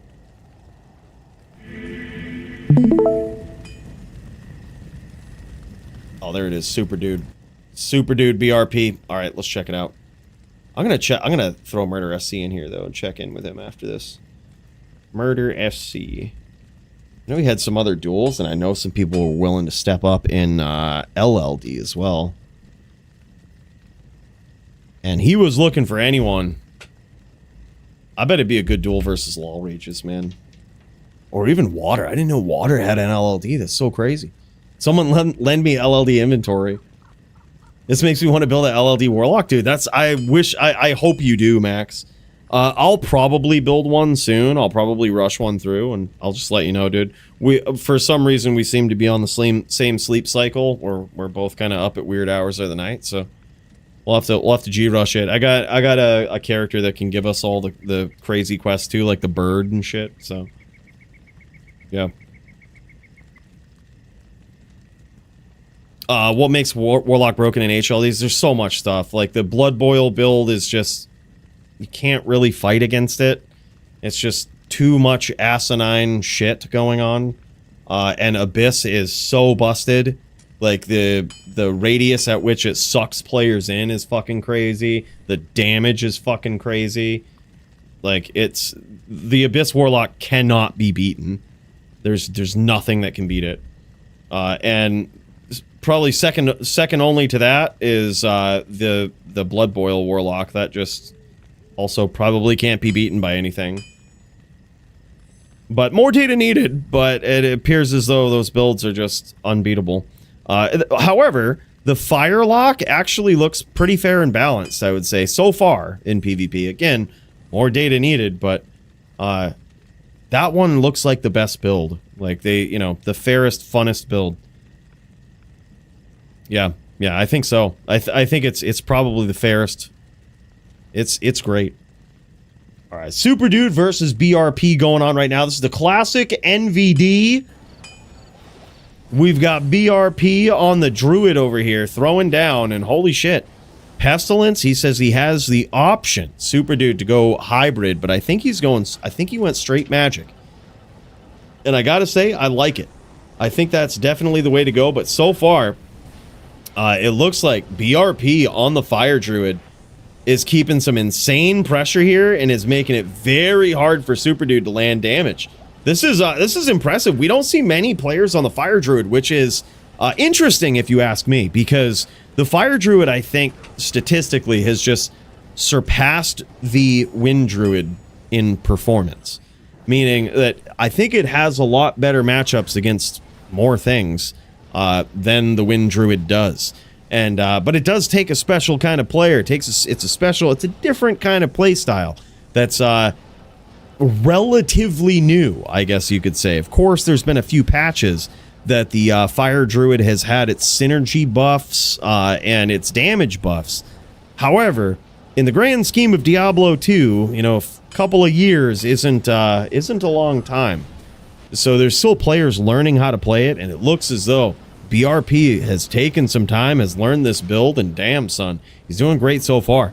But Superdude landing those big shots with the spear, this is crazy. Coooley, I love the commentating energy. I want to see and hear you be a play-by-play analyst on some March Madness b-ball games. Appreciate you, man, but unfortunately, sports, LOL. I'm just a big Diablo player. I do watch UFC from time to time. Actually, quite a bit, but I kind of agree with that. Abyss, most broken, and Blood Boil doesn't lose to anything else either. Yeah, no counter from the original 7 classes in HLD. Echo, also very strong, but can be outplayed by some. Yeah, exactly. Echo is weird because it's like, it's so unforgiving. Like, you can outplay it because its range is kind of limited, unlike Abyss and Blood Boil. Like, it has limited range, but it's so unforgiving. It's like if you get hit by it, you're just fucking dead. You know, it's kind of discouraging, you know, but yeah. Yeah, it feels weird doing this on a Saturday. We didn't want to take a lot of the viewership from UFC, which I'm sure everybody that watches that would obviously want to tune into the DFC. So I had to reach out to Dana White and be like, all right, look, I'm going to be running this event, so just make sure you run kind of an RVR card, you know. Throwbar viable? What do you mean by viable? I mean, you could play it. It's definitely not an S tier, though. Yeah, but LLD, it's way better at level 30, the Brawler Barb, than it is in HLD. You can play it. There is a build for it, and I think I have it out there in the original Throwbar video I put out there. I think I have my PvP variant in there, which, you know, definitely you can play it, but it's gonna have a lot of bad matchups. The Barb isn't a good class in HLD anyway. It's arguably the worst class, and so when you put the worst class on a not off meta, like on an off meta build, it's not gonna be the best. You know, it's like class has already got some bad disadvantages everywhere. But I don't know, Crider. Did you see those LLD matches? I gotta say, Lock in LLD makes me want to convert all my fucking LLDs right now. Like, I haven't converted a single one. But, like, I am... It makes me want to just be like, alright, yeah, I'm in. Yeah, like, I'm in.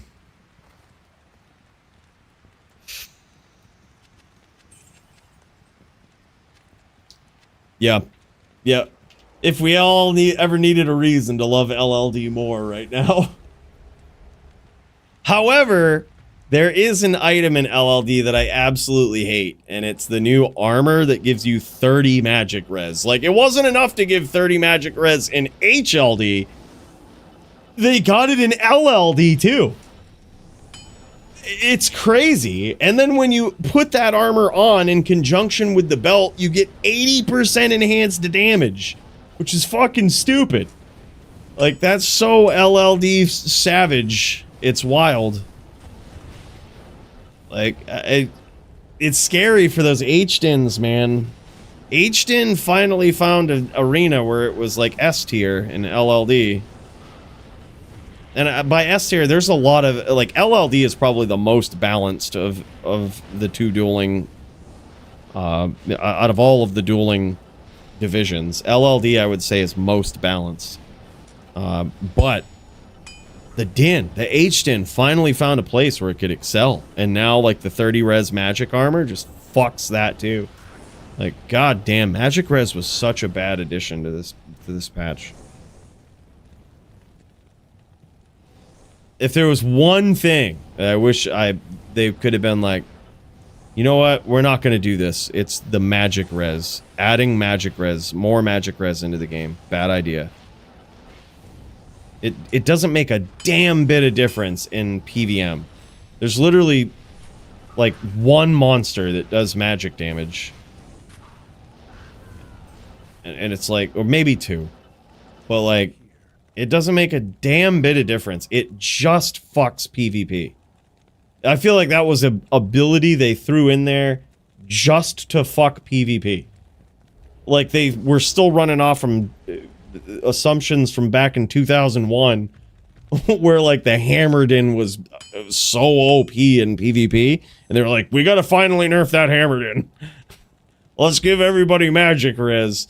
Little do they know, it's, like, not a good class. It's, like, impressive when someone's good on it. It's so bad, and now it's just dead. Like, in LLD, there's no way to fight back against magic res. Yeah, it's just so pointless in PVM, PvP, yeah.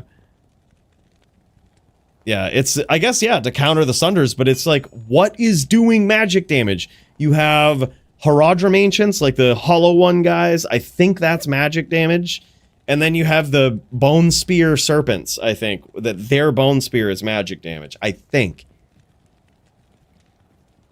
No, you have Oblivion Knights that have Bone Spirit. Okay, 3 monsters. None of those hurt. Except maybe Bone Spirit. None of those hurt. And now you want them to not hurt at all for, like, the little damage that they do? Like, come on. Yeah.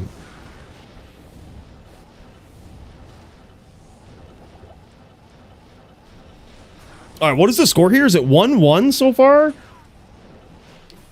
What I'm noticing here from BRP is that there's a couple of instances where he is so violent. I love it. He's trying to push that pressure, close the distance, land the Molten Boulder. But sometimes he lets his oak down. Like right now, you look at this. He's keeping that name lock. He wants the violence. But his oak was down. And when he gets caught with a spear with the oak and the bear down, it's really bad news. And that's happened to him a couple of times here. It's just that violence. He's got violence in his blood, you know?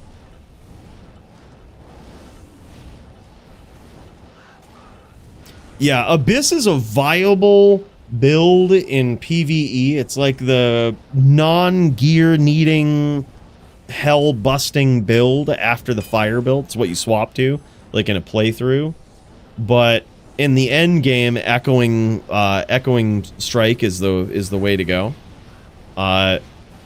So Abyss kind of has a place in PvE, but it's not the best end game build, I don't think.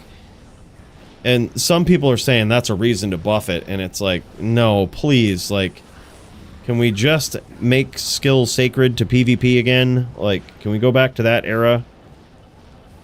Let's call Abyss the PvP. Let's call the magic skills the PvP skills, right? As they so historically have been. And like, let's just balance them and make them not do a fuck ton of damage. Thanks. That's true. I guess if you have decked out endgame gear, it's probably not horrible, right? But that's any build with the lock right now. Holy shit, man. He says off, GG. What is it? So, yeah, he says 299, walked those boulders. He was very, very close.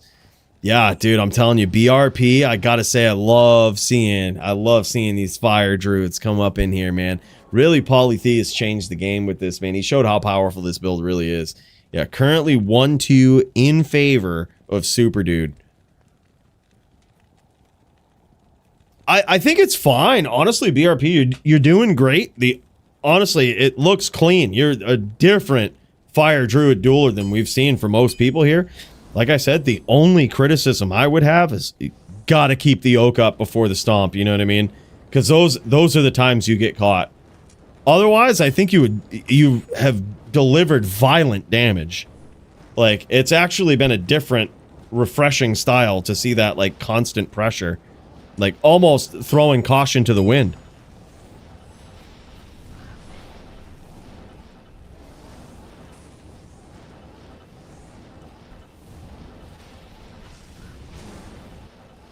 Yeah, I mean, the PvP is complicated and I get it, but I don't ever think that that's an excuse why the devs should discard it. Like, some people argue that, like, oh, I don't PvP, it doesn't matter. It's like, well, it's part of the game. So, like, you can't just be like, yeah, just throw it out, devs. Don't worry about it. It's like, dude, it is part of the game. Like, stop making things in games like this. Like they did in D4. They put PvP in there and then they just forgot about it. They're like, oh, we're gonna make this like D3, and now PvP sucks, just like it does in D3. And it's like, bro, don't put shit in the game like that if you're just gonna throw it out. You know what I mean? You're just not gonna care about it.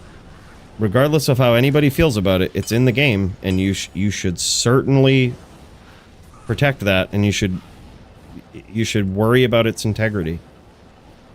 Right? Like, regardless of how anybody feels about it. A job worth doing is a job worth doing right. Just how it is. Don't have it in the game if you're just gonna fuck it up. You know?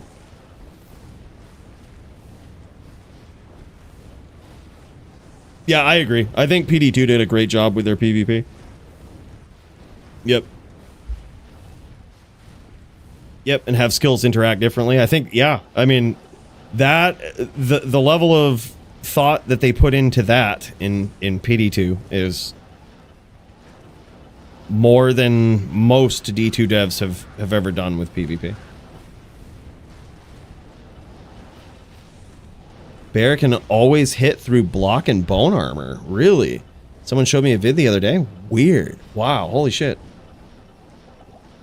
Yeah, Gold Standard it's certainly a PvP game that has withstood the test of time with PvP, which is crazy because not all ARPGs have.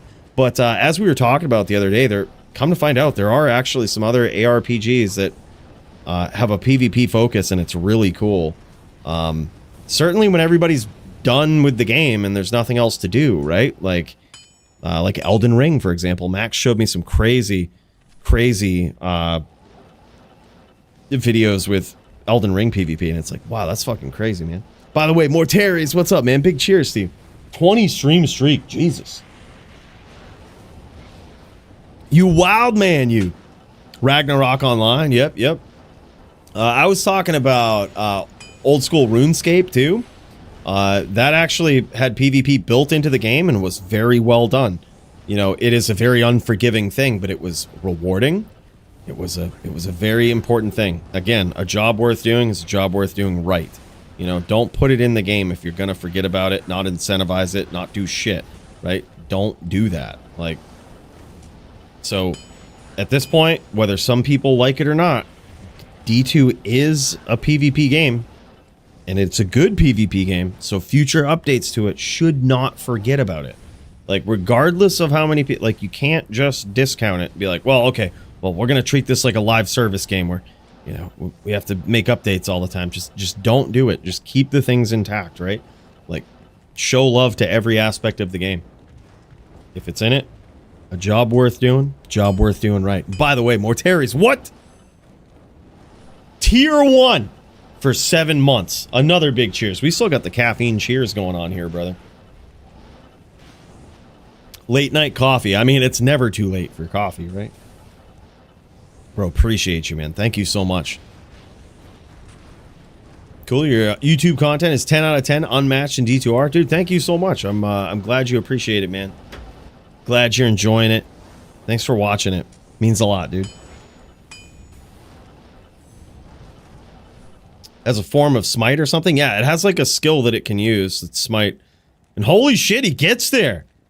BRP might be turning this around. He might be turning this around.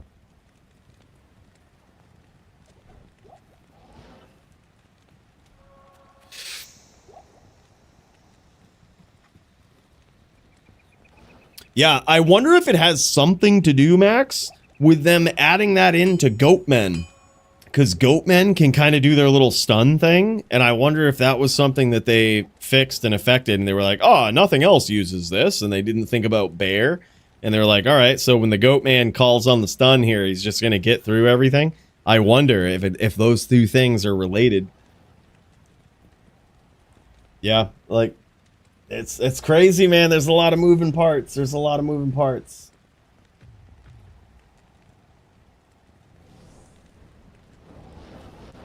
Goatman use barb skills, so don't think that's it, but maybe related in a different way. Who knows? Yeah. Who knows, man? It's so crazy. And rumor has it, there's a lot of people saying that the code on BattleNet might be different than single player for some things. Like, so for example, there's some people experimenting with heralds right now. Our boy, Sir What's-His-Name, actually is doing some experimental things. Testing the spawn rate of heralds based on game seed, or what, you know, you can't really see the game seed. You have to kind of go off feeling sometimes. But I love that. And he's testing a method to spawn heralds faster or more consistently.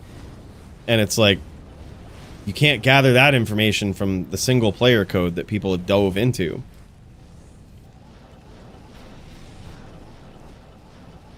Hell yeah, Josh. That's awesome, man.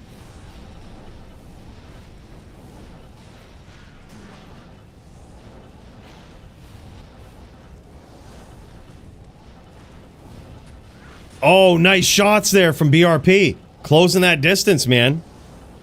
He's learning the cadence. Literally, look at this. No map up, no nothing. He's just getting in there. Oh no, he does have a map. It's just very, okay, I was like, what is going on? He has it very, very translucent. I was like, what? Okay.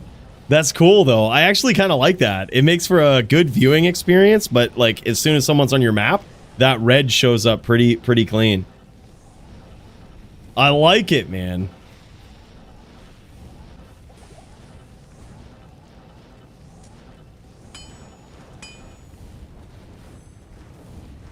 Yeah.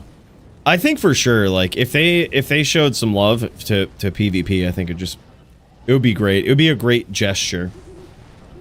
You know, like I said, it's one of those things that I think a lot of devs, it is a complicated thing, and a lot of devs use that as an excuse, and they hide behind this like, well, not a lot of players do it. And that's a bad mentality to like sit safely behind, because sure, it's like less of a percentage of people do it, but a lot of the health of the economy is based on it. So, regardless of if people know they're involved in PvP, they are, right? It's like, the items that you find, the trading that you do, the fact that 32020s are kind of the gold standard of trading, right, is everything to do with PvP. Same with 25s, really. Like, they're not really necessary in PvM. They're not necessary to build any of these fringe builds, but they are the gold standard of trading. They are, like, you know, and it's because of their use in PvP. Without that, you put a very significant dent in the trading economy, which can almost be observed with this expansion. Whereas right now, there's, like, a lot of people that aren't PvPing, some of which, a good portion of which, haven't converted yet. You know, are kind of waiting for this Warlock to be balanced. That has affected the price of 25s and 32020s. It's kind of fucking weird. Like, it's so strange.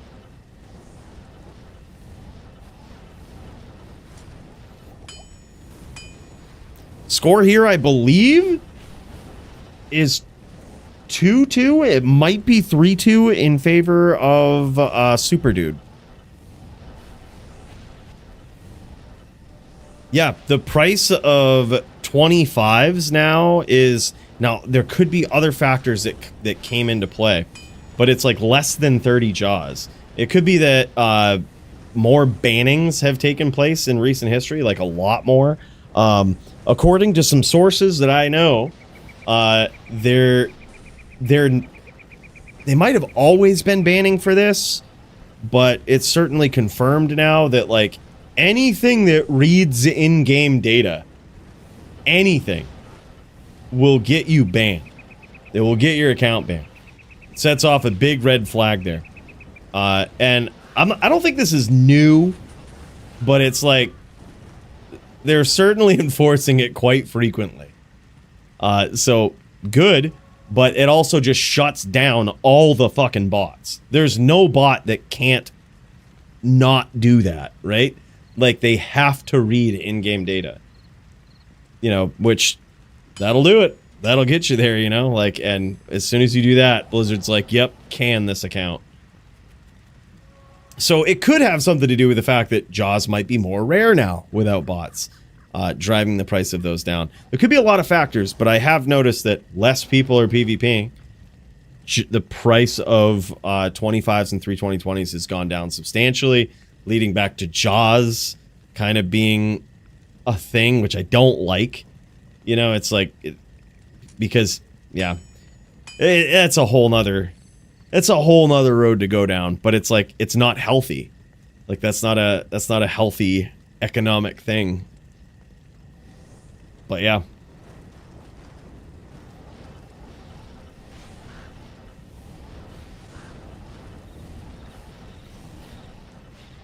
Oh no, the bots still get banned. Like, it doesn't matter if you're doing it in ROT dubs or whatever. If you're doing it on Battle.net servers and, you know, reading in-game data, you'll get banned for it. It's a relatively swift banning. I didn't know that. That might actually be an unhealthy way to ban bots, but it's relatively swift. And I've suspected this for a while, but there's always people who are like, oh, bots are crazy in this game. For years now, I've said, then where are they? Then where are they? And, like, they get fucking banned a lot. Like, and granted, committed people will always, you know, get them back up and going again, but that's just a sign of a good game. But put it this way, my point is that the current D2 devs and D2 in its current state, D2R, is so much better at banning bots and mod users than it ever has been.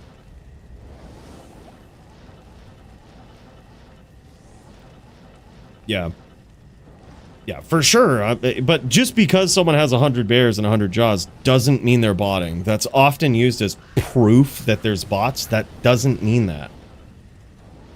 That just because some people have that many bears and jaws doesn't mean that. Like, there was a time in recent history I had that much, and it's like, I don't bot. I'm a fucking savage trader. There's also people that just spend money, and if people are trading jaws, they'll just buy jaws from various people, or from sometimes bot from like bot websites, you know, that used to exist and are kind of like struggling right now. But it's like, it doesn't mean that there's those people are botters or that there are bots that are prevalent. Yeah, definitely nothing like it used to be, though. Right. And especially with rune stacking, you're probably going to see more people now with like hundreds of jaws and hundreds of bears because you don't need 30 accounts to hold all of this shit, you know? Yeah. Yeah, it could be duping. I doubt it, though. There's been dupe methods in D2R in the past. With the new infrastructure, I'm pretty sure it was fixed. Who knows? I mean, but at the same time, it's like I really don't think any of that is really prevalent, duping or botting. Like, I'm sure there's a lot of people that try to bot, like, but it's very quickly they get banned. So, holy shit, man. Very nicely done. 4-3. What an epically tight duel between these guys. That was insane. Superdude got there with a very nicely timed, nicely aimed spear there at the end, but wow, what a back and forth. That was crazy, man. Good duel between these guys. Not your average NVD, but certainly a savage NVD. Damn, son. Damn. I'm just popping into Montreana here. Or, I'm sorry, medium. I don't know. I don't know why I called him that. Definitely not the same guy. The eagle has landed again. He's back. What is Montreana doing? What is Montreana doing up in here?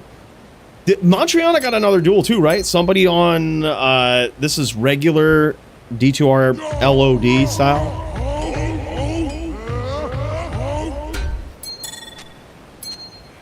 Yeah, Superdude, super impressive. Oh shit, were they showing off gear? Were they? They might be. Hold up. Oh yeah, they are. Yeah, holy shit. Yeah, thank you. Thank you. Yeah, it looks like these guys are showing it off here. Yeah, less bots are safe now. That's a good way to put it. Like, unlike back in LOD days, it's like, dude, I used to run bots back in LOD because they weren't fucking banning for them. I'm like, well, why not? Like, you don't give a fuck. It's what you tolerate that people are gonna do. So, I want my level 99s. I'm gonna bot them. And that's exactly what I did. Never got banned for it. And Christ, that was probably close to a decade ago now, if not more. But it's like, they didn't fucking give a shit. Now, I don't want anything on my computer that I even think might sniff BattleNet data at all. Like, they'll fucking get you, man. Yeah. Yeah, there was an old program that I used to use that was pretty cool. It was like a nice little addition to D2. Almost sat on top of it like the MTG Arena add-ons used to do. But then when I noticed what it was doing, I was like, oh, it can read what the game is doing. I'm like, this is kind of scary. Like, so I just uninstall it. I'm like, I don't want to risk it. Like, I know what BNet looks for. Like, I know what they do. So I was like, yeah. It was basically something that checked your Grail finds. So if you found something and it saw it in game, it would be like, check that off the Grail. It was pretty cool, right? But it read in-game data on BattleNet. And I was like, that's a little scary. I was like, I don't feel good about that. Gonna try to get on to versus Paulie? No way, Foos! That's gonna be sick, man. I hope we get to see this. Dude, look at this. Look at this gear shakedown between these guys. Gotta say, man, BRP looking clean on this Fire Druid. He's got some gear. Rep life with strength 220, Amy. That's a nice one. He's even got life, rep life on his rings. That is really cool. 45 life LE skillers. He ain't fucking around, man. Yeah, looking forward to Foos v Paulie. I think he had to go Necro. I think he borrowed a lock last time, so he's going to have to be back on Necro. It's unfortunate, but you know, we always love seeing the locks go at it, but I think this is more of a proven duel that we know about. But either way, it's going to be crazy to see, man. G fucking G. Bro, Sawdust up in here as well. Holy shit, is it Sawdust versus Medium? Is that what's going on right now? Hold up, I'm just peeking into Sawdust here. I think that might be what's going on. Yeah, it is.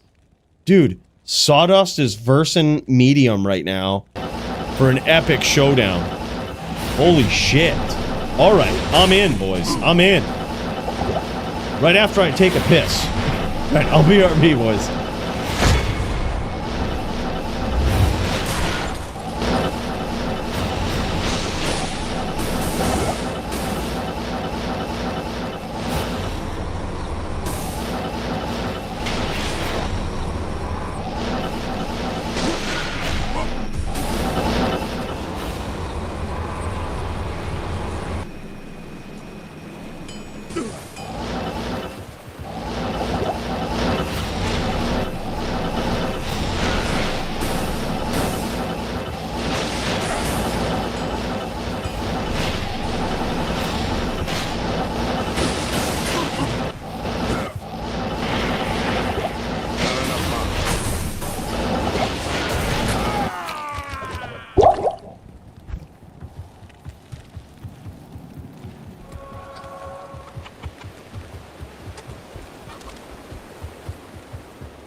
I am overburdened.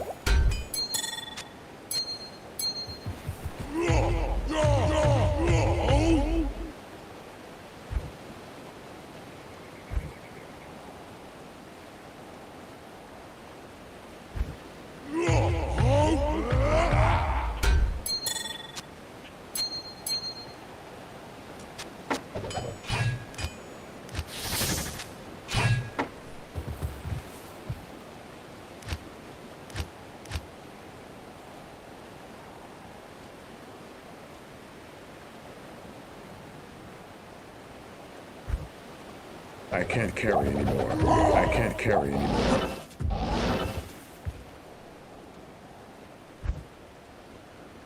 I can't carry anymore.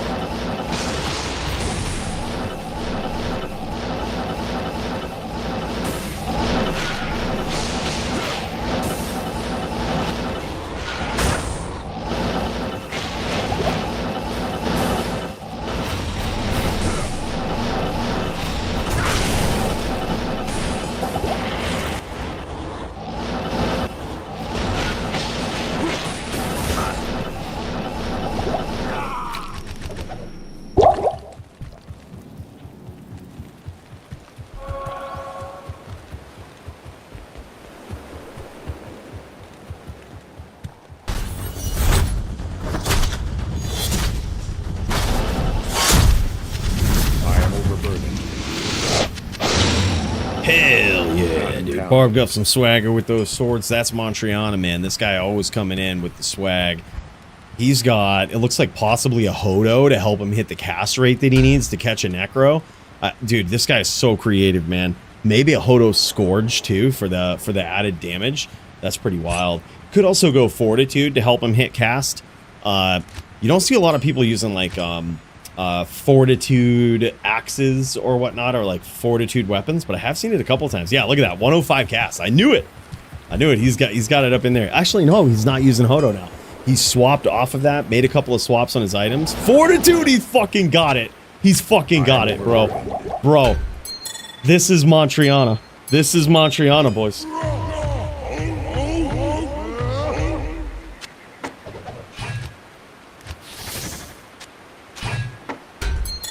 Yeah, honestly, like I said, I think the Necro deserved that nerf of anybody with the boots, but it's like, he isn't the only character that does magic damage, you know?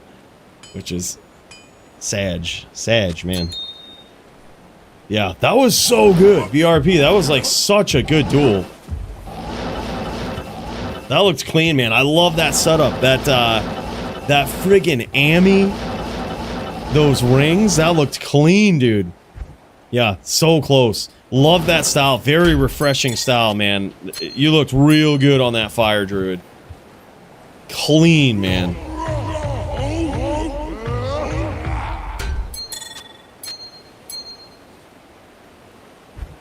Only 105 short of, only 95 short of being B portal glitch portal barb. I can't carry anymore. I can't carry anymore. 200 FCR portal barb. Hell yeah. Is this is this a thing? Where if you can open 2 portals at once or some shit?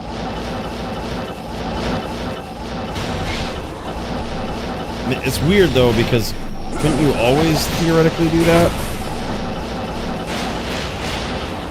Strange.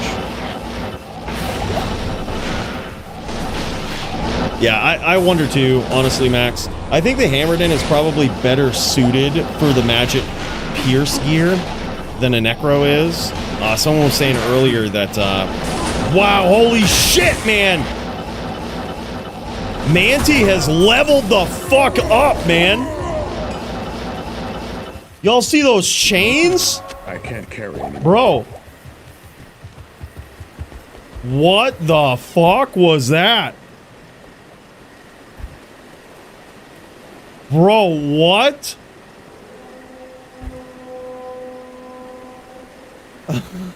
Don't fall asleep on me, I'll tuck you in. But only after you 4-1 me. What was that, bro? That was some pro level shit right there. Holy shit. Bros, Manti has come a long ass way. And look at this. You see that attack speed he's got there? That was looking pretty clean.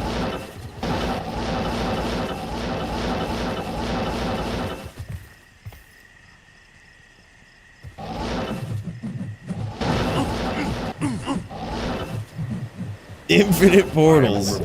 Yeah, sounds deadly, man. I can't carry anymore. That town portal bar. Holy shit. I wonder what happens if you use a portal from the belt at the same time you try to cast open one.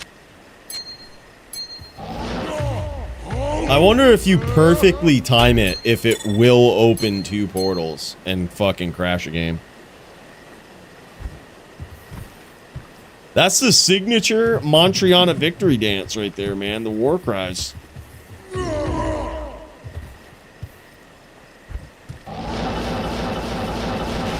Alex H and I are ready for our melee bout. Slap us in the queue. Got you, bro. All right, let's go. Hasha versus Alex. Dude, BRP Superdude was sick. We're on Manti. We're on I'm sorry, medium versus Sawdust right now, and this is pretty savage, man. I gotta say. But honestly, we could get you guys in there next. After this, I had Superdude versus Hasha, but I'm not sure what that could have been on there. There's been the card. This card was chaos. But yeah, we'll get you in there. Hasha and Alex up next, man. Right after this. Holy shit! Dude, he's using Bash. Bro, what is this? He's using Bash. That is very interesting. He also doesn't have Oak Sage up here to block any of the spears coming through. The Bash also gives like a little bit of knockback there too.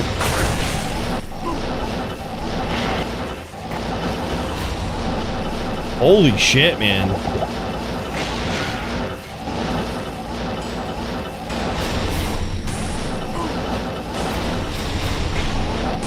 Bro, Manti's name grabs here too? Not here. Those are looking clean. Like, he's getting on the screen very, very quickly, grabbing name locks. Bro, Manti has leveled the fuck up in PvP. I can't carry anymore. Yeah, basically whatever fits in the cube. Yep. So, like, no stash pre-buff. Like, you can't go to the stash, go to a waypoint buff or whatnot. But whatever, you can pre-buff in the more as much as you want. So, like, you could take a cube out there, which is why a lot of barbs do this. There's a lot of other classes, too, that do cube buffs. I am overburdened. Yeah, obviously using Gmod, dude. He's obviously hacking. Obviously hacking. He says, you're still the ceiling. I don't know, bro. I'm not sure for how much longer. Foos versus Paulie, ready? Oh, shit. Foos v. Paulie. All right, bro. We've got Hasha versus Alex in Melee after this. Then we'll go Foos v. Paulie. Holy shit. Big win there for Sawdust. Holy shit. Don't say I didn't call it. 4-1 you. Bro, I gotta say, though, this is a tough match no matter how you slice it. The Barb doesn't really have any good matchups. And the crazy, most respectable thing about this, Thanks. Montriana has never given up on the Barb. He's never given up on this. He's always trying the most crazy, creative builds, even this time using swords and Fortitude. Fortitude sword. For the cast rate. For the life bonus. 300 ED straight. This guy, I'm telling you, man, so creative. He's taken that creativity to a whole new level, and not only that, but this guy's PvP skills, next fucking level now, man. It's very rare that you see players like this that stick with it, and their actual skill level is noticeably better. Like, there's literally been a handful of people that we can say we've seen this, right, that have sort of grown up in the DFC, you know what I mean? Battle hardened in the toughest of testing grounds, right? This guy, certainly one of them. Montriana, now one of my favorite PvP players, if he wasn't already. This guy is such a savage. Looking so clean, looking so good. Yeah, Sworditude, that's what it is, right? Holy shit. Double or nothing, come on, man. Medium, yeah, medium. Yeah, I don't know why I get these guys confused. They're certainly not the same guy, right? I don't want to hear it. Anybody who thinks that they are, it's not the same guy. Okay, two totally different people. Medium, Montriana, they just start with an M. That's it. I think they're double or nothing it right here. Double or nothing. Sawdust versus medium. Definitely medium. Let's do this, boys. It's violence time.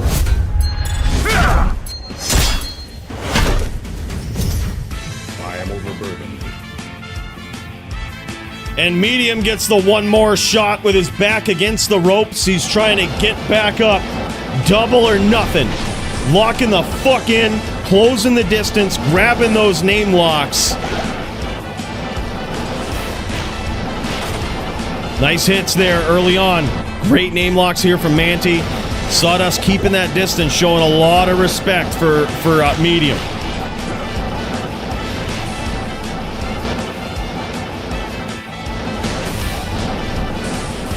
Absolute aggression here as well.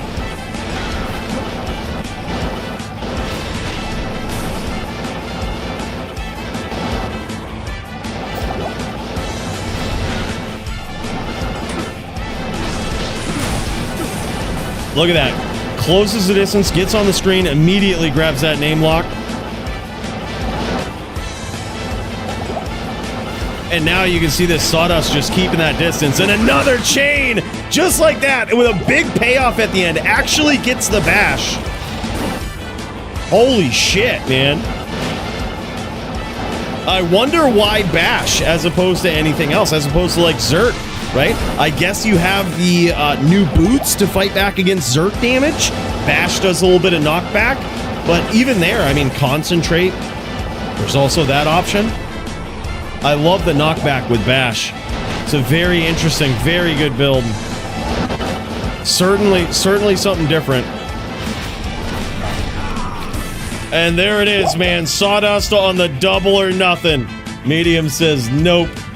Tonight wasn't my night. But let me tell you, he was looking clean on this, man. I gotta say. That was absolutely insane. Very nicely done, Manti. Wild. Wow. What a guy, man. What a guy. All right, let's get up in there for some Hasha versus Alex in the melee division. This one is going to be a savage throwdown, boys. Get ready. In the melee division, we've got Hasha on the Barb going up against Alex on the Zan. He's on a Wolf Barb, too. What is this? What is going on here? Will he get there on this certainly off-meta build? And Boomer! Bro, holy shit, man. Another big gifted sub right there.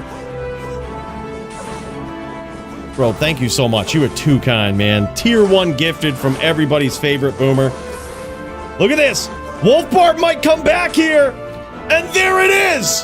Hasha with a huge comeback. Holy shit.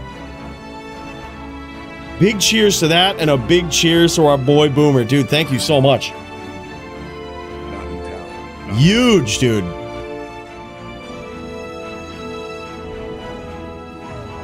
And welcome to the melee division, guys. A whole different form of dueling.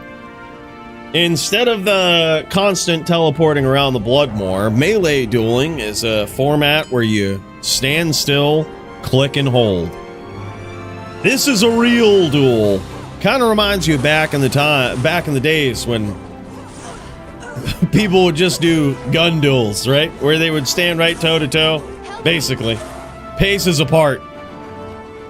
And whoever gets there, gets there. We're going to leave it to chance, right? That's kind of what it is here, man. It's pretty wild. This is insane, I gotta say, man. This Wolf Barb is pretty wild. Comeback from borderline nothing right there. Just about one. I mean, literally about 100 life is what Hasha had in that first duel. And here we go. I believe it's 2-0 in his favor. Alex trying to get it in. He has full confidence in the build. Hasn't made a swap yet. I mean, it's still early. No reason to swap. But Alex going in on this Zan. He's made some big damage here early in this round, though. I was going to say, not looking like Hasha is going to pull out of that one. As we swap over to Alex's point of view here. Now 1-2. He gets on the board. He's going for it. Lifting up the shield so he doesn't block. Look at this. That's crazy.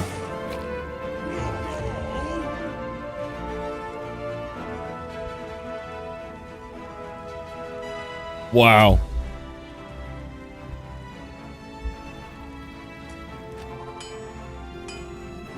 No, poison damage is limited in melee to a very insignificant amount. What you might have seen there is he gets cut open from open wounds. There's probably minimal poison damage, and he's getting cut open from open wounds, if anything. But there's also the hits are so violent and so quick, it could just be successive hits. Holy shit, another close one between these guys. Is Hasha gonna pull it out, or Alex evening up the score now? Tie game between these guys. 2-2 in the melee division. Up next, to give you guys the heads up, we've got Foos v Paulie. And in there, I also have the Superdude versus Hasha. Also that up on the list if y'all are ready to throw down after the Foos v Paulie. Depending on how long the duel goes, who knows? We might be able to get it in between. Yeah, it really is. That was impressive, Sawdust. Good duel, man. So epic to see that. Great job.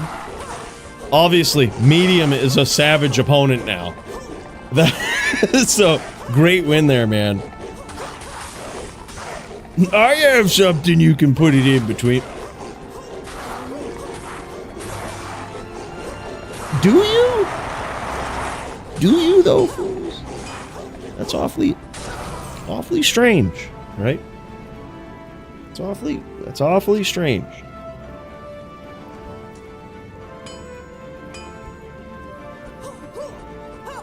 Dude, hell yeah, though. It's an epic melee duel. Now 3-2 in favor of Alex. It looks like he has pulled ahead from 0-2. A pretty savage start there from Hasha on this Wolf Barb.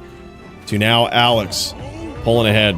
Taking a little cheap shot with that CTA at his opponent. Alright, and here we go. I really appreciate that, Boomer. That's awesome, man. Thank you so much. Back and forth. Some early hits here from Alex, but huge return fire from Hasha. This Wolf Barb, certainly an off-meta build. Certainly something that takes some very specific gear, a very specific design on a build that is already, I would say, disadvantaged in a lot of different PvP formats. The Barbarian, right? But totally possible to pull off, as you can see here. Hasha making it work, making it happen, and certainly a really cool build to see. Barbarian morphing into wolf form just to throw some paws on a melee Zan, going back and forth is insane. He goes, remember, you got 2 swaps. Hell yeah. Hell yeah. Hasha's probably like, swaps, lol, what do we need these for? So what are these swaps you speak of? Damn, man. It is so crazy to see this. Hasha welcoming back into the melee division in dominant fashion here. That was so crazy. You almost want to see him get back onto that winning streak, right? Like, that was such a savage 0-2. Like, right in the beginning, just boom. And now Alex picking on this poor Wolf Barb here. Making it 4-2. Look, we love ourselves some Alex over here, but for Christ's sakes, we're all rooting for the Wolf Barb, Alex. I'm sorry.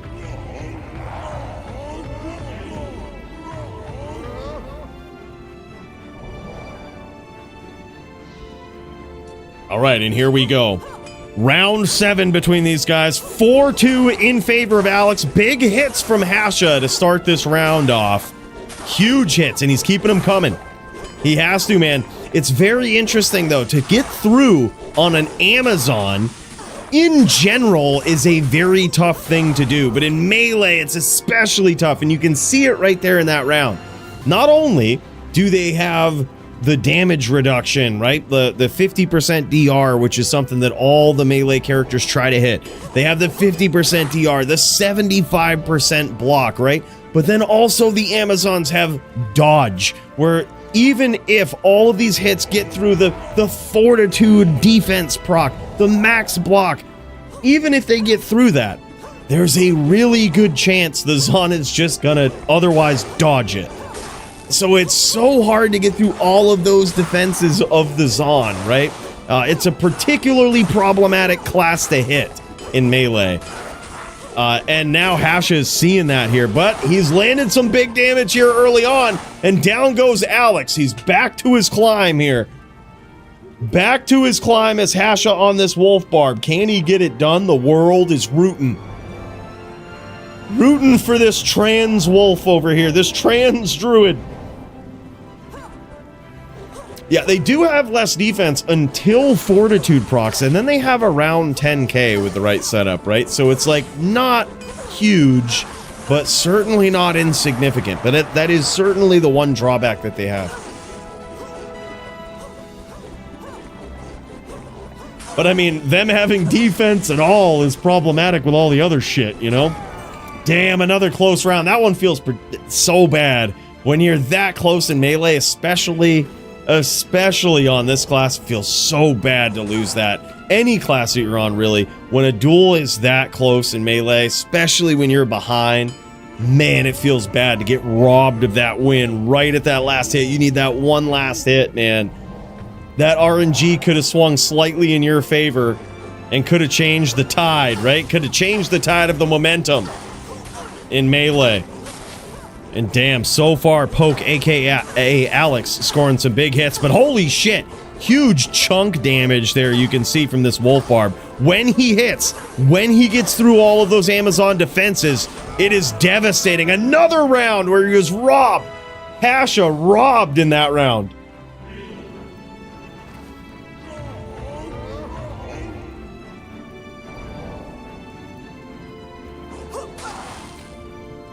Yes, Inner Sight is limited but allowed, and so is the War Cry or Battle Cry debuff. Yeah. Both of those things allowed in melee. Yep, so crazy, man. It's It's an interesting format. I love it, man.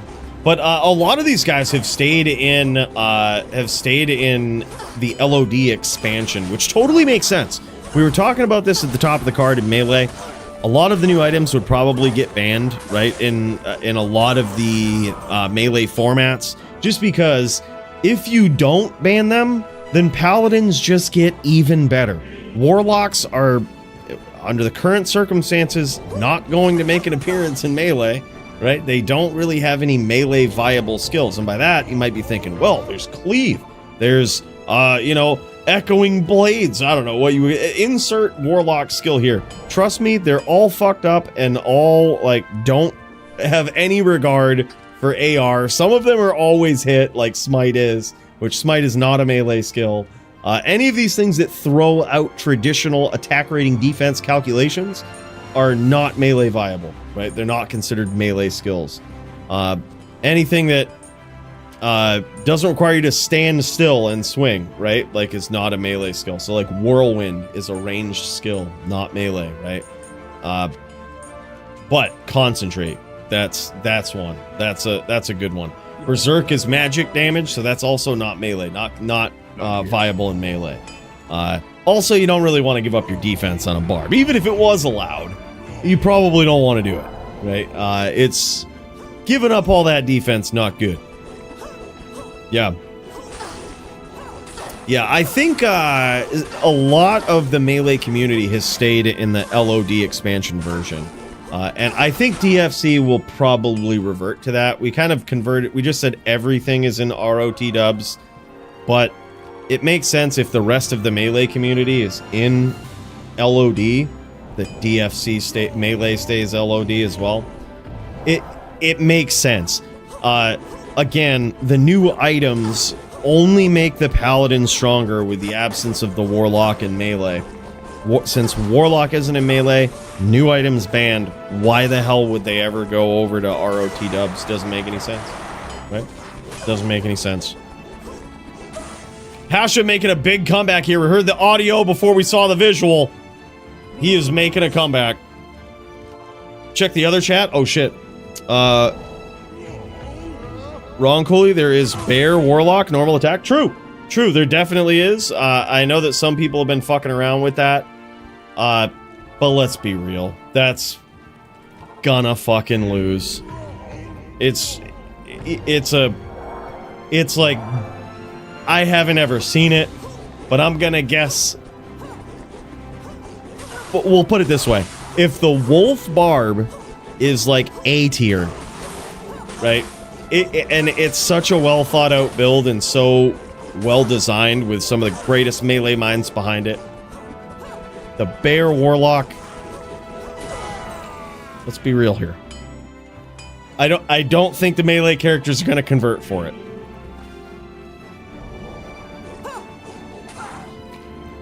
Yep, no need to fuck up what's already great. 9-5 in favor of Alex. Alex is 1 win away, and Hasha is 5 wins away. Now, this is FT10, no win by 2. It's only win by 2 in a title match. So, if Hasha can get these 5 wins straight here, it might be an uphill climb, but is certainly possible. He's got to have those RNG gods smile upon him a few times in a row, and he can definitely get there. But Alex putting the punishment here early on in this round. Oh, Hasha, don't worry. We're going to check the tapes. We're going to see if Alex was hacking. And if so, don't worry. Appropriate action will be taken. All right, that's... Gosh, fully in the Wolf Barb. We will look into that. That is a bit ridiculous. In all seriousness, great duel there. Alex is a savage melee player. This guy now proficient on the Zan and the Din. This guy just back and forth with everything, man. It's so good to see him back on the Zon. Been a while since we've seen Alex on the Zon. He really went all in on the Din in recent history. Is making some really great progress on the melee ladder with that. Yeah, look at those jabs. Nasty, man. And those gloves. 220, crushing blow, 15 dex as well, all perfect rolls. That's insane. Just really, really good stuff. I love the use of 10 maxers there as well. The 10 maxers, I think, there's certain builds. I like them on the Barb and I like them on the Zon. I think with those builds, with those classes, where they're kind of at a disadvantage as compared to like the more S tier builds in melee, like the Zealot and the Fury Druid, they're kind of at a disadvantage to those builds. I think you really have to roll the dice and make those hits count. And Alex does that on the Zon using the 10 maxers. Love it. Love it, man. Very nicely done. Epic duel between these guys. Great gear between these melee savages. Love that you guys showing it off. It is time, boys. Let's get in there for Foos v Paulie. Can Paulie reclaim the HLD crown tonight? Let's figure it out as we dip into the HLD title bout.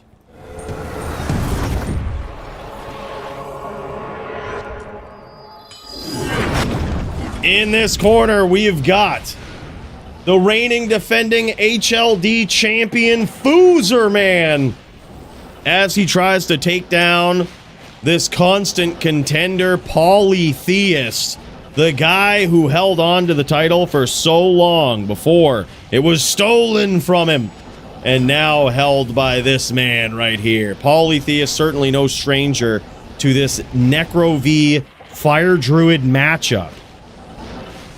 But how have the tables turned now? This is the first time he has ever done this matchup in Reign of the Warlock. This is where now Polytheist has new options, right? He has the new boots with magic res. He has the new jewels with fire damage. He has the new Sunder Charm. There is no drawback to using that in PvP, especially versus a Necro here. He has a lot of new tools at his disposal. Can he put them to use? Can he use them appropriately here? And will it make a big difference, making his Fire Druid finally have the advantage versus these savage top-tier Necro players? Time will tell here, but the tides could turn in favor of Polytheist. But Foozer, in case you've never seen this guy, there's a reason he's the champion.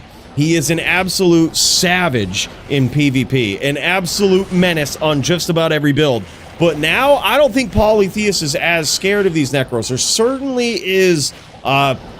is looking forward to seeing what it looks like in the new era versus this class.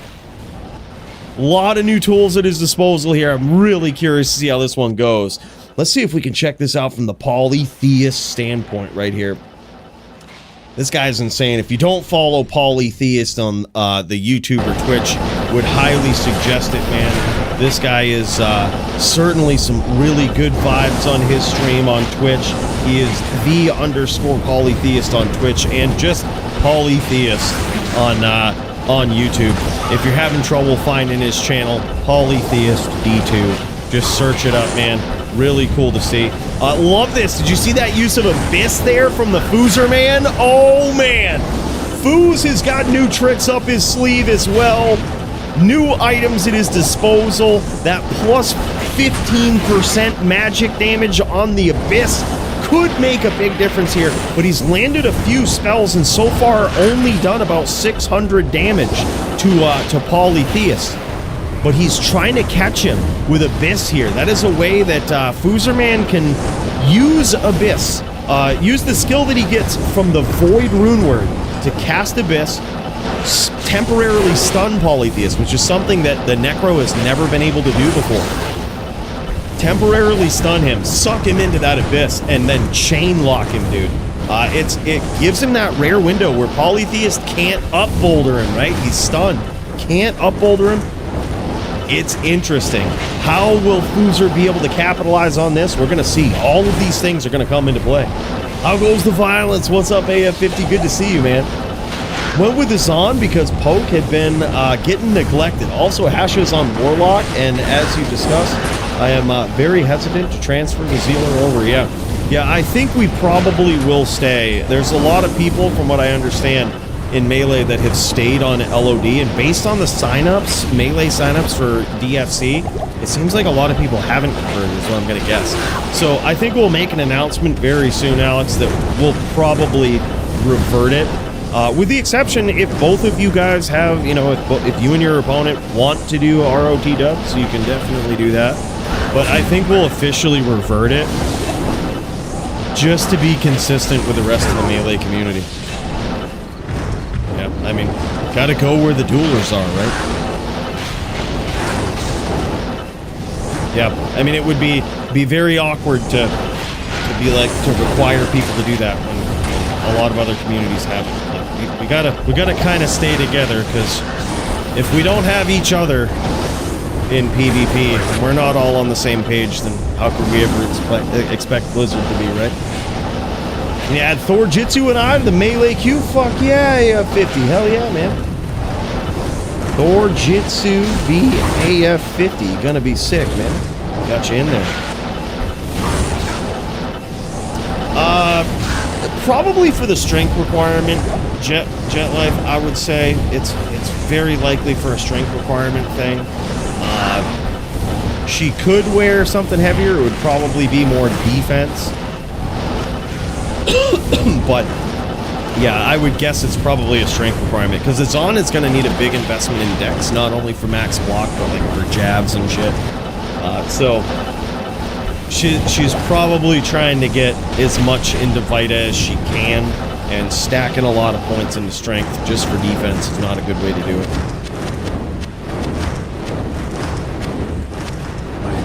Yeah, that was Fooer Man casting Abyss there. I would doubt that Paulie Theist is using the new rune word Void. Would highly doubt it. It doesn't really benefit his build much with just the +2 to skills. Certainly the magic damage wouldn't. If he ever used it, it would be just to cast Abyss, which not huge, right? Not a great way to go about it. Paulie's got other ways that he can creatively stun his opponents. We've seen him do it. He might do it here tonight, who knows? But it would be weird to see Paulie on that, that's for sure.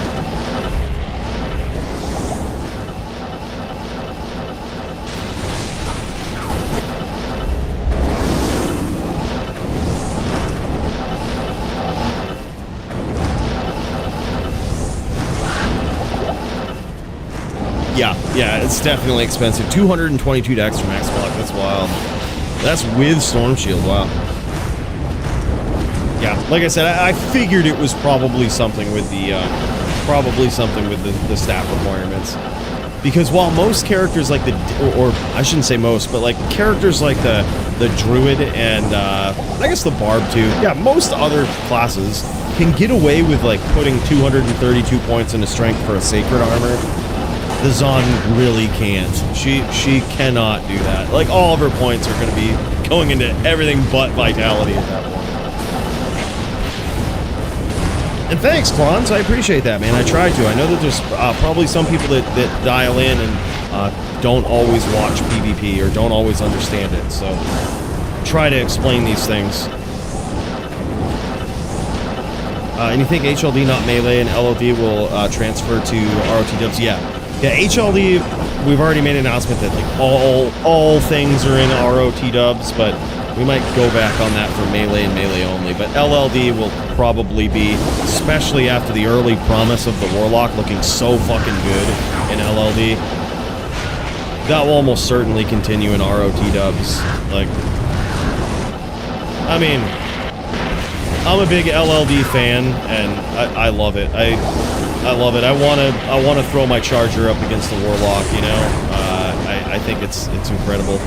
And honestly, with LLD, I feel like if I'm ever, you know, it's easier for me to rebuild an LLD if I ever wanted to go back in LOD than it would be to rebuild an HLD. You know. But yeah, this is an extremely different duel now. I'm going to cut over to Foos and see how this is looking here. And see how his life total is looking. See how much damage he's taken. Yeah, Polytheus is working him down, man. Look at this. This is pretty incredible, I gotta say. Polytheus now, when you take into account that a duel like this, really any duel versus a fire druid, they tend to be longer, and we kind of talked about this earlier, where the strategy of the fire druid, you're often just going to be delivering more well-timed chip damage over time. It's usually not one big KO hit from the fire druid. It's just constant mixed damage hits, right? They're not going to do big KO damage, but it's just you're keeping the pressure on your opponent from a slight distance. It takes a while, and especially in a dueling format where, you know, you can have up to 40 rep life, right? These quickly turn into what we call real duels, where at the competitive level, you have both players who are replenishing life as they're knocking their opponent's life total down, right? So that's an important thing, and it adds up over time. Now, take that concept into account here as we realize that Polytheus now has different resistance tools at his disposal with the new boots, right? He has the new boots at his disposal here, and he's taking less bone skill damage because of the 30 magic resistance on those boots, and he's still repping life back at the same pace. So I think Paulie might be a little more excited about this otherwise bad matchup for him now that it's in Reign of the Warlock. It gets a little better, I think, for him. Even though the Necro does have some certain tools at his disposal, he has the new Sling Ring with minus magic res. You know, he almost has to wear it now in this matchup. He has the Void Rune Word, which is going to give him Abyss, but also I believe the damage actually comes out to be more while using Void if you get a good roll on it. He does have more tools at his disposal here, but Polytheist, I think, wins that battle. And here's why. And here's why I think the new magic resistance and added on these items is a bad choice. And we talked about earlier, it only affects PvP. Doesn't fucking matter at all in PvM. But one item with 30% magic res, one item forces all of these other builds, if they want to counter it, forces them into every single other item with minus magic res on it. And that's just assuming that it's even a good idea to be fucking with magic resistance in the first place, right? It's kind of always been this sacred damage in D2 that can't be resisted. It can't really be buffed by mastery damage like we see on Abyss. But now we see that in the game. And one item that Polytheus has to wear, one item, and it puts all of these magic damage builds at a serious disadvantage, pigeonholes them into doing, you know, to using the new Juel with a perfect roll, Sling Ring. A Necro probably can't wear Hell Wardens for the additional minus magic res there. Gets really tough, man. It's really tough for these magic builds to counteract that one item. And it also has Cannot Be Frozen on it, which honestly I think is really good. That was a really good ability added to boots there. That needed to be on boots for the longest time, I think. Very appropriate place for that. Those boots are savage. I just wish they didn't have magic res on them. I think that was a mistake.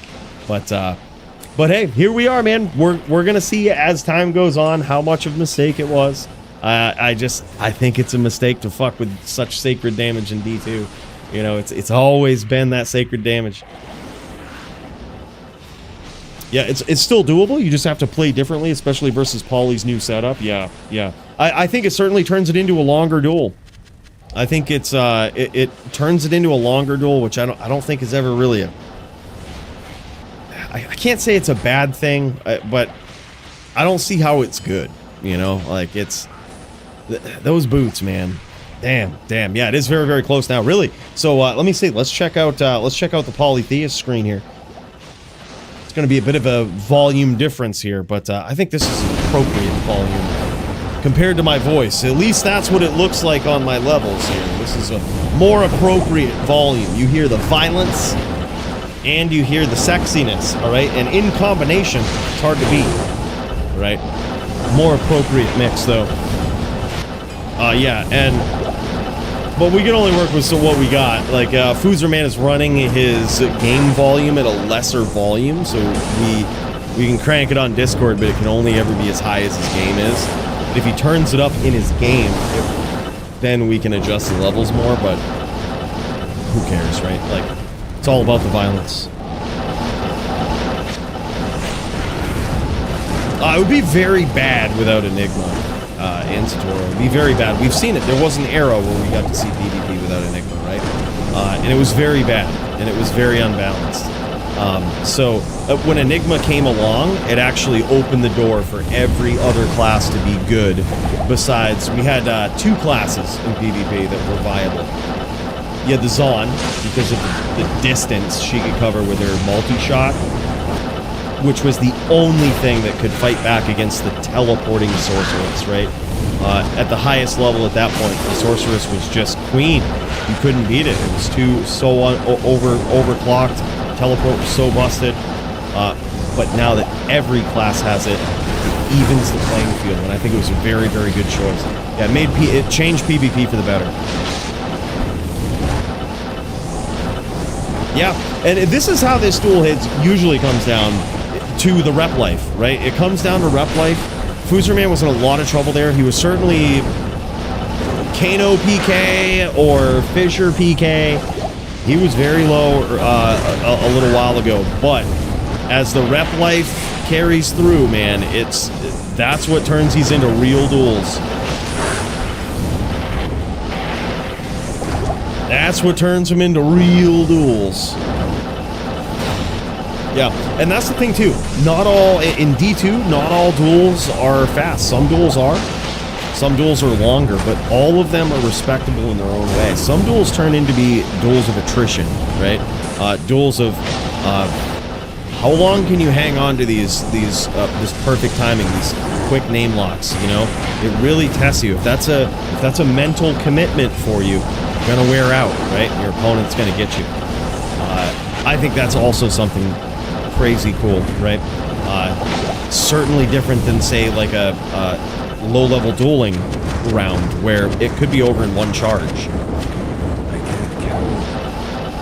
Yeah, that's true. That was also the era where Zons were busted because of Pierce. You had the Infinite Pierce with the guided arrow. It could just keep piercing and keep knocking back. Yeah, it was a crazy era. But those were the 2 builds. You know, you had the Zon, which was the only thing that could contend. It could fight the distance of the sword. You did have the Assassin with her traps, which theoretically had big distance, but let's be real. Like, the Sork, when you could CT cast and shit, like, you could just drop Blizz on them all day. It wasn't a fun duel. You certainly, you know, you might have had, oh my god, and down goes the Foos. Paulie Theus trying to reassert his dominance here in the DFC HLD division by taking at least round 1. But how will the rest of this go in this HLD title bout? Let's find out.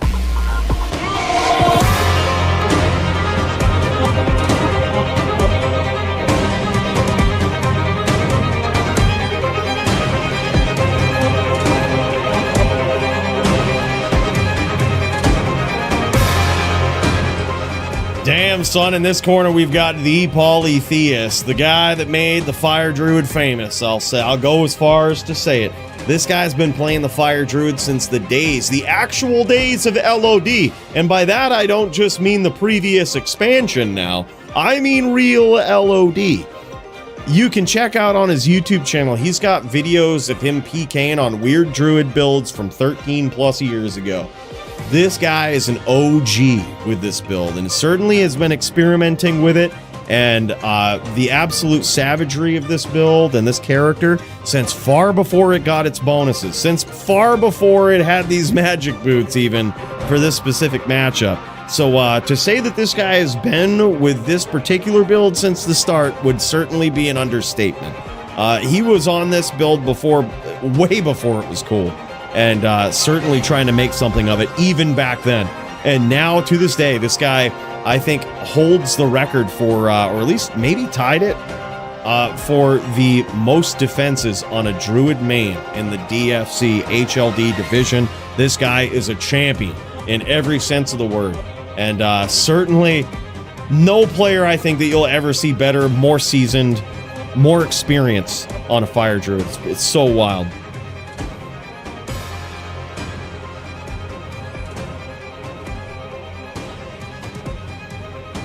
I think we rename Fire Druid to the Paulie Druid. Maybe, just the Polytheist. Shaman Druid? LOL. That's a Polytheist you've got there. Which is kind of interesting, too, because it's a Druid with multiple pets, multiple attacks. Like, praying to multiple RNG gods to get through, you know? Symbolic. And believe it or not, the Shaman actually is kind of a misnomer these days. The Shaman build was originally more of a build that was focused on more damage with the bear, right? There was more of a point commitment to the bear and fire skills, right? It was kind of an interesting distribution of skills there, where the bear could actually do real damage. But now, in recent history, like, the better build is kind of surfaced where it's more of a Fire Druid, right? Especially with the synergies. So Shaman may not necessarily be the most appropriate name for it anymore. I think you might be right. Fire Druid, fuck it. I say we call this the Polytheist. That's just really the only way to do it. The Polytheist, you know?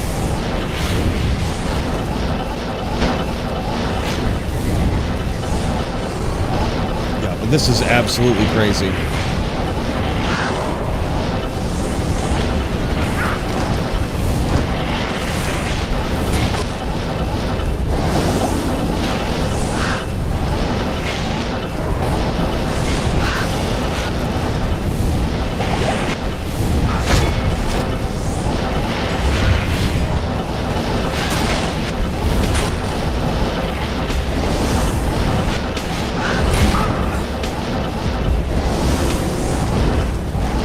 So far, Fooer landing some nice shots here with his spear.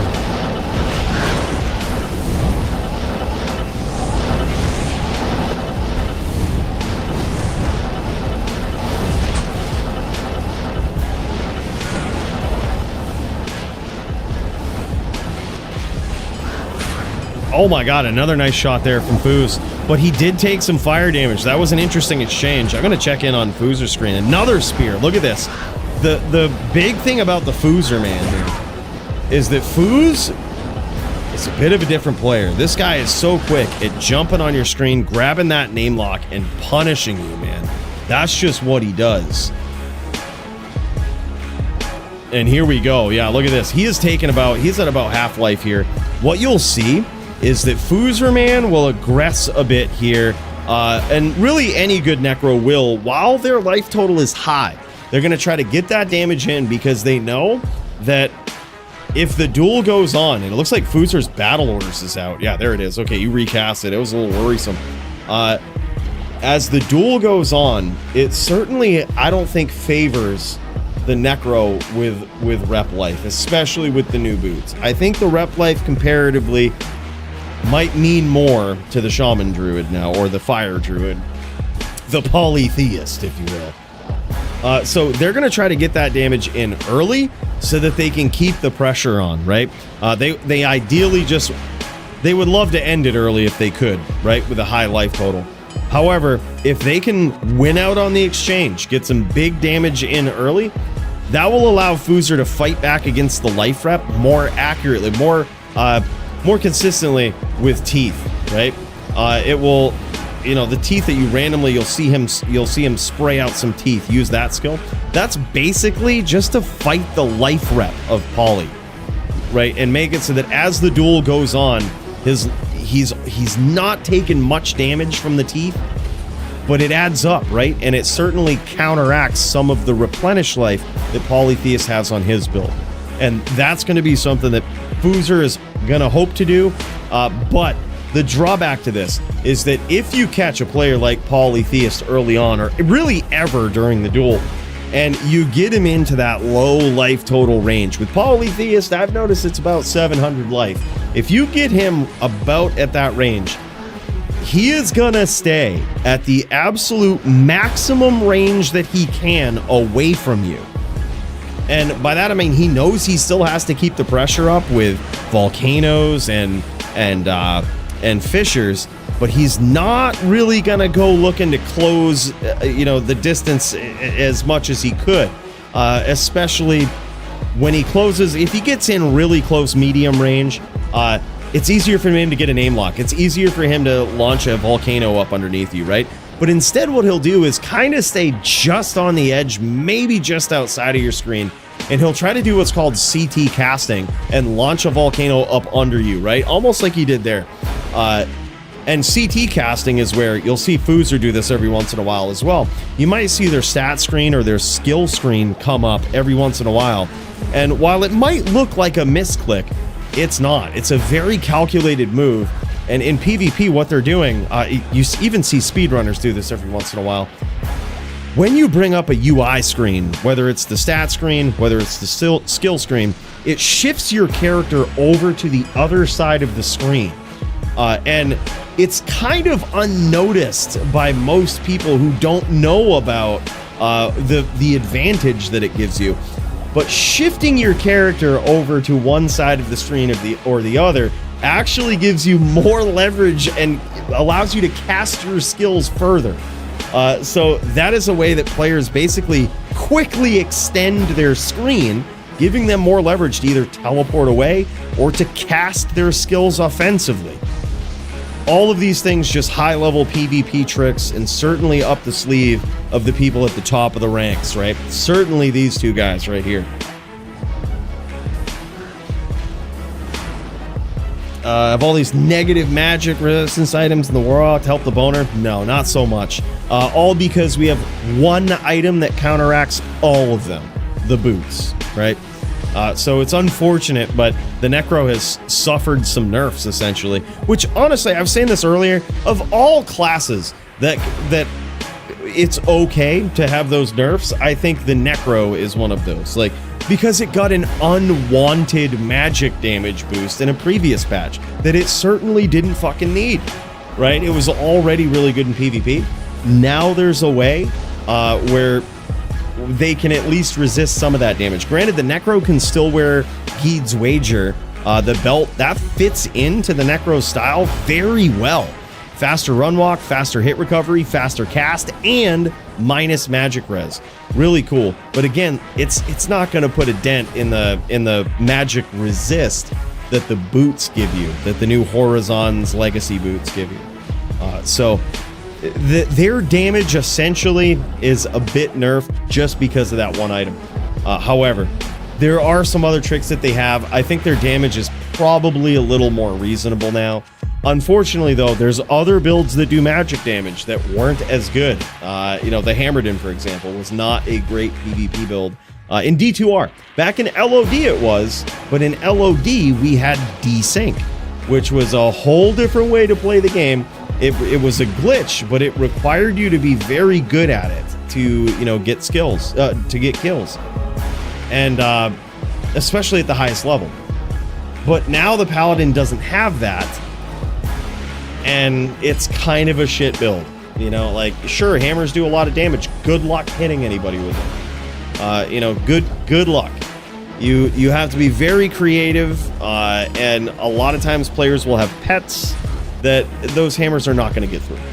So now the Hammerden not only is a very tough class to run in PvP, certainly A or B tier at best, but it's got additional magic res that people have, what making those hammers do even less damage.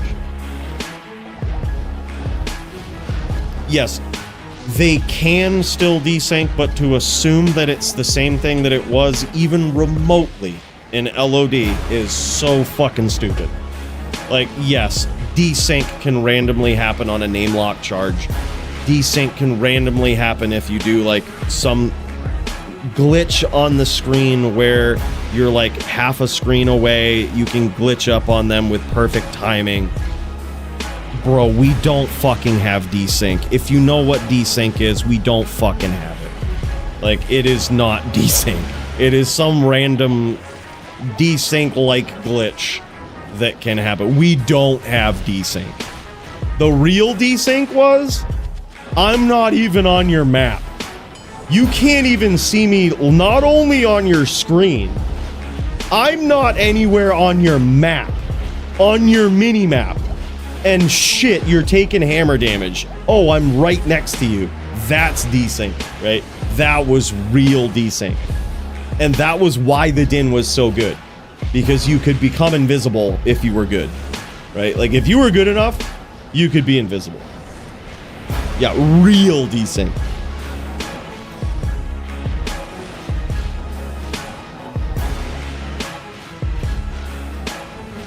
Yeah. Like, it is not desync.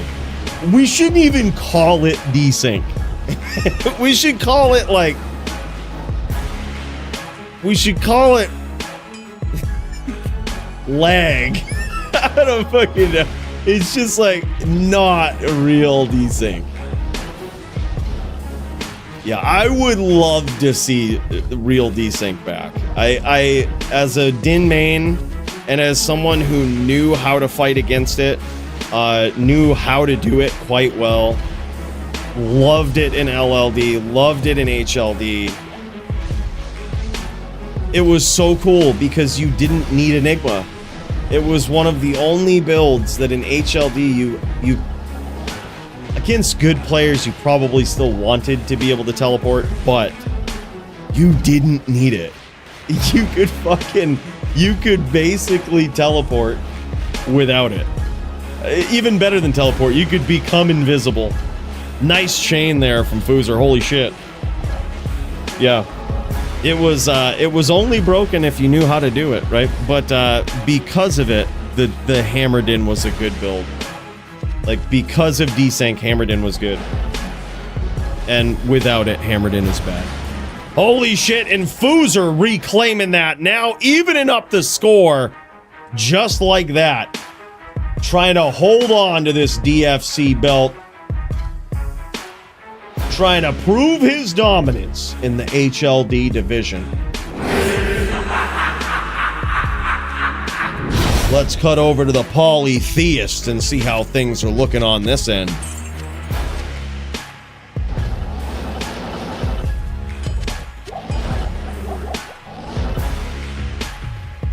Boss Man Bob, that name almost rings a bell. Taught me to desync in 2003. Yeah, wow.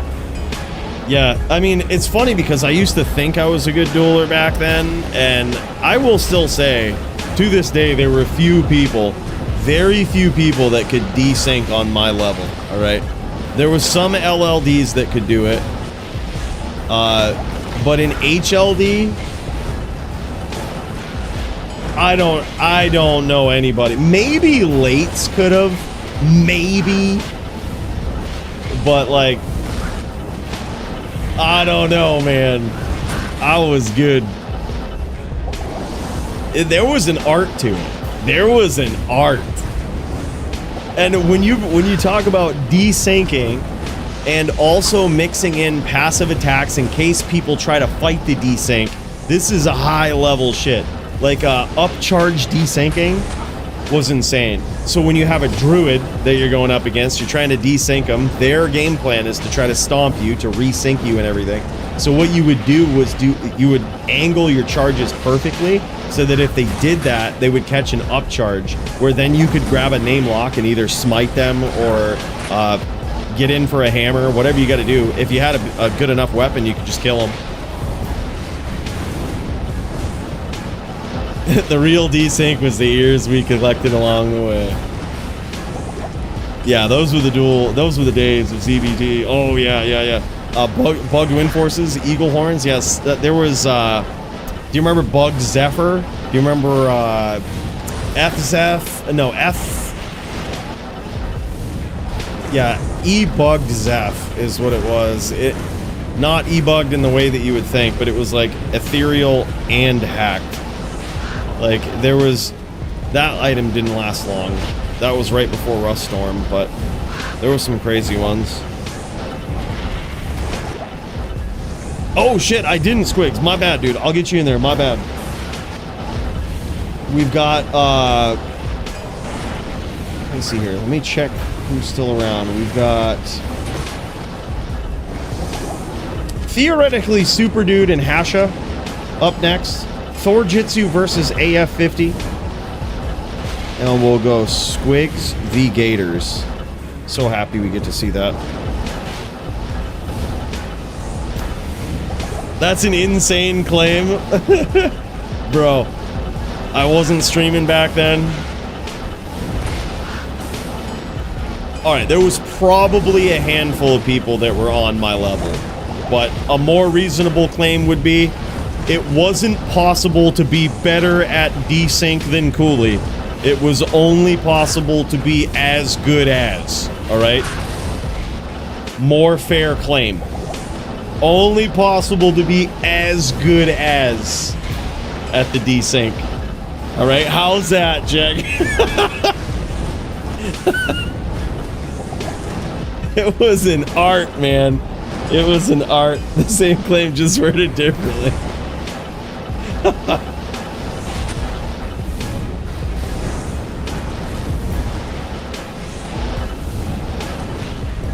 Score is 1-1. What we might do here, because we're getting a few people in the queue, if Superdude and Hasha are ready to throw down, if these guys, I know it was kind of late and that's been pushed around a little bit, so sorry about that, but if Superdude and Hasha want to throw down, if you guys are ready to jam, just let me know. We can, if you fire up a stream, we can cut over to that in between rounds here.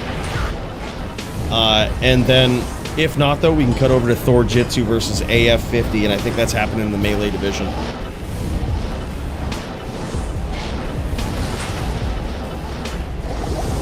Love hitting 40 rep with BK Ring and Magic Boots with Coven and Hodo. Damn, son. Also spec Twister for stun. Shit. That's crazy. Because he saves points on Grizz with Helm? Oh, shit, bro. I didn't even think of that. Bro, I fucking knew that Coven was a Druid helm. I was like, this is a helm that's gonna make Druids better. It doesn't really do much else. But yeah, look at that, dude. He's busting up the Twister here. Holy shit, man.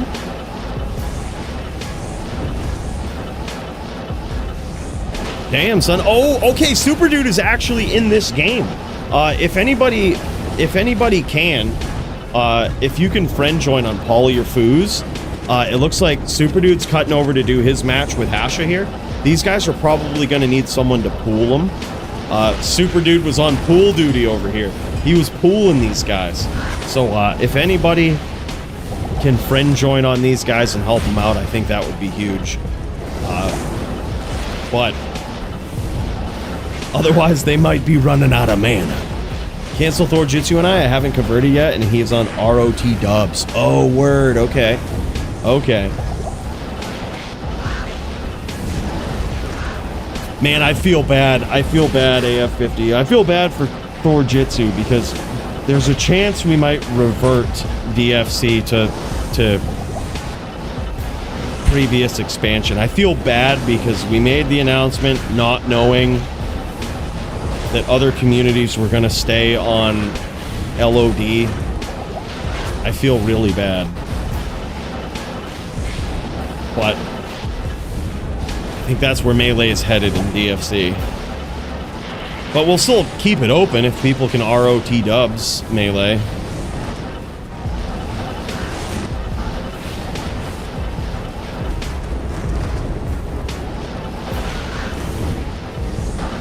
Oh, GG Track Amp. Appreciate you, man. Always the MVP with pooling. What a savage.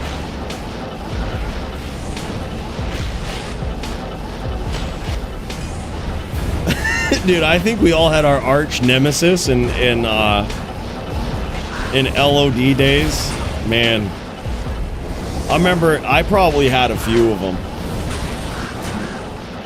Like, in LLD, I was a fucking savage charger. I mean, y'all can see it now, alright? We have proven this through data. The best LLD charger in the world, you're looking at him, alright? Best one. It is now proven with data, right? However, I was big in LLD regardless back in the day, and I had all the fucking hybrids. Like, I had my setups where if people wanted to fuck around, they could indeed find out very easily. I had fucking Grief of Honor, Enigma of Peace,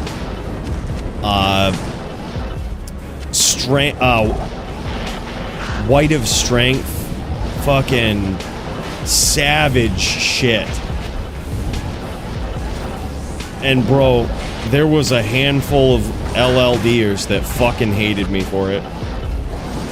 And there was this one time where I joined an LLD game and they were being such fucking cucks. They were like, I'm not dueling you. I'm never GMing you until you sell all your hybrids to Charcy. I fucked that whole game up.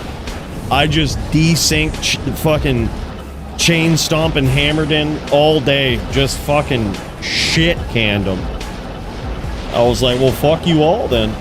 I was gonna have a good duel, but fuck you.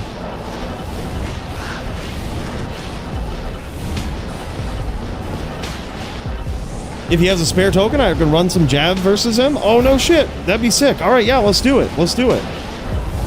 All right, yeah. That'd be really cool, man. Thank you for that, Alex. Alex v. Thor Jitsu. Let's do it, man. Like I said, I feel bad because I knew there's some people fired up about, you know, about ROTD melee and or ROT dub melee.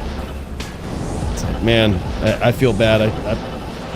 I'm so sorry, but I think that's the way we're gonna go. Be on the lookout for an official announcement. Yeah, let's jam it, dude. I'm down. Totally down to see that. Paulie Theus morphing into bear form there. He often does that, not only for the claws, the stun claws, right? We're never gonna call him the right thing. I've committed to that in the DFC at this point. I don't ever remember the name. We're just gonna call him the stun claws, right? Makes sense? You know what I'm talking about? That's why he's morphing into bear form. Shockwave. Nah. Still doesn't make, that name doesn't make any sense. I can't remember it, alright? It's the stun claws, okay? Should have been called stun claws. Well, anyhow, that's why he morphs into bear form. But also, it's kind of a dual nature with that, because if he's at a low life total and he gets hit for lethal while in bear form, he won't die. He'll just go back to human form. So it kind of saves him a little bit. Alternatively, his life total is a lot higher in bear form. So when he goes back to human form, the damage that he's taken is adjusted to his new life total. So he might have calculated that it's different. He can kind of reduce damage in bear form that way, essentially. He's done it when he gets poisoned or when he has open wounds procced on him. He also morphs to bear form for that same reason.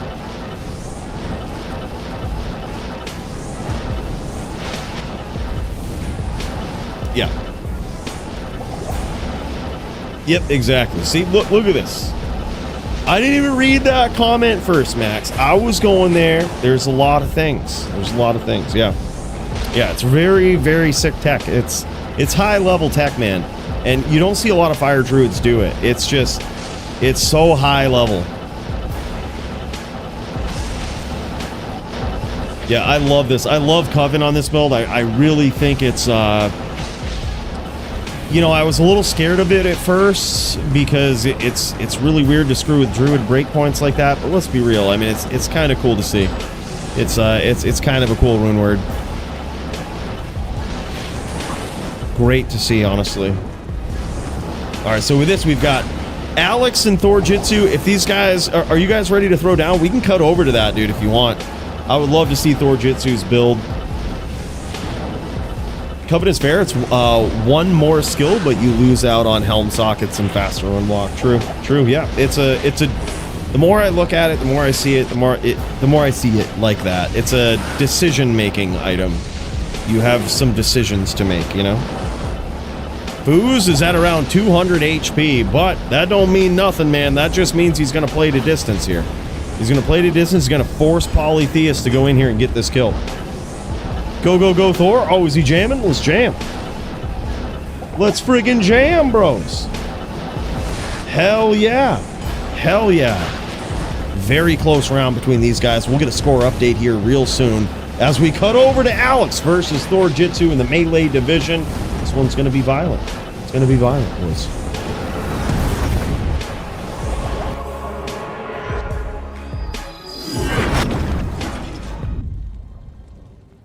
There it is. Thor Jitsu as he waits on his opponent to throw down in the melee division. Oh, wait, is this, yeah, okay, yeah, okay. Never mind, yep, there it is. Alex coming in on that Zan. There it is. I think that might be, War Goblin? That's gotta be, that's AF50, right? That's AF50. He's got all the goblin names. That's the signature AF50 name right there. Yeah, that's what it is. That's what it is.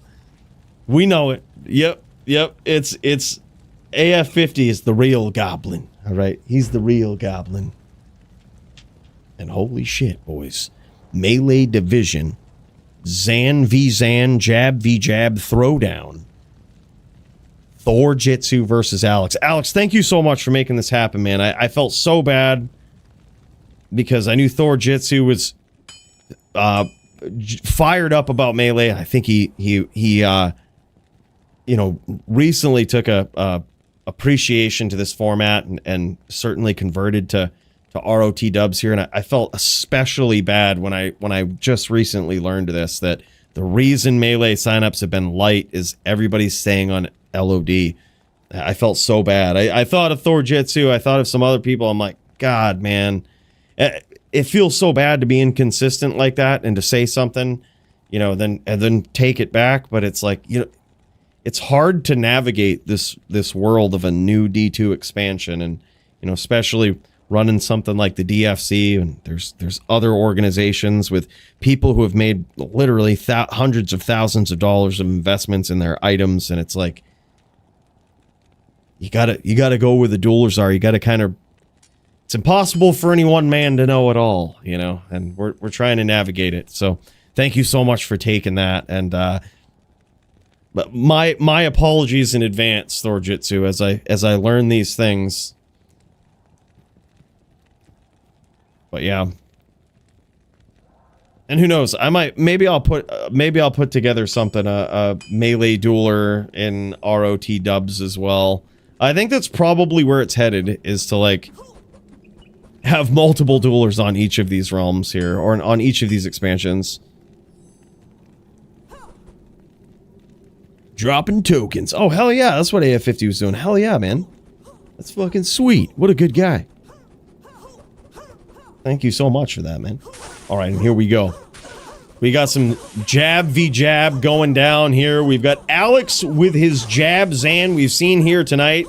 He started out tonight picking on some wolf barbs, and now he's picking on someone his own size with this new Thor Jitsu Zan coming in here, poking down. I love that he's got, looks like he's got COA on, which is interesting. It makes me think he might have got really creative with, there's a couple of options that he has. He could go in with a new Sunder Charm, taking a little bit of a hit to his DR, but giving a bit of a bonus with what he can use.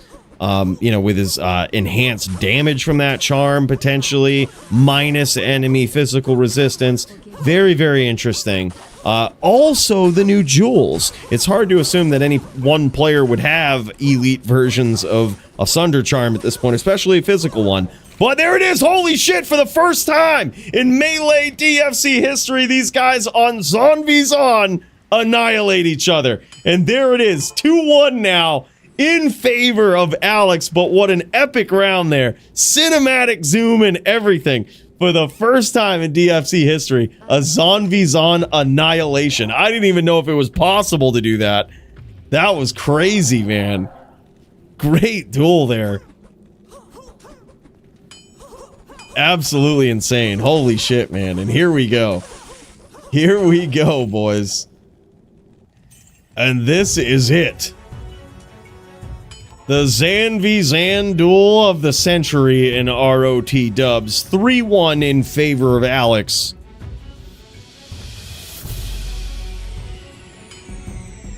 Probably feels bad for Thor Jitsu in that round to get a win, but his opponent also gets a win. You know, it's gotta be right up there on par with being behind in a duel and needing to get that last little bit of damage, and it's stolen from you. It looks also like Thor Jitsu might be missing Cannot Be Frozen on his build here, which may be leading to a little bit of an attack speed loss, or it could be a very smart calculation. Who knows? We're mid-jab. I'm not sure. It probably slows down the attack animation. But yeah, it looks like he's probably missing CBF on the build as he goes back to the stash. I think he's looking for it. I won't tell nobody. We won't even count it as a swap. Well, just happens to me all the time. You forget either CBF or 50 DR or something. In my opinion, that don't even count. That don't even count. I'll allow it. Oh yeah, he's going to heal. Good guy from Alex. Yeah, redo, go heal, no problem, dude. Love it. Thank you for doing that. A little bit of a misclick there.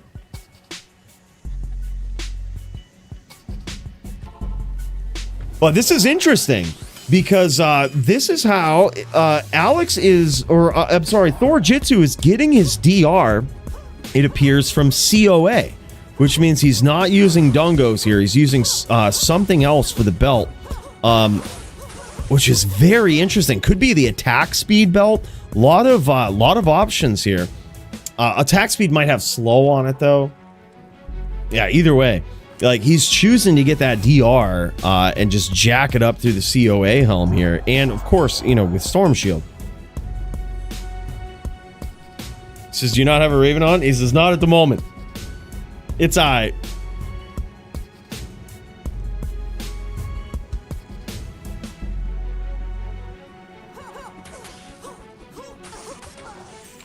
Clear that CA to start us off clean here. 2-1 Paulie. Holy shit, man. Paulie just won that round. That's savage. Thank you for the update on that. Yeah, it could go back and forth, man. That could be a very, very long go. We got a few more rounds up in there.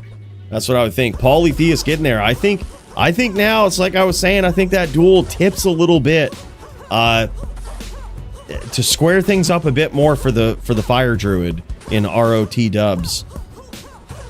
Crazy back and forth battle here. Thor Jitsu even showing with the lack of Cannot Be Frozen here. This might be an interesting. This might be a well thought out calculation here from Thor Jitsu. You never factor that out.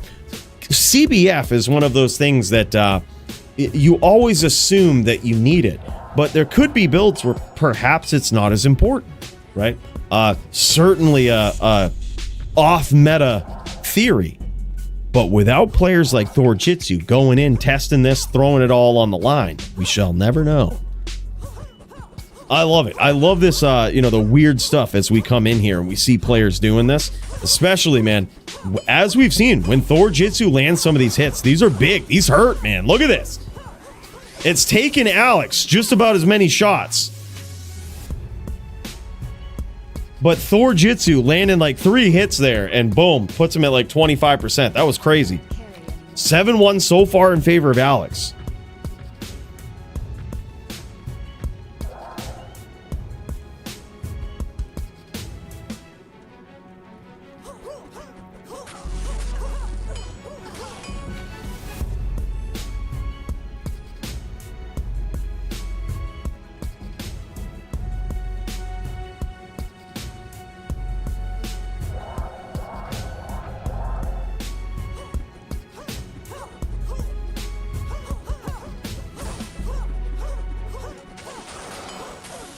Man, big hit there and a stun from Thor Jitsu.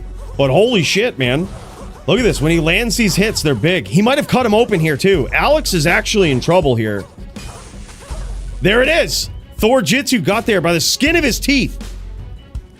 Eking that one out. Holy shit, man. And he's back on the board. We've seen crazier comebacks. It is possible. He could get there.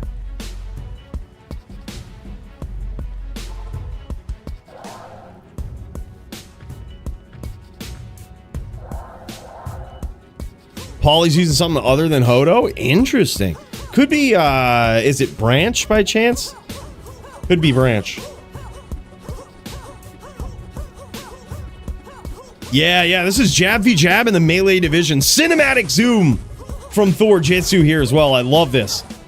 Look at this though, man. Like, I think he might just be, like, all in on this damage. But yeah, I mean, I honestly wonder about the CBF here. And, like, if it actually does mid-jab slow down the animation, it's got to, right? But yeah, could just be a well thought out. Could be well thought out here. You never know. Because I forgot about it.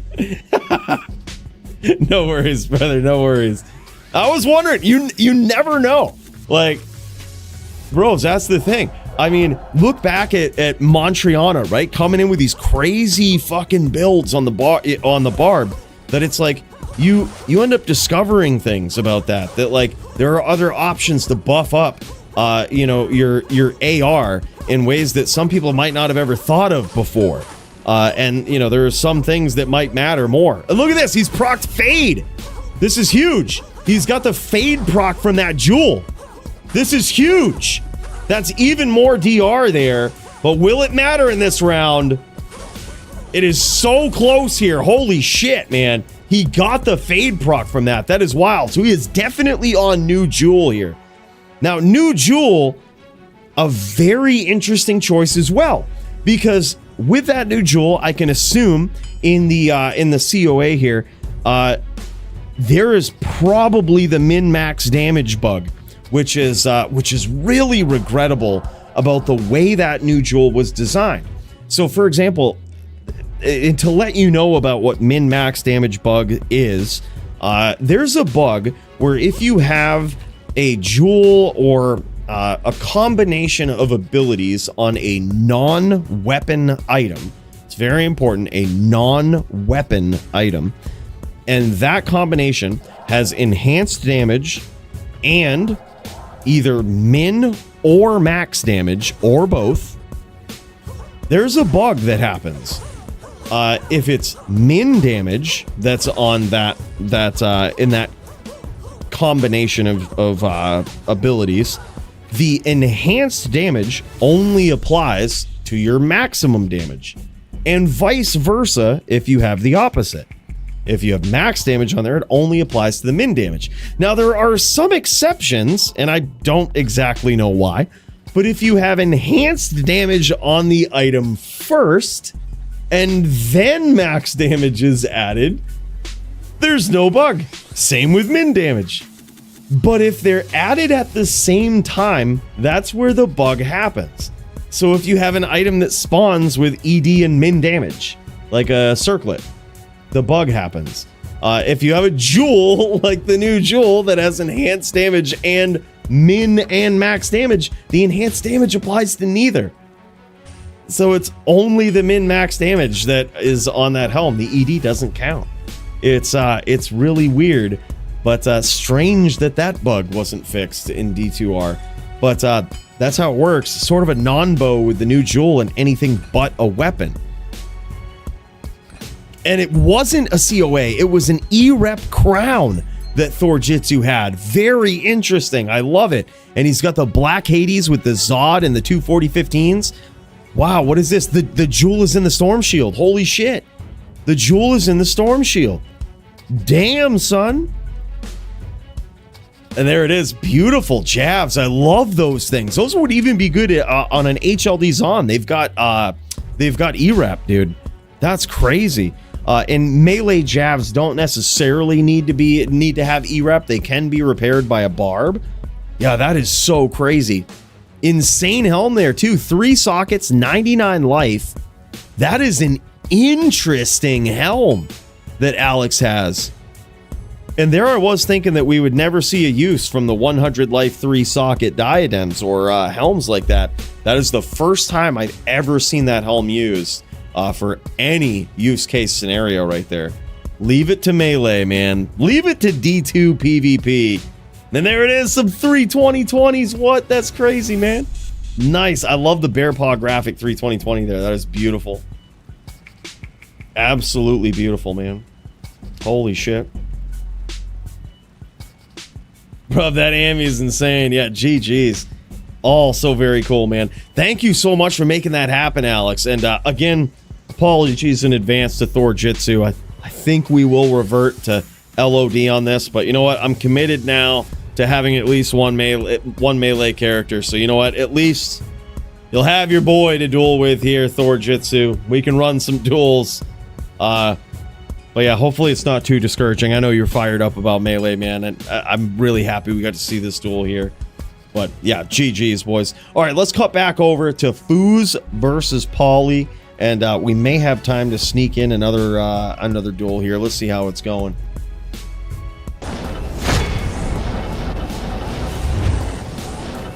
Up next on the card, we've got Superdude versus Hasha. And we might be able to cut over to that momentarily here. We're just going to check out this round. Currently, it is 2-1 in favor of Paulie Theus. We're just going to give a quick check on these guys, see how they're doing, and we will cut over to Superdude versus Hasha here momentarily. Yep. That's where we're going next, Superdude. We're on deck. I'm going to check over on... we're gonna check out the Foozer man's perspective here, see how he's looking.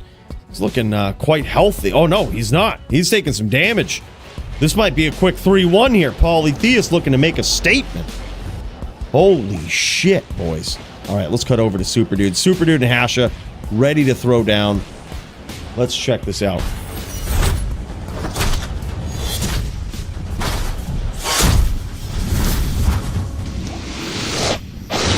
In this corner, we've got Hasha on the Sin. What is this? This guy on the Sin versus Superdude, who I believe is on the Necro. This is a classic FPK match. I think that's what it is anyway. This is a, yep, there it is. Classic FPK match. And in case you're not familiar with FPK, what that means is there's been a variety of things that people say it stands for, but the most consistent is Fun PK. It comes from back in the days of LOD, where, you know, they took Desync and Zons and Sorks out of it, and they said, there's 4 classes. There's 4 builds that are the most fun in PvP. You've got the straight Trap Sin, no tricks, no chaos, right? Straight Trap Sin. You've got the Bone Necro, no fuckery, no Poison Nova bullshit. You've got the Barb, right? The Whirlwind Barb, and you've got the Windy Druid. They, somewhere along the lines, the community agreed these are the funnest PK builds. We'll call it Fun PK. And ever since then, we've had some legendary, what they call FPK matchups. Anytime any of those builds are matched up against each other, it's considered FPK, right? It's fun, a good duel, certainly winnable by any of the combination of those classes. Classic FPK. So this one could indeed go either way. We've got Hasha on the Trap Sin, straight Trap Sin over here. We've got Pestilence, aka Superdude, on the Necro. This guy throwing down, chucking them bone spirits across the map. Yeah, legendary melee matchups. Greater. Yeah, I mean, there are some indeed legendary matchups. An accidental towning there from Hasha. Look at this guy. Little Rusty up in the moor here. Little Rusty. It's been a while since we've seen Hasha, but it's so good to have him back. And this one's a very close round. So far, Superdude has landed some big shots with those spears. We've got Hasha, who's also landed some very significant punishment with those traps. And both of these guys in ROTW will have access to some new items. Certainly, one of the ones that Hasha will have access to is the new boots, right? You certainly put those on against the Necro. I mean, who wouldn't, right? But then also, he's got the new Juel. He's got the new Juel up his sleeve. He can have essentially plus 10 to lightning skill damage, -10 to enemy light res. He can jam that in his helm. He can jam it in a claw. It's so crazy. I honestly think the only drawback to that is the chance to cast Fade randomly. Or especially in this matchup, that will overwrite Burst of Speed, which is what the Sin player wants to be on versus a Necro. But even if they did want to be on Fade, holy shit, nicely done there from Hasha. Gotta say, he might have been a little rusty in that round, but he is back. He is back and looking clean, man. Constant pressure, constant punishment from this guy. But yeah, even if you did want to cast Fade, it's usually, what is it, like a level 25 Fade? It's actually not as good. It's not as good as the Fade that most Sin players pre-buff with. So it's kind of a drawback to randomly cast that. And the thing is, you'll never know if it happens. That is a weird thing to add on to that Juel. You know, I would have almost preferred bone armor to be on that. You know, which would be really cool to see these other classes be able to cast it. But Fade is just, at best, you're gonna have people in PBM just standing over the fire in Act 4 to proc Fade. You know, better Fade than Treachery, but at a 1% chance. Kind of a stupid thing that I really think is extremely dumb. That it's even in the game. The whole Fade propping thing, but certainly weird to see it on this Juel, and kind of not great in a lot of ways, you know.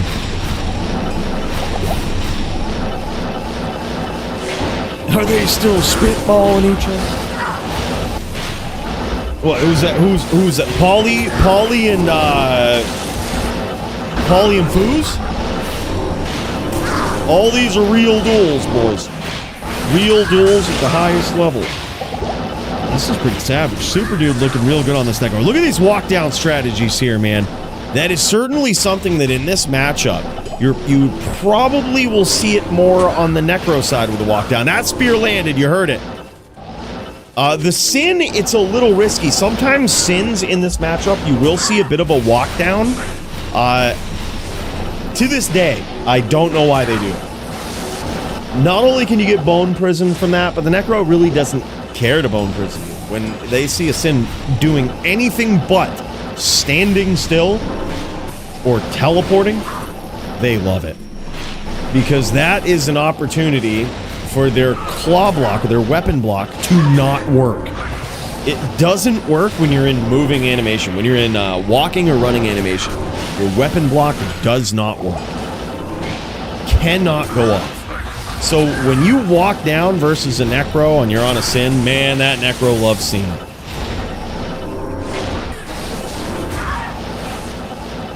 If you were a noob to PvP, what character would you recommend? I would say, that's a good question. In ROT dubs, I wouldn't suggest the Warlock because most people just aren't dueling it. It's a very busted class. I hope they nerf it, but it's not going to be a good...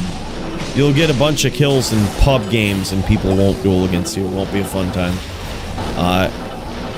I would honestly say...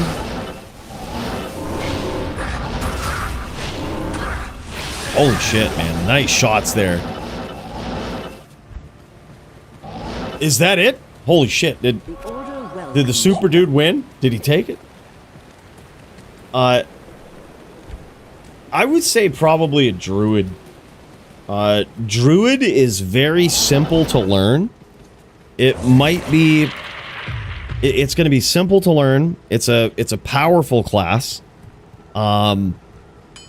It opens up the door to NVD, or Necro versus Druid, which is a classic back and forth, very fair matchup for both players. Classic back and forth there. It's one of the FPK builds, right? And it's a really simple game plan. Throw tornadoes, teleport. You know, keep your pets up and everything, your Oak Sage and your pets and your Cyclone armor. But as far as offense, it's a really simple game plan to learn. Right? I'm not saying you're going to beat everybody with it, but it is it's simple enough to learn. And on that class, you will see other classes. You will learn their tactics. You'll learn how to fight against them. And I think overall, it's an easy class to learn, difficult to master. But if I was a noob and I was like, I enjoy all classes the same, that's what I would do. But truthfully, the real answer, this is what I would say. Whatever class you absolutely love playing on in PvM, or maybe you've tried PvP before, whatever class you absolutely love and enjoy playing with, play that one. And by the way, Contagious Marijuana 420, big puff bait for you, bro. Need to walk dodge spears, up spears also, making the next stay later, allowing for traps to potentially hit. Okay. I could see that. Holy shit, Hasha going back and forth here. Now I think it's, is this 2-2? Holy shit. Dude, what a duel, man. Hell yeah, Contagious.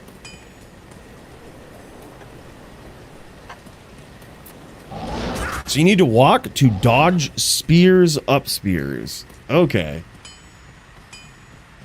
Okay.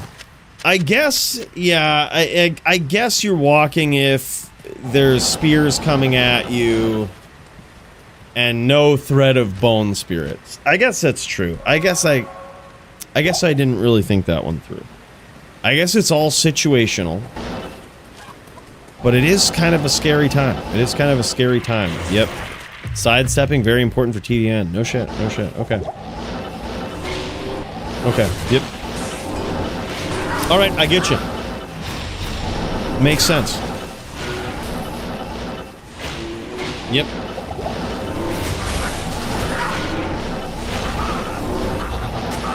True. 100% chance to sidestep. I guess my thought process was, if there's the imminent threat of bone spirits, right? Like if they've been spamming bone spirits as you're approaching them and trying to sidestep a spear, it gets a little dangerous. But situational. Yeah, true, true. And by the way, Kyle says Coooley drops Druid as recommended over Din. ROT Dubs has gone to your head. Bro, thank you so much for the 7 Canadian coin tip. Big cheers. Huge. Yeah, I would not recommend Din as a starting class to anybody as a noob. Not at all. Not at all. It might sound like a good idea because hammers have so long been assumed to be overpowered and assumed to be so good in PvP. But it's like we were talking about earlier. They were only good because of desync, which is what separated the men from the boys, right? They're not good in the remake, but they're also even worse in ROT dubs because of the boots. And also, even if they weren't, now you've got to be a really, really good Din player.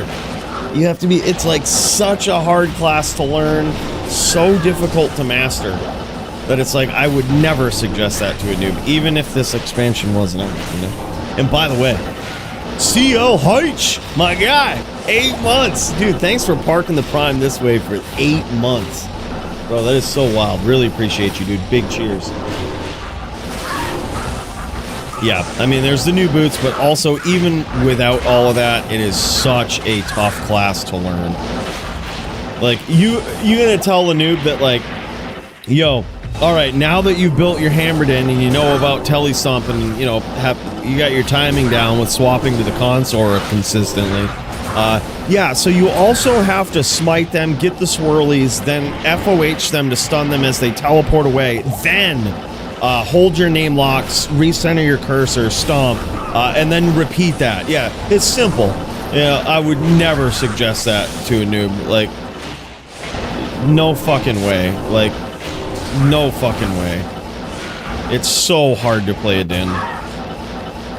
It's next level fucking hard. Someone tell Foos to hurry up and finish duel so we can come get his gear.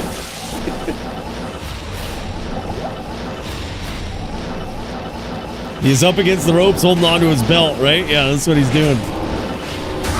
Oh my god. Huge hits there from Hasha, now making it 3-1, I believe. Maybe 3-2? Holy shit, man. Hasha pulling ahead in this duel. This is insane. Hasha showing up out of nowhere being like, all right, let's do this, man. Let's pop back over to Hasha on this here trap sin. On this little Sin player here. Holy shit, Sin's got some buffs in this expansion here with the new Juel. Max saying they could reach what, 22k traps, something like that. I do no damage, foos.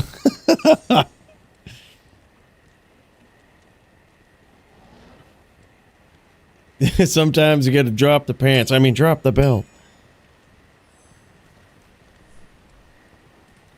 Buy some gear to get me started again? Probably yes, gamers, but I haven't checked it in a while. I don't know if they're up to speed with ROT dubs. Yeah, I don't know the status. I know that all of those sites got fucked pretty hard when they started banning bots, like, very consistently about a year ago. Like, it was... I mean, they've been banning them consistently since the start, but far more aggressively. So I'm not sure, man, yeah. Item 7 or item now aren't terrible? No shit, okay. Yep, GG. So no life wrap or higher trap damage setups. 22k traps on 65 FCR. 20 or maybe 21 with 102. No shit. But you lose out on life wrap. True, because you have to use the sling rings, right? You gotta use those sling rings. Or not sling rings, the opal vein. Opal vein is what it is. Yeah, exactly. I think Elephant Sin might actually come back, Kyle. I think if there ever was a player... Right now, Max is kind of fucking around on the Warlock, and he's like pretty excited about jamming that and testing that and bringing it to all new heights, which he's certainly doing. But I could see that if Max ever gets bored with the Warlock, well, we know what he's going to be doing. He's, yeah, certainly, now that the rules have been dropped, you know, the anti-Elephant Sin rules have been dropped in the DFC, I could see that happening. I could truly see that happening. Make traps great again. How dare you talk about Mrs. Cool? God damn it. What up, Jeeves?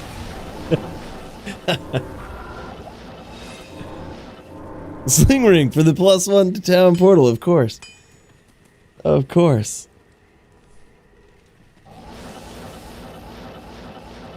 Yeah, Clons, it's basically like, it's situational.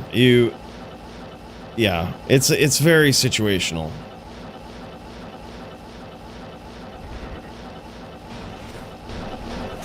It depends what else is going on in the moment where you choose to walk.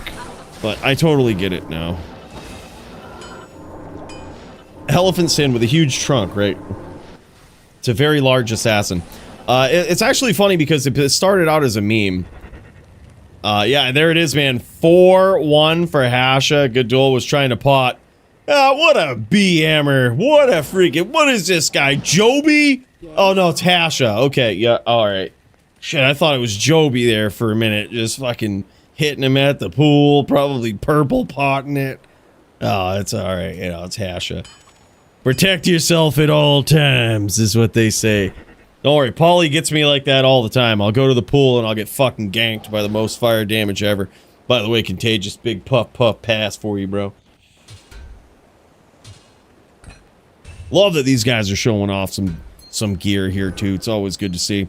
But yeah, the Elephant Sin kind of started out as a meme build. It was like some JSP joke where someone posted like a trapper with fucking Hodo and Shaco or something, like really stupid noob gear. Like, and and then it turns into this build where you actually maximize trap damage and D2R. You know, we've even seen people like Max use Infinity on the swap because of I wouldn't call it a glitch, but a feature where when you lay a trap, the minus enemy res stays on that trap, even if you swap off from Infinity. So there's some wild shit now that, like, this weird basic bitch gear assassin is, like, you know, with facets and shit is actually good now. Yeah, it's crazy, but... Yep. Paulie gets him at the pool. Clip it. Yeah, it's getting down the wire in Paulie's game. All right, boys. Well, let's get over there. Let's check it out. Back over to the title bout of the evening. Let's see what's going on here. Popping into the Paulie Theus side. Uh-oh, what happened? We lost him. Let's go back into it here. There it is. Getting down to the wire in the Paulie Theus duel. We also got Squigs v Gators up next as the Foos v Paulie duel winds down here. I believe it's still 2-1 in favor of Paulie. Foos trying to hold on to that belt. A very, very tough duel here. Certainly even tougher for him now. It's a different game in the ROT dubs, and Foos is really going to have to prove it. This went from being a duel like Necro versus Fire Druid that was like almost discouraging before for Paulie. It was like the best of the best Necro players could, you know, they would always beat him. But now it's like right on time, right as the community figured it out, Paulie's got some new tricks up his sleeve. Yeah, I agree. The FPK sin was certainly king. The elephant sin really kind of was a joke, but with what I think in D2R it really stopped becoming one, where they made it so that like the Griffin's helm with the plus the lightning damage and minus res actually worked.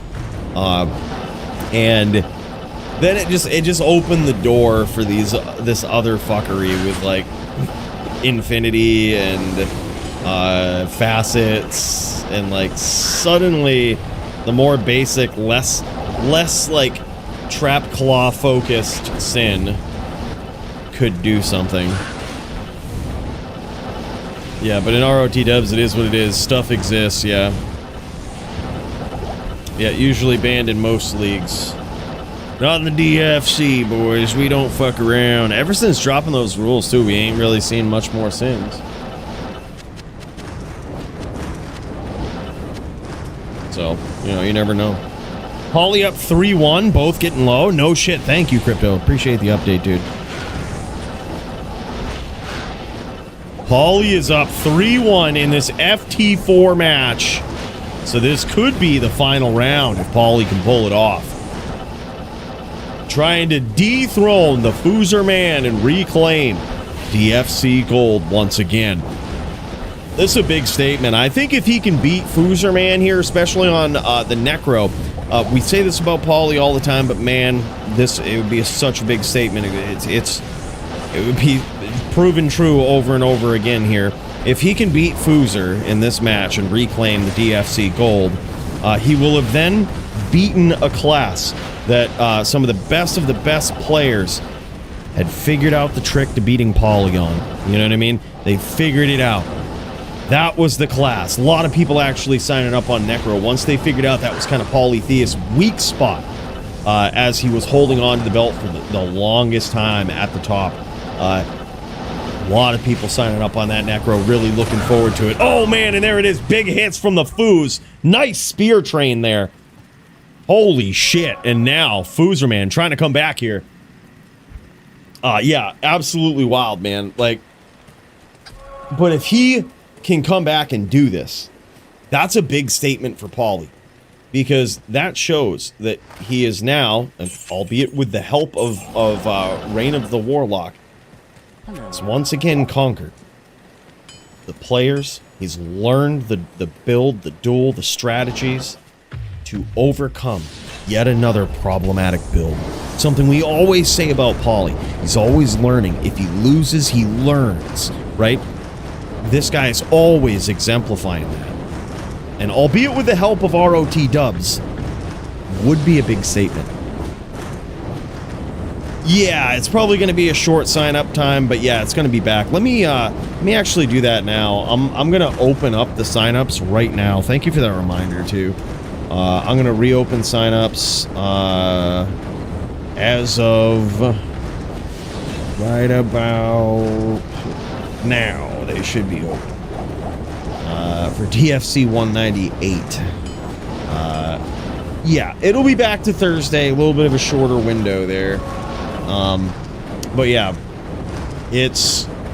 we'll be back to regularly scheduled programming next week. A little bit of a curveball thrown into the system. We had to get on the statue, boys. We had to get on the plaque or whatever it is.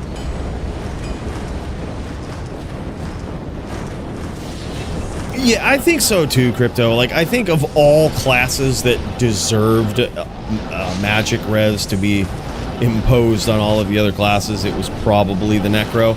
And again, like, but I would hate to justify the introduction of a bad mechanic in ROT dubs by having magic resist more prevalent. All because Blizzard fucked up and made magic damage for the Necro do even more damage in a previous patch where they shouldn't have done that, right? It was like, I think if Blizzard could get in the habit of not ever fucking with magic damage again, and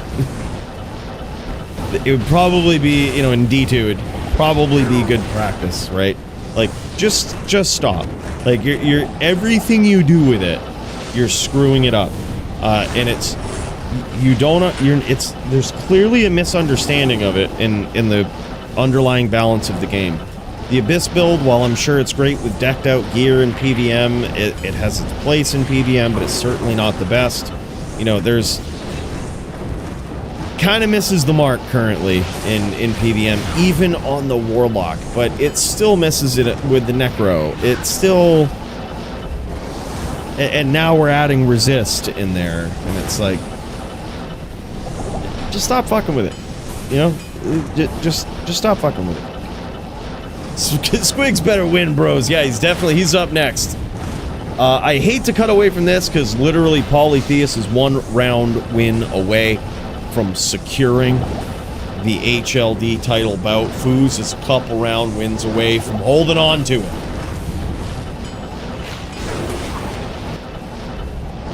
Yeah, I like that, Kyle. I like that, especially with the new jewels and the new Sunder charms. Dude, the new Sunder charm, I think, could be so good on the Cold Sork, and it can make, I mean, adding mastery damage to Blizzard. I honestly think Cold Sork is underrated right now, and I wouldn't be surprised if more players run it, because even if you could, like, technically the cold stack rules haven't changed, and they probably should, but, like, even without it, even if you stacked up all the cold res to resist all the cold damage, adding a charm with mastery damage on it is actually way worse. It's way worse than minus res. It's something that we never really saw. Never saw it anywhere, I don't think. Cold mastery damage from any item. Correct me if I'm wrong. Was there any item with cold mastery damage before? I don't think there was. So, buffing up cold spells by some unprecedented mastery damage, even if you resisted it all, even if you had 75 resist after the cold mastery, like, you know, rip your resistances away, that base damage is even higher now. So, like, it is an uncalculatable amount of fuckery that is being unleashed in PvP by that one item, by that one choice of mastery damage. It's crazy. Yeah, I think it's underrated. It's 4 shots if spears land. No shit. Not worth trades for foos, yeah.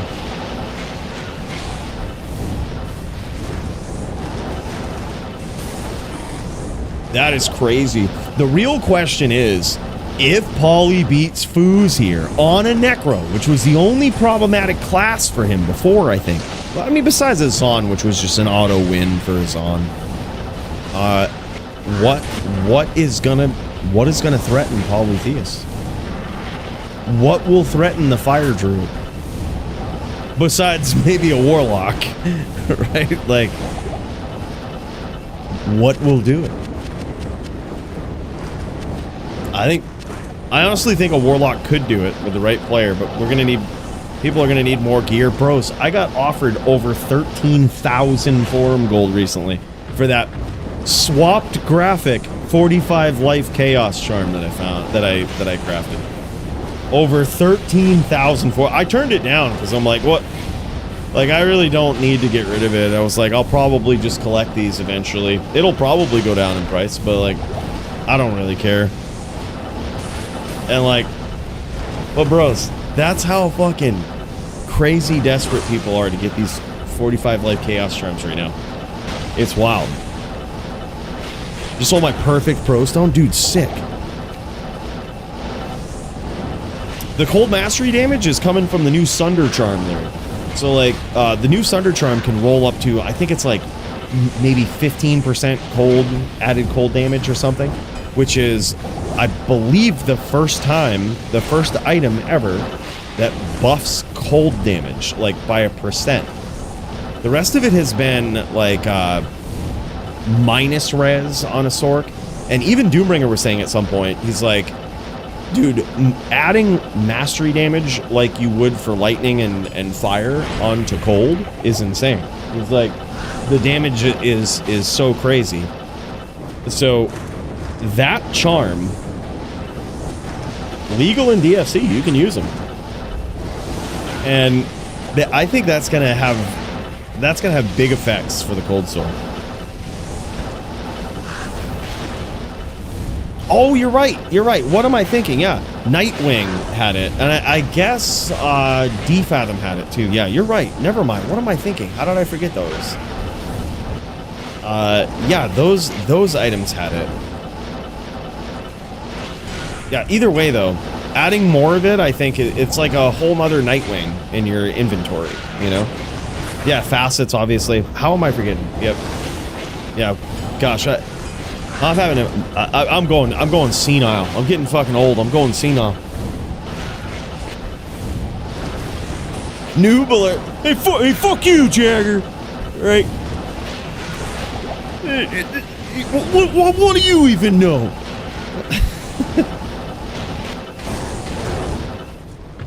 Yeah, you're right. Facets. Yeah, I guess it's always been there. All right, interesting then.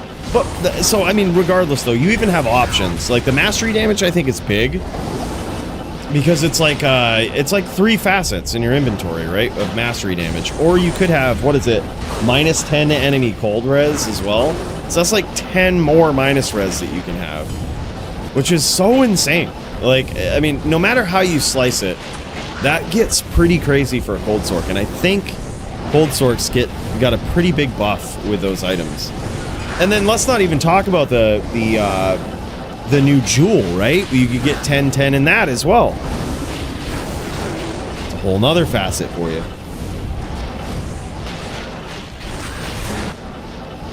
Also need one of them charms for my frozen arrows on, dude. Hell yeah, man. Hell yeah. Yeah, you're totally right. I don't know how I forgot that. Just mental missteps all over the place. Look, boys, this is my first time streaming, and it's hard to, like, keep track of everything and know the... you know, it's the first time playing this game, and I'll learn all the items someday. Someday I'll learn all the items and the skill names. By the way, Foozerman just landed some big spears in that exchange, and he is looking to cash out of this duel right here, winning the round and tying it up. And that's going to be some big momentum in Foozerman's favor, because as you have 2 rounds that you still need to win, it can feel bad when your opponent only needs 1, especially in these long duels of attrition here, right? But the more accurate Foozerman is, the better he is at landing these spears. If he can tie it up, then it's only 1 round. Look at that. Nice use of Abyss there. Yeah, that was huge. That was huge. Big turning of the tides. And by the way, what's up, Juan? Good to see you, man.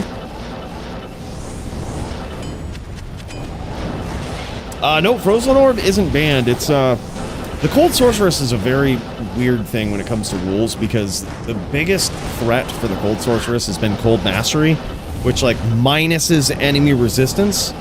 And you could theoretically just stack up a ton of resistance and completely negate that.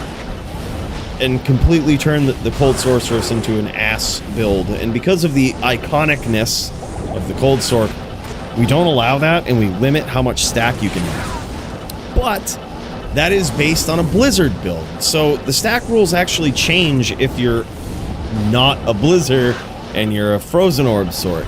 It's really weird. It's kind of complicated. There's probably a lot of reasons why many people don't play the Cold Sorceress in PvP.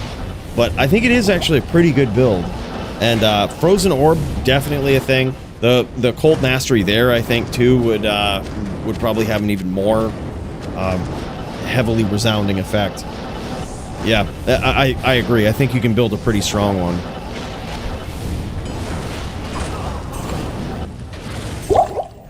Yeah, I don't know, Clons. Obviously the wrong shit. And by the way, Foozerman ties it up 3-3 in this final round of the DFC HLD title bout. This is going to be crazy, man. Can Paulie Theus take it on this Fire Druid? Or is Foo's going to hold on to his belt? Nothing will stand in my way. We're going to find out, boys. I am overburdened.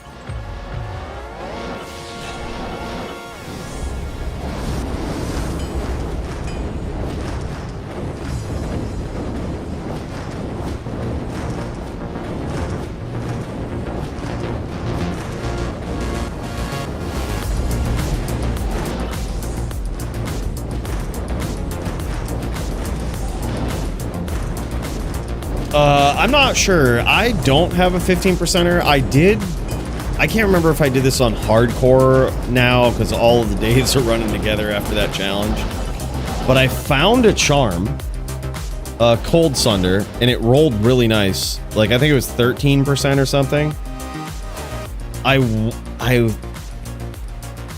almost think it's on hardcore, which sucks. But otherwise, we could have known. Dude, I found so much shit on hardcore. I was so pissed. Like, the one Tyrael's Might that I found in 20 years of play, which would have helped me meet the Chronicle to have the sick back blow on my PvP character. I fucking finally found Tyrael's Might on hardcore. I was like, God damn it. I found fucking a sick Cold Sunder, rolled a sick Cold Sunder. Pretty sure that was on hardcore. Found the Magic Sunder on hardcore. Bro, I had to get in the top 300, all right?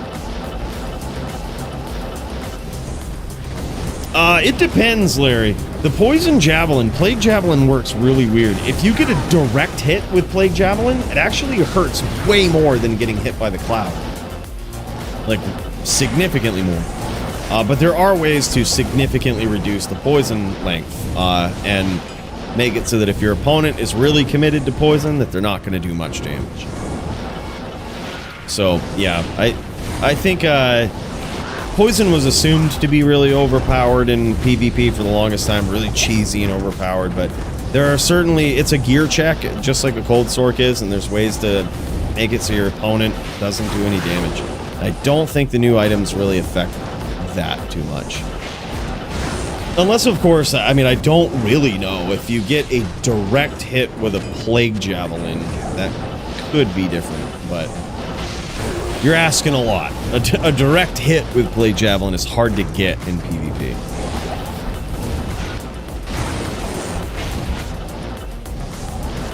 Oh, Lamp. Can you imagine Lamp makes a comeback? That'd be sick.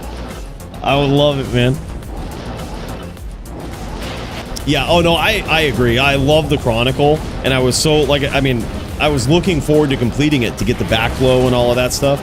And I was just like, yeah, I'll find Tyrael's Might someday. I've never found it in all my 20 years. All the years of grinding that I've done in D2R, P8 Terror Zone blasting, I've never found it. And how many 99 ladder climbs have I done? Like, I literally have, before my hardcore 99, I had 17 99s, and I'd never found a Tyrael's Might in all of that blasting. P8 Terror Zone blasting. The one hardcore 99. and the Chronicle doesn't overlap. So I find it on hardcore, it doesn't count, essentially. I'm not gonna... you know, what am I gonna do? Have a cool PvP backdrop on hardcore where you don't PvP? Where you just drop dirty TPs for people? Like...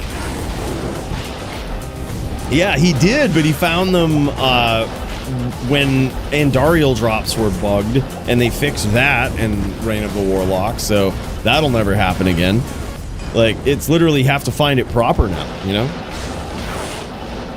And all of these guys, both of those guys, Llama and Phil, found it with bugged Andy drops, like with absolutely busted Andy drops. This was a proper... I don't know if I could say that. I found it off of a Herald, which seems to be pretty insane. Almost like bugged Andy drops were, but it was, you know... It's a different time now. It's a different time. It's okay, I'll hork you materials with 8K MF. Fuck yeah, dude, it will happen. Fuck yeah.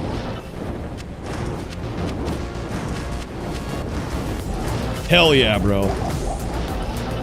Yeah, I'm hoping, I plan on doing a lot more P8 Terror Zone blasting, you know, just looking for Sunders, so hopefully we'll rip another one, but it was kind of disappointing.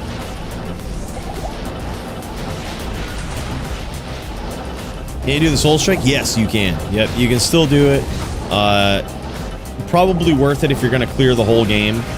But then the other thing that we're finding out, and that is in testing right now, but I have certainly anecdotally observed that is my boy Sir what's his name is testing it right now. There seems to be a difference in the Herald spawn rate based on the game seed. And even though it's a stated 2%, it's estimated that it could be up to 7% based on the right game seed, or next to nothing based on the wrong game seed. You know, so all things that are being tested. So when you factor in the Souls MF trick, you would have to test the game seed, you know, first before you would waste your time doing it. But if you notice you've got a good seed, then you could do it and terrorize the whole game and jam it. And I think we'd be looking good. So yeah, I mean, that might be a strategy that I actually implement. Yeah, I mean, I have felt it before Sir what's his name brought it up. I was like, yeah, I was literally talking about this on the hardcore grind, I think. Like, I said, dude, it seems like there's some seeds where the heralds like to spawn and there's others where they just don't. I was like, you know, if you're looking for Sunders and your heralds don't spawn, like you don't get like 2 or 3 heralds in the current terror zone, whatever it is, go to the next game. There will be a game where you do, and that's the good game. But alternatively in hardcore, eventually I just didn't want heralds to spawn because it was such a jump scare when like you're tellying around tombs and boom, there's a fucking herald with like Fanat and Conts and shit that you telly into. Like, you don't want that in hardcore. Like, that is a scary moment. So eventually I just didn't want them to spawn. So if I was in a game that heralds like had a propensity to spawn, I'd just go to the next game. Be like, the game seed's bad here. Don't tell Llama that or it'll be removed. Yeah, we're just gonna... More testing is needed, but... By the way, thanks so much for that. The 2.79 Canadian coin tip after the conversion rate. Bro, appreciate you, Kyle. Thank you so much, man. Big cheers. Huge. This info is why I love you. Pope John Pones, the Philiac. What's up, man? Yeah. Bros, I'm telling you. Killed probably 300 heralds of all tiers with no drop of Sunders, but I've seen other players get him in the same game, despite me getting 2/3 of all herald spawns. Brutal. Yeah, rough, man. But yeah, try it out. Like, this is how I would test your game seed. Is like when you get a terror zone, let's say, you know, whether it's, let's say it's jail, right? Like, you run through the jail and, you know, slay it. If you get 2 herald spawns in that one small area, or like 2 or 3 herald spawns in that one small area, terrorize that game. That seed is good. Like, that's one of the crazy seeds. Like, take it, terrorize the whole fucking game. Go nuts. You'll get a ton of heralds.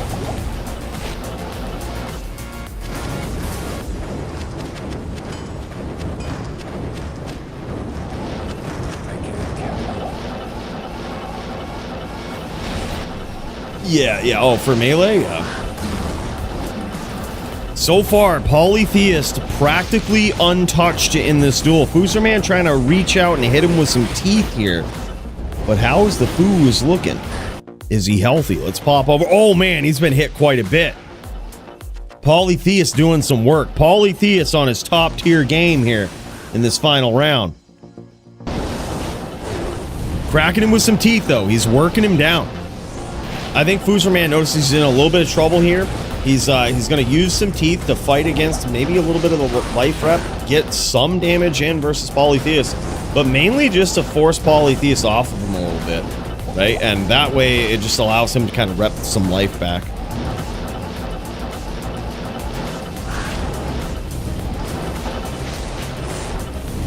Yep, Paulie's playing to win, man. He's trying to reclaim that title. What a good duel, though. Like, I think the tides have definitely turned in this matchup a little bit. I mean, all because of the Horizon's legacy boots.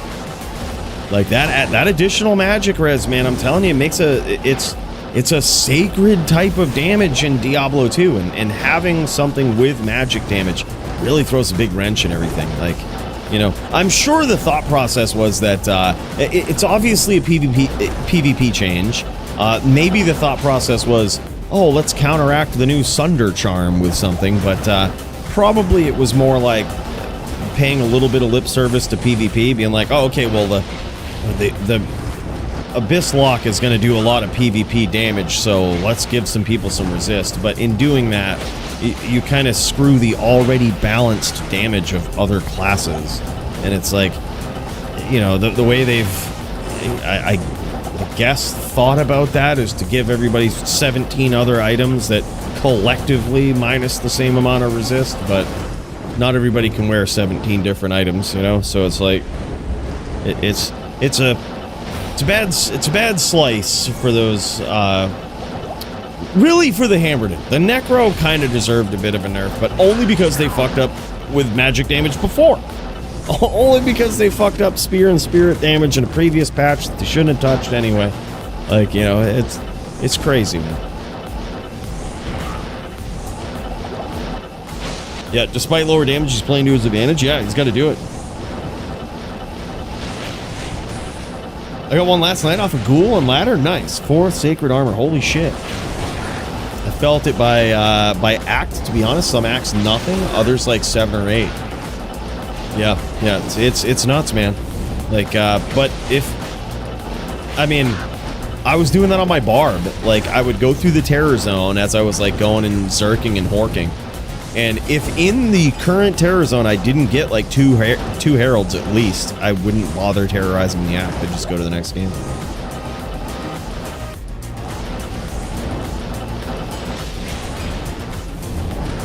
Yeah, that's sick. Yeah, I think you're right. I think you're right, Straight Puggin. Like, I really think there's something to it. You could feel it. You really can feel it.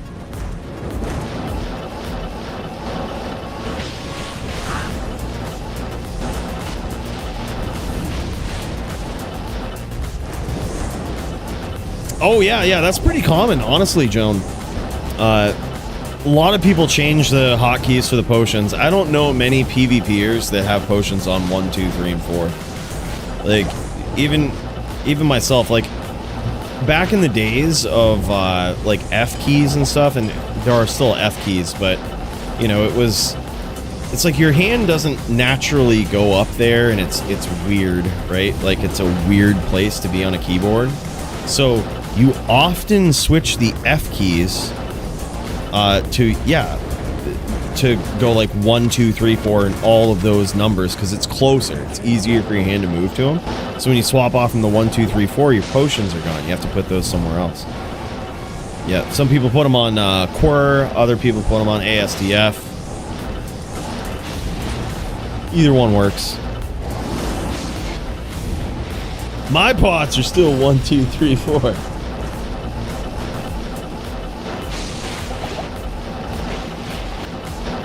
Immune to curses, ancient set? Interesting. Immune to curses. That is interesting. I wonder... I hope that it doesn't make you immune to shrines. That'd be an interesting one. I kind of like that.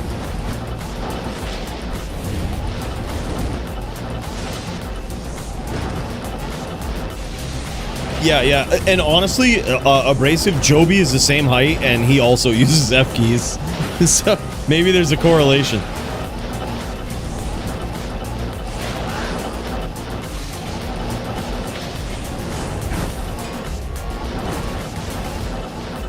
Yeah, weakest PvP class, Barb, for sure.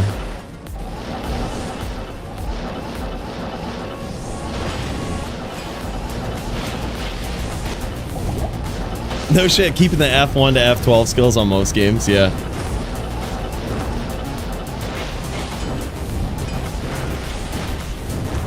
Yep, crazy. Yeah, but Barb has the fewest good matchups and the most bad matchups, making it essentially the weakest. I mean, everything with the traditional 7 classes really depends on the player, but you need to be a really good player on a Barb to make it look good. You need to have all of the top tier PvP mechanics down. Chain lock, and yeah, poor Barb. Those poor Barbs. Yeah, I mean, I do too, Max. Like, it's almost inevitable. Like, it's certainly going to happen, but I think that's why people like you and I keep some characters back just in case. Like, there's really no telling how far they're going to fuck the game. And it's like, the scariest part is, again, like we were talking about, like the magic res on the boots. It seems harmless enough, right? The minus magic res seems harmless enough. Like, oh wow, they're really doing new and innovative things. But it's with blatant disregard for PvP. And like, I know, PvP guy, like, we don't care. We just want PoE 2 or whatever, like, you know. Right, but it's not D2. And I think we got to maintain a game's identity, and like, this is the only ARPG that really, you know, modern one, more modern one that has PvP in this way. Certainly the only one in the Diablo franchise. So it's like, I don't know if we want to destroy this, right? Like, let's.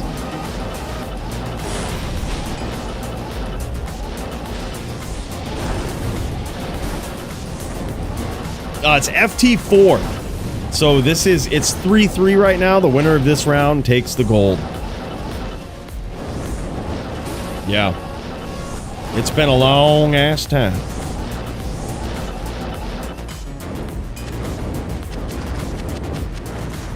It's been a long ass time.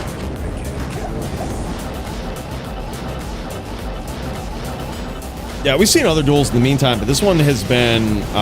We're now in the championship rounds, right? Like, it's getting close. It's getting very close. I'm just happy we get to see the Fooer v Paulie bout tonight. It's actually kind of crazy. I didn't think we would see it. Fooer, man, I think he had some shit going on. He's like, I'm not sure if I'm going to be back at a reasonable time, but I mean, we've been jamming. We've been going a while. And you got to see it, man. It's cool. I don't think it's felt to him, but I know a lot of people did not fully convert. Yeah, I'm one of them. Like, I'm having trouble after seeing, when I saw the recipes for that they had at least thought about, whether or not they released them, they had at least thought about adding these recipes. When I heard about the survey, about, like, you know, all of this stuff, the fucking Paragon and shit, it's like, dude, it's so scary that you're even thinking about that. So, like, it's hard for someone like me who I've never had a decked out Din like I have in the original, like the D2R expansion. I've never had a Din so decked out and so pretty and so perfect that, like, I'm not gonna bring that to a new expansion where those things are being discussed, talked about. Charm recipes that add ridiculous shit to charms are even thought about, like, because suddenly it's like converting a classic character to old school expansion, where it doesn't matter how good you were on classic, you suddenly, all of your items and shit are just useless and outclassed by rune words or whatever crazy other shit that they're gonna add in. It's like, now your 45 life skillers might be junk someday. Like, you know, how high will the power creep go is the big question that I worry about. I love that it's getting attention. I just, it is a fearful time as an OG D2 player. Yeah, dangerous road to go down.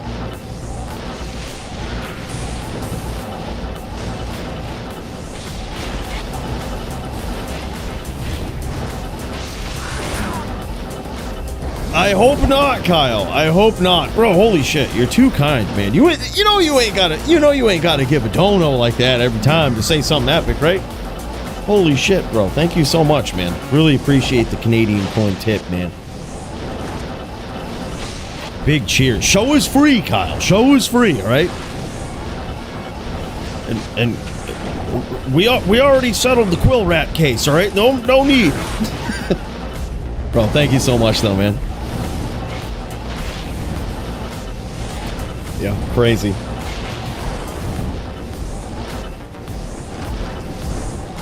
Yeah, I think it'd be great if you could, like, if they're gonna do that, if they're gonna add versions, wouldn't it be great if you could choose a patch to play on?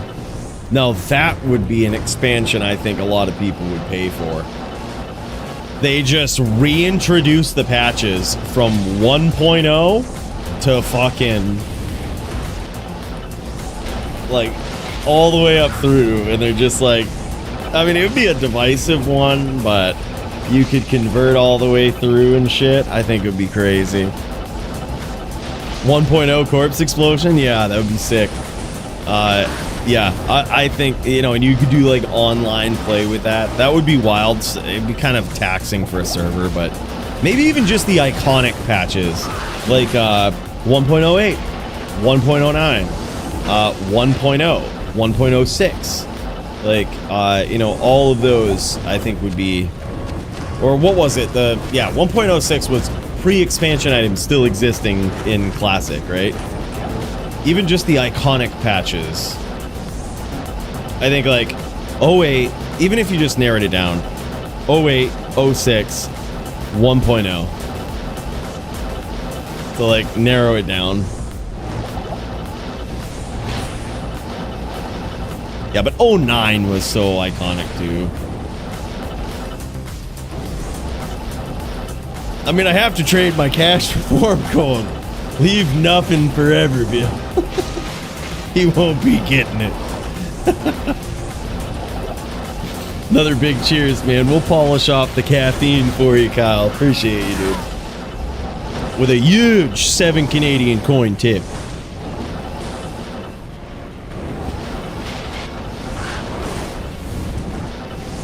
Yeah, I say let's jam it, Go Gators. We'll cut over to it after this. Yeah, just jam it. Feel free, start it up. We'll cut over. Just if you guys get close to finishing, just pause and let me know.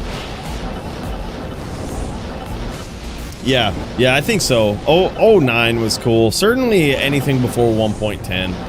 But that would have been interesting. Like, could they go backwards? That's really, I think, how to sell D2 players.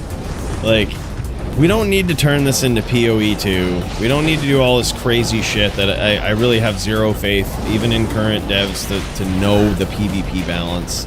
Like, it's a tough one, to be fair. I'm not trying to be mean when I say that. It's just, it's so tough for anyone, even not a casual player, but even an experienced PvM player. It's so tough to understand the balance of PvP. It's a whole different realm, you know? So it's like, unless we had someone like Marvel up in there being like a dev, like, you know, I mean, or leading a project like that, how do you even trust it? Like, we don't see these guys in the Bloodmore. You know they're not fucking, you know that they're not actually stepping out in competitive PvP duels and don't know the balance of like skills and shit. Like, obviously, it's, and if you don't do that, you won't know.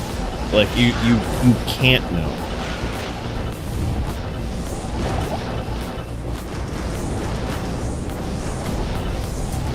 But what they could do, like I said, revert to have at least 3 versions where instead of going forward, you go back.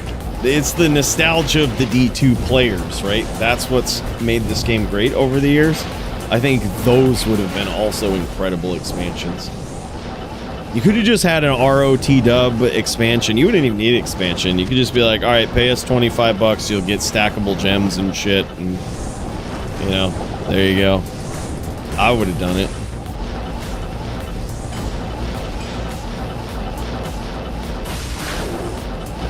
I did Laundry Ninja. I played D1 a while back.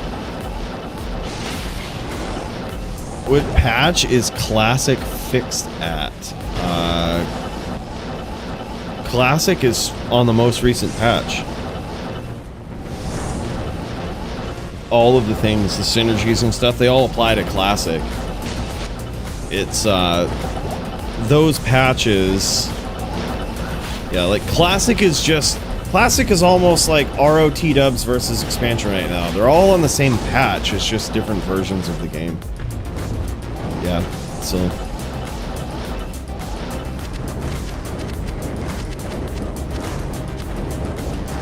That'd be interesting, the Great Quark Scroll Bow, like... It was good for its time, but... It compared to Faith outdoes Quarks. Like, Faith is better than Quarks. Or is it, actually? Hold on, Quarks... Nah, Quarks had, like, massive IAS and hacked Juels. Nah, Quarks is probably better.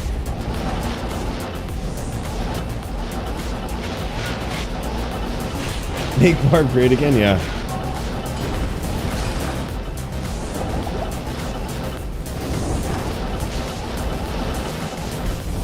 Yeah, one. That was an interesting patch. That was very first expansion patch, and if you didn't connect to the internet, you'd never downloaded 1.08, which came out the same day. I did indeed play the 1.07 as well. I did a video on that, and it was, man, that was a crazy fun patch. That was a crazy one to play. I loved it. That was probably the funnest one. And like any patch that I would play like that, like it's now to the point where I don't really think you can play any of the other patches anymore. I have been unable to find a way to play like 1.08 or 1.1 without just installing the original version of the game, which I don't have the ability to do anymore. But anyways, like, point is, you can't play those patches, so it was like I feel like that was a once-in-a-lifetime thing that, like, as time goes on, I won't ever be able to do it. And I was like, that was so cool. But we took it, and we fucking figured out a way to hero edit the characters as well, so I could fucking break the game as much as I wanted to. And I was like, it was so fun. It's like, man, I could do things that I never even tried to do back then. Like, taking a crafted item to Larza. I never thought to do that. I never thought to even craft anything. Crafting was very fucking hard to do back in the day, because runes were so rare.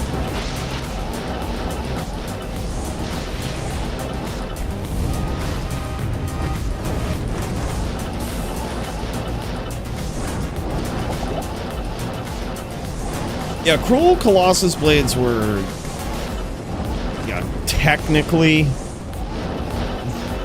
the best, but only if you were a legit player, because if existed at the same time. So, and then or I shouldn't say that actually. There was a time where CCBs were insane, but that was because in one of the patches, if you use the Herodric Cube formula to socket it, you could get one that was 3 sockets. That was...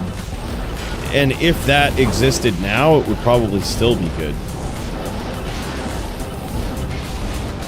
Like, it was them changing the cube formula that kind of fucked that one. Yeah, and I think 109 was definitely the if times as well. 1.09, the ith swords. Yeah, that's true. 1043 ED, 95 IAS. Yeah, I think Quartz is probably better. Better than Faith.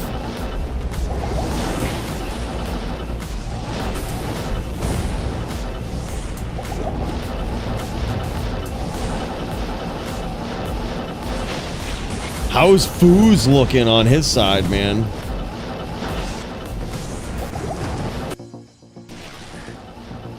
He's been hit. He's repped back a bit, but he's been hit even more.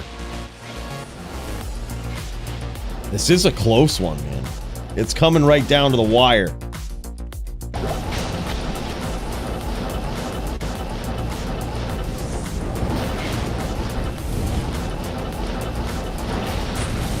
That is sick, John. Holy shit, man.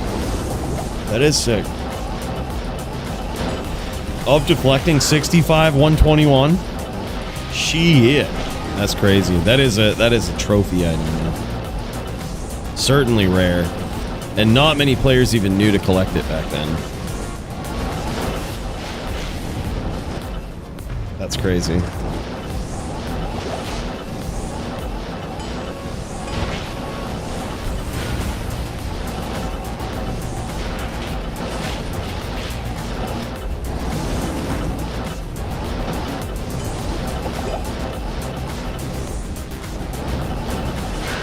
I mean, it sounds simple, Peanut, but I mean, try it, you know? Like this. These are the best duelers in the world.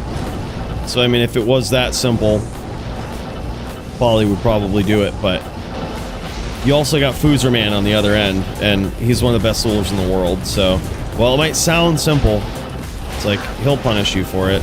The answer to that is an up spear. Go ahead and try to channel, just up spear on the next teleport, and you and your bear will eat it. It's chain and necro is certainly hard on a druid, like, and especially when you're not doing any damage during the chain, right? Your Armageddon isn't hitting. Your boulder's certainly not going to go off if you try to chain boulder.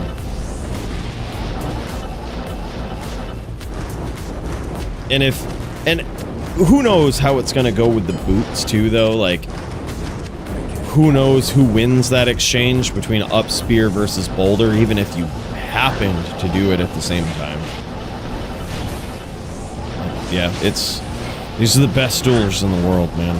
Like, sure, in theory it works, but anything over a three-piece is tough to land. Even the three-piece is tough to land on the nastiest duelers.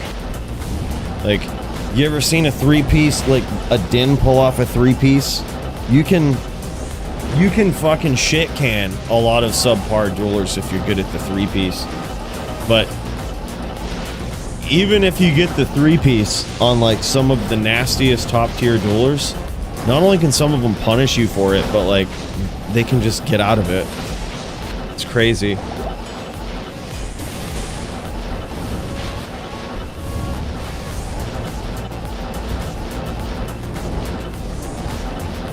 It might, yeah, it might. I mean, who knows? But then again, it's just like the Necro could then just not ever stop tellying, and you'll never hit him. Like you won't be able to cast Boulder fast enough.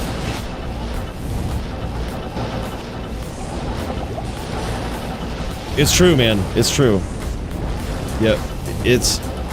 Dueling is a whole different game. It is really like the original end game, and still in the eyes of many like the best end game. Yeah, weird one, Tough Hunter.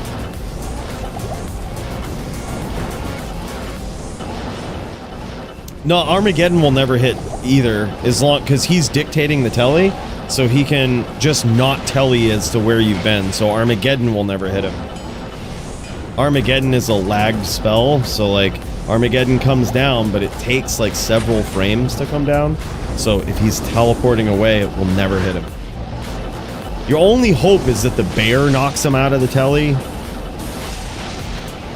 But even then, you're never gonna know when it happens. So it's like, I know it seems simple, but it's definitely not. And especially in this, like, the druid doesn't really want to close the distance. If anything at point blank, you're going Firestorm. It's quicker and has like a faster frame hit, but Firestorm versus anything on the Necro wins.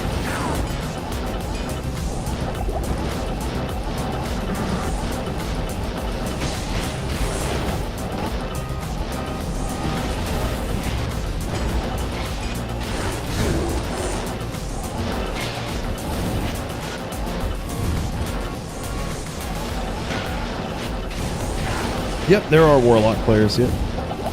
Goes back to the comment we mentioned earlier, walking the name lock, Kano lock. Name lock Kano is instant damage though, so he's not really baiting spears to get name lock Kano. Yeah, true. True, right? So like... yeah, I guess that's actually the smarter thing. Instead of chain, just casted Kano. Yeah, that makes sense. Which is usually what we see Paulie do. Is like, if you get the name lock, it's just Kano. True, it's like immediately on them.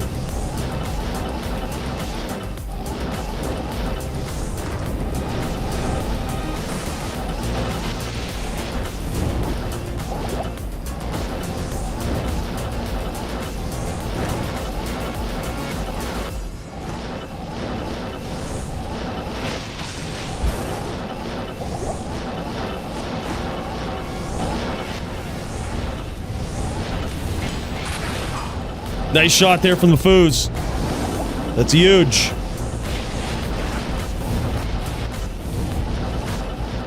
That's huge.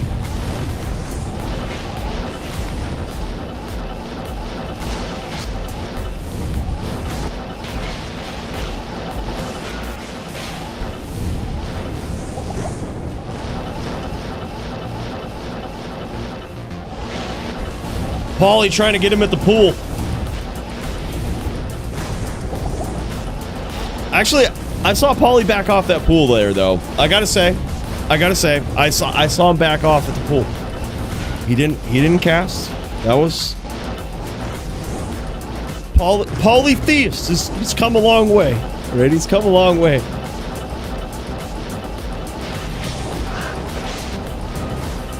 Well, he's probably using the Abyss, like, just to hopefully stun Paulie. I think that's what he's looking for, but here's the thing with Abyss from Void, is I have rarely seen it work out where people get the stun and can do anything with it. And I think we have the 2.4 FHR changes to thank for that absolute non-bow with an otherwise really cool new weapon. Like, those damn FHR changes coming in for some serious non-bows yet again. Because otherwise, that Abyss combo could be really cool in PvP. Like, using Void to cast Abyss to temporarily stun lock your opponent to give you that window is huge. Yeah, true as well. Like, the enhanced entropy is kind of what gives it the big radius and essentially the big knockback. Because if you can hit them on the end of that radius, it sucks them to like the epicenter of the Abyss. So like the larger the radius is, the longer the stun is, which is you know, synergetic, but could have also been thought of on the new rune word too, right? Like the +1 to enhanced entropy or something, like something along those lines. But yeah. I mean, granted, there is a little bit of a stun there, I think, regardless, if you can hit it just next to them. But even that takes a very precise hit. And, yeah, they're not stunned for long. Like, it's... I've rarely seen anyone pull it off where they hit with Abyss, and it's a long enough stun for them to capitalize on it. But it seems like that's the thing to do. The most crazy use case that I've seen for it is... I haven't really seen it, but I've kind of just theorized it, is that there's sometimes where you have a barbarian, right, where they have open wounds, and they catch somebody, cut them open, and one them. And a barb has no way to remotely deliver that one damage from a distance. But now, on my barb that I did convert over to ROT dubs, he has Abyss. So he uses it as a bow stick, but it's also like in those times, in those moments where like you just open wounded somebody and didn't kill them with that whirl, you switch to Abyss and just chain Abyss them. And it's like that will hit and do the damage. And I'm like, that's kind of cool, man.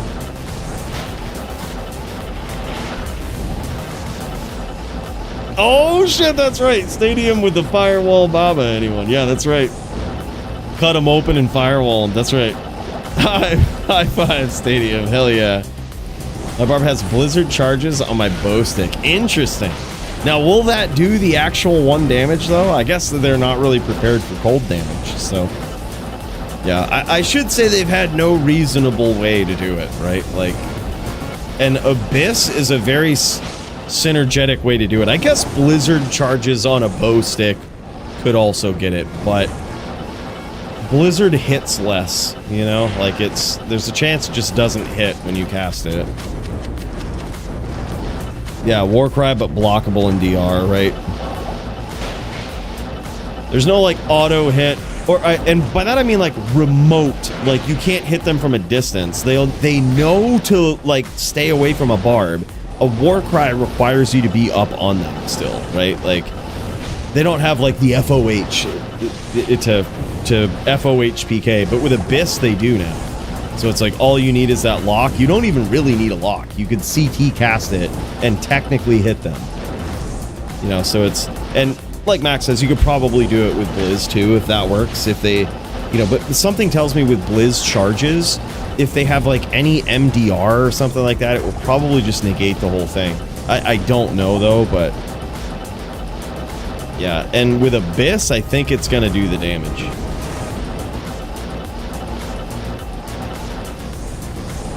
Yeah, I do too, man. Warcry being blockable is crazy.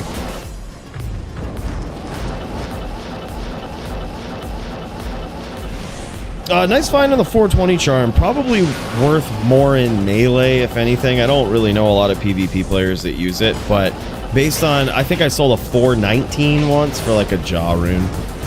So 420 probably worth 4 or 5. Holy shit, nice shots there from Foos, and now Paulie's in trouble. Let's check in on Foozer, man, see how this is looking. But I mean, again, that was a long time ago, so I'm not sure anymore. Best thing to do is just check Tradery and see what other items are being listed for. The cheapest listed price, minus a little bit, is what yours is worth.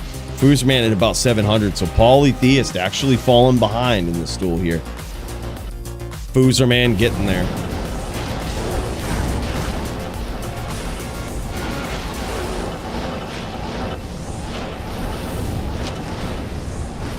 Yeah, that would be sick.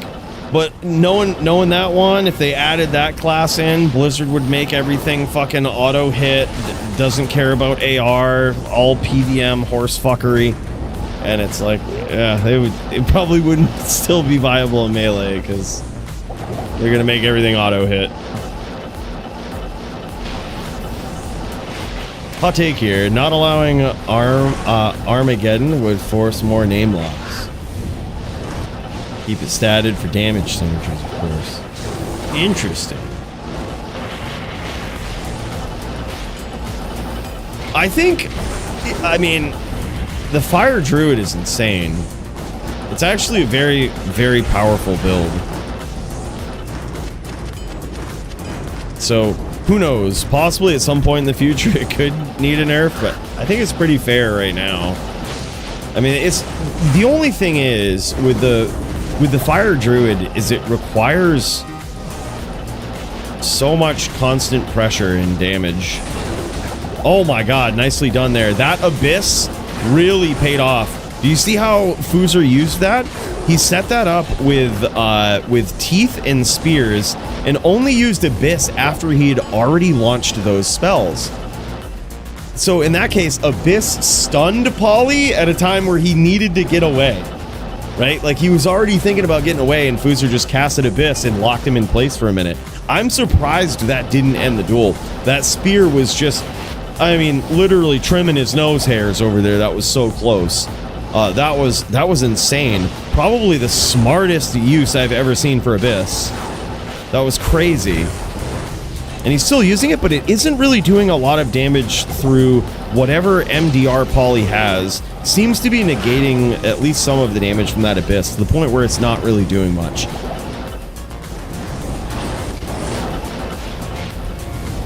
I wonder if Foos has the new Magic Sunder as well. Like, that could have mastery magic damage, which I think that is also, I mean, we see it on we see it on Void now, but I think that is also a very busted thing that could be big for these magic damage builds. More to see, though. You know, haven't really seen a lot of those. I don't think a lot of players have them. But it's like, having mastery magic damage is kind of wild. Boulder off a wall, river does that usually. No shit, dude. So boulder off of a wall, meaning like boulder hitting the wall and exploding? Or just like wall banging with a boulder?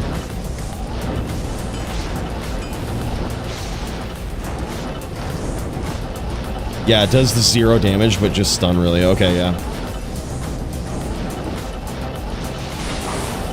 Yep. Score is 3-3. This is the last round.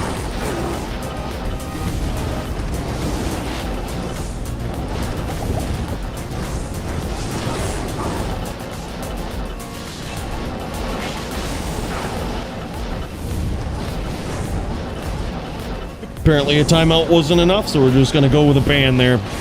Don't be a dick. Just shut the fuck up. It's easy as that.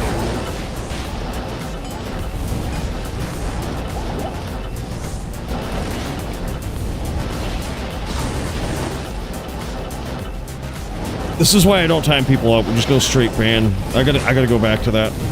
We see horse shit, straight up ban. Fuck them. They're shitheads. Fuck them. Just gotta get them out of here. I should have coached one of the new mods on how to ban people. Missed opportunity. Next one, I'm sure there will be more. Yeah, fuck them.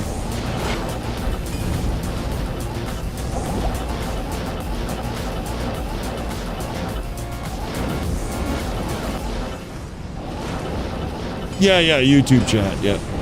Yeah, we got 2 chats now, you know? It's new streamer here. Learning how to do the chats. Learning, yeah, just learning.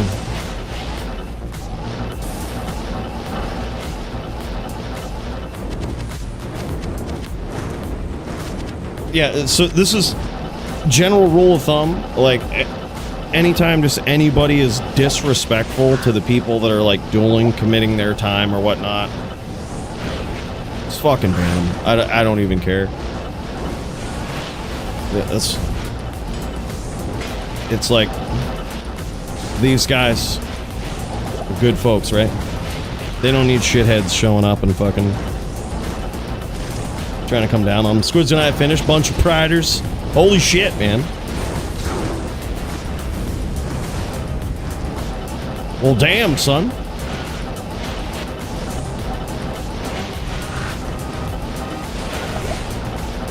I don't know, GB. I honestly think the Sunder Charms are really cool and a really interesting addition into PvP with all of the mastery and minus whatever to them. But they're so rare at this point. I don't think a lot of people have like top tier Sunders. So it's like yeah. I think Paulie could benefit from one too. I mean, especially in duels like this, right? Where like you're not at all worried about fire damage coming from your opponent. Like at all worried. So it's like you could have negative fire resonance fine. Yeah. Well, you could also get him with mastery damage, right? So like you could have the minus res, but you could get mastery damage, which I think for a build like this is even more insane. Yeah, I think so too. Like the Magic Sunder, Jesus Christ. Magic Sunder with mastery magic damage on it could actually be pretty insane for like for a Necro. I think that one's big.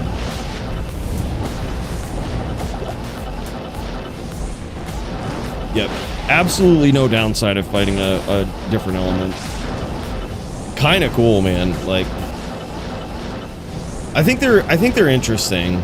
There remains to be seen how powerful they are on like every build yet. You know, but they are very interesting.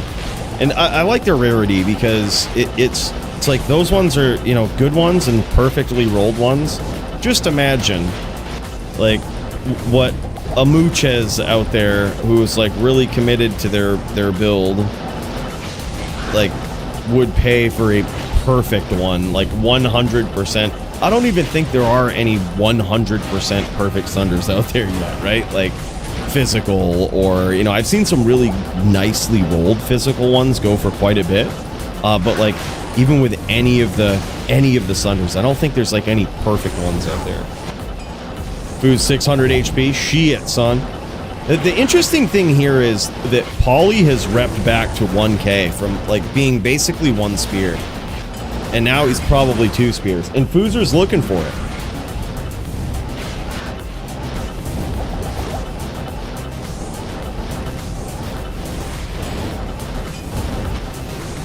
No, you can't. On Battle.net, you can't adjust the player count. The only way to adjust it is to have more players in the game or make players leave. Which is good. The players X thing was only added in like one of the more recent patches of like the original game, but it was added in like a later patch to single player, which it makes sense for single player, but I do like the concept of encouraging like group play online, even though players like myself will just fire up loaders, like, you know. Even then, I guess it's good for the company, right? Like, encourage people to buy more copies of the game. But, you know, at the same time, like, at its heart, it encourages, like, group play. Yeah, offline, it makes sense. It's a good change for offline. Yeah, and offline, if you're doing it single player, you can go into the little UI menu by, like, going into options and changing the player count, or you can just type /players and then put the number, like /players1, /players8. That will also do it. Oh, yeah. Going straight to legalize first. Yeah, exactly. I probably just wouldn't sell it. Like, me, I would just keep it. Like, I probably wouldn't be the type to ever pay for a ridiculously, like, a perfect item. I've just never been that type. But, like, if I get one, I'm also the type that's just like, I don't really need to sell it. I got offered over 13,000 forum gold for that 45 life skiller that I rolled, and I just kept it. It was a very good offer, but I'm like, nah, like, I don't really want to track it down another one. Like, I'm probably going to use a chaos lock for PvP, whether it's, like, fire damage or, you know, miasma bolts and chains and shit. Like, I'll probably use it. So I'm like, whatever, I don't really need to sell it. Yeah, both of these guys are probably on max allowed life rep, that's for sure. I mean, this is one of those duels, it's so quickly turns into a real duel, right? And both of them have, all types of duels have their merits, right? Like, these duels, it's so easy to look at them, and it's a long duel, and, you know, it's a long, grindy duel of attrition, that's for sure. But there's beauty in that as much as there is in, like, the one-shot duels of LLD, right? Or the click-and-hold duels of Melee. Like, all of them have their charm, and certainly all of them have their challenges. It's very difficult. Like, and especially, usually with the very long duels like this, you very rarely see duels that go on this long that aren't at the highest level of competition, right? So, like, when a duel goes on this long, there's a good chance the players are actually insanely good. Just in my experience. Like, I don't recall ever that there hasn't been a duel like this where the 2 players involved weren't, like, just top tier.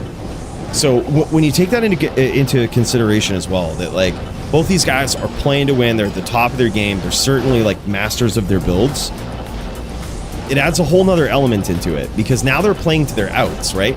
And instead of taking unnecessary risks and, like, you know, taking just fruitless risks of closing the distance, being stupid, and just to aggro and get the duel done, instead they're legitimately playing to win. Like, Paulie is playing to his outs. He knows that right now he has to keep the distance, play a little bit more of a safer long range, utilize the CT casting, cut angles on Foos, but mainly rely on his life rep to keep him safe. He needs to rep back to, like, 1k here, right, or something. When Foozer Also playing the rep game here. He's a little bit low, but he knows now that these are the opportunities where if he does close the distance, score some teeth, land a spear or whatnot, it's over. So, like, he knows that too, but also you don't see him taking a ridiculous risk. He knows what Paulie's at, but you don't see him taking a ridiculous risk trying to get it because he knows it could end very quickly. And by the way, DJ Johnny Dubs, the man, the myth, the legend, bro, thanks for the raid, man. Come on in. Good to see you, bro. If you've never seen my stream before, I hope to be as good of a streamer as DJ Johnny Dubs someday. Guy's a savage. And by the way, man, there it is. And just like that, Fooer Man shuts down the dreams of the polytheist, recovering the DFC gold. Holy shit, though. It's hard to believe polytheist was up 3-1 at one point in this epic duel of attrition. That is a crazy one, man. Absolutely wild. But the Foos got it. That is nuts. And unfortunately, we missed the Squigs v Gators. Those guys finished up. But holy shit, man. What a duel. That final round, man, it came down to that, you know? It came down to that. Yeah, appreciate you too, man. Thank you so much. Johnny Dubs, the man, the myth. Yeah, here, we got it. Just a shout out. I'm trying the shout out thing for the first time as a new streamer. It probably didn't work because noob streamer here. But we're trying. Yes. See, I don't see any other I probably fucked it up, but the point is, DJ Johnny Dubs, good dude. Check him out. Statue Brothers, sick, man. Congrats on getting in the top 300 in a hardcore ladder. Appreciate you, man. Right back at you. That's awesome. Yeah, them statue boys. Yeah, who won? Fooer Man. He held on to it. Yeah, great comeback. I thought Polytheist was gonna reclaim there. That was insane. That was an insane duel right there. And I gotta say that matchup has definitely got more interesting with the new items, the new additions here. Yeah, he goes, sorry, Paulie, I apologize for this duel.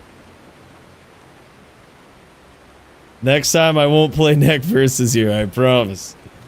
Yeah. It was an interesting situation. This was supposed to be Locke v Fire Druid, but Fooer was borrowing a Locke, essentially, originally. Didn't have it by the time this finally came around. The duel could happen. It was a strange one, but regardless, glad that it happened. Very long duel, but epic. A duel at the highest caliber, at the highest level. These guys are absolute savages, man. Cheers to them. This is wild. Oh, there it is. He's got the branch. He had branch with a minus physical. I like that. The minus physical is actually way better here, rather than the minus fire, which is so much easier to stack up against. Minus physical, really, really hard. It's really kind of the biggest thing with this. I don't think, I mean, there's also the fade if you get hit. That's not really going to matter versus this, but it's really for the minus physical damage there. Also rocking the Coven. Look at this, man. Summon Grizzly on there. Armageddon Volcano. I love this. That is, I told you, man, that new Coven is a Druid rune word. Look at all of those points he saved in the tree, man. That's so crazy. He saved him so much points there. That's where he put it. He put it into Twister. You're totally right, Track Amp. And that gives him a whole new way to stun. That's so crazy. Yeah, and look at that rep life on the amulet and everything, man. He ain't messing around. He ain't messing around. 100% perfect up Mage Fist named and everything. Rep life on the ring. Rep life on the belt. Dude, hell yeah. Exactly 40 on the rep life. With the belt ring and everything. Damn, son. And he's got those magic res 30 Horizons legacy. God damn, that's insane. That's so insane. Yeah. Yeah, it's just perfect, man. That was perfect. Well, shit, guys. What a night. What a night of duels, huh? Violence.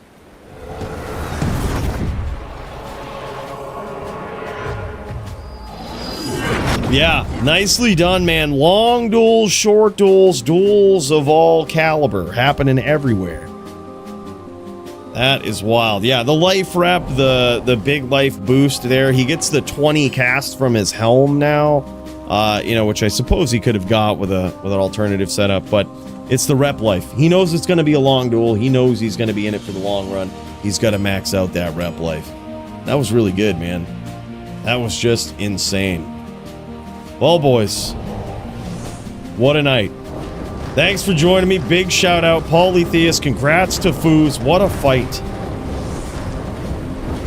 Until next time, boys. Bill, let's bring him out of here. Give me that beat, brother. That's the one. Yeah. Oh, I see you crying. Dry your eyes, man. We'll be back next week.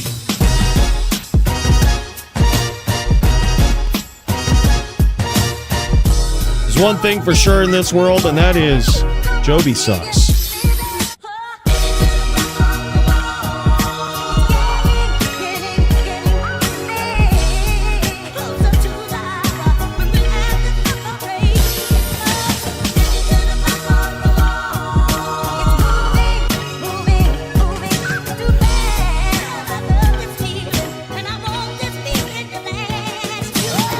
Hell yeah, boys. 197 DFCs in the book. And sure as a squigs chain lock across the moor, we'll be back.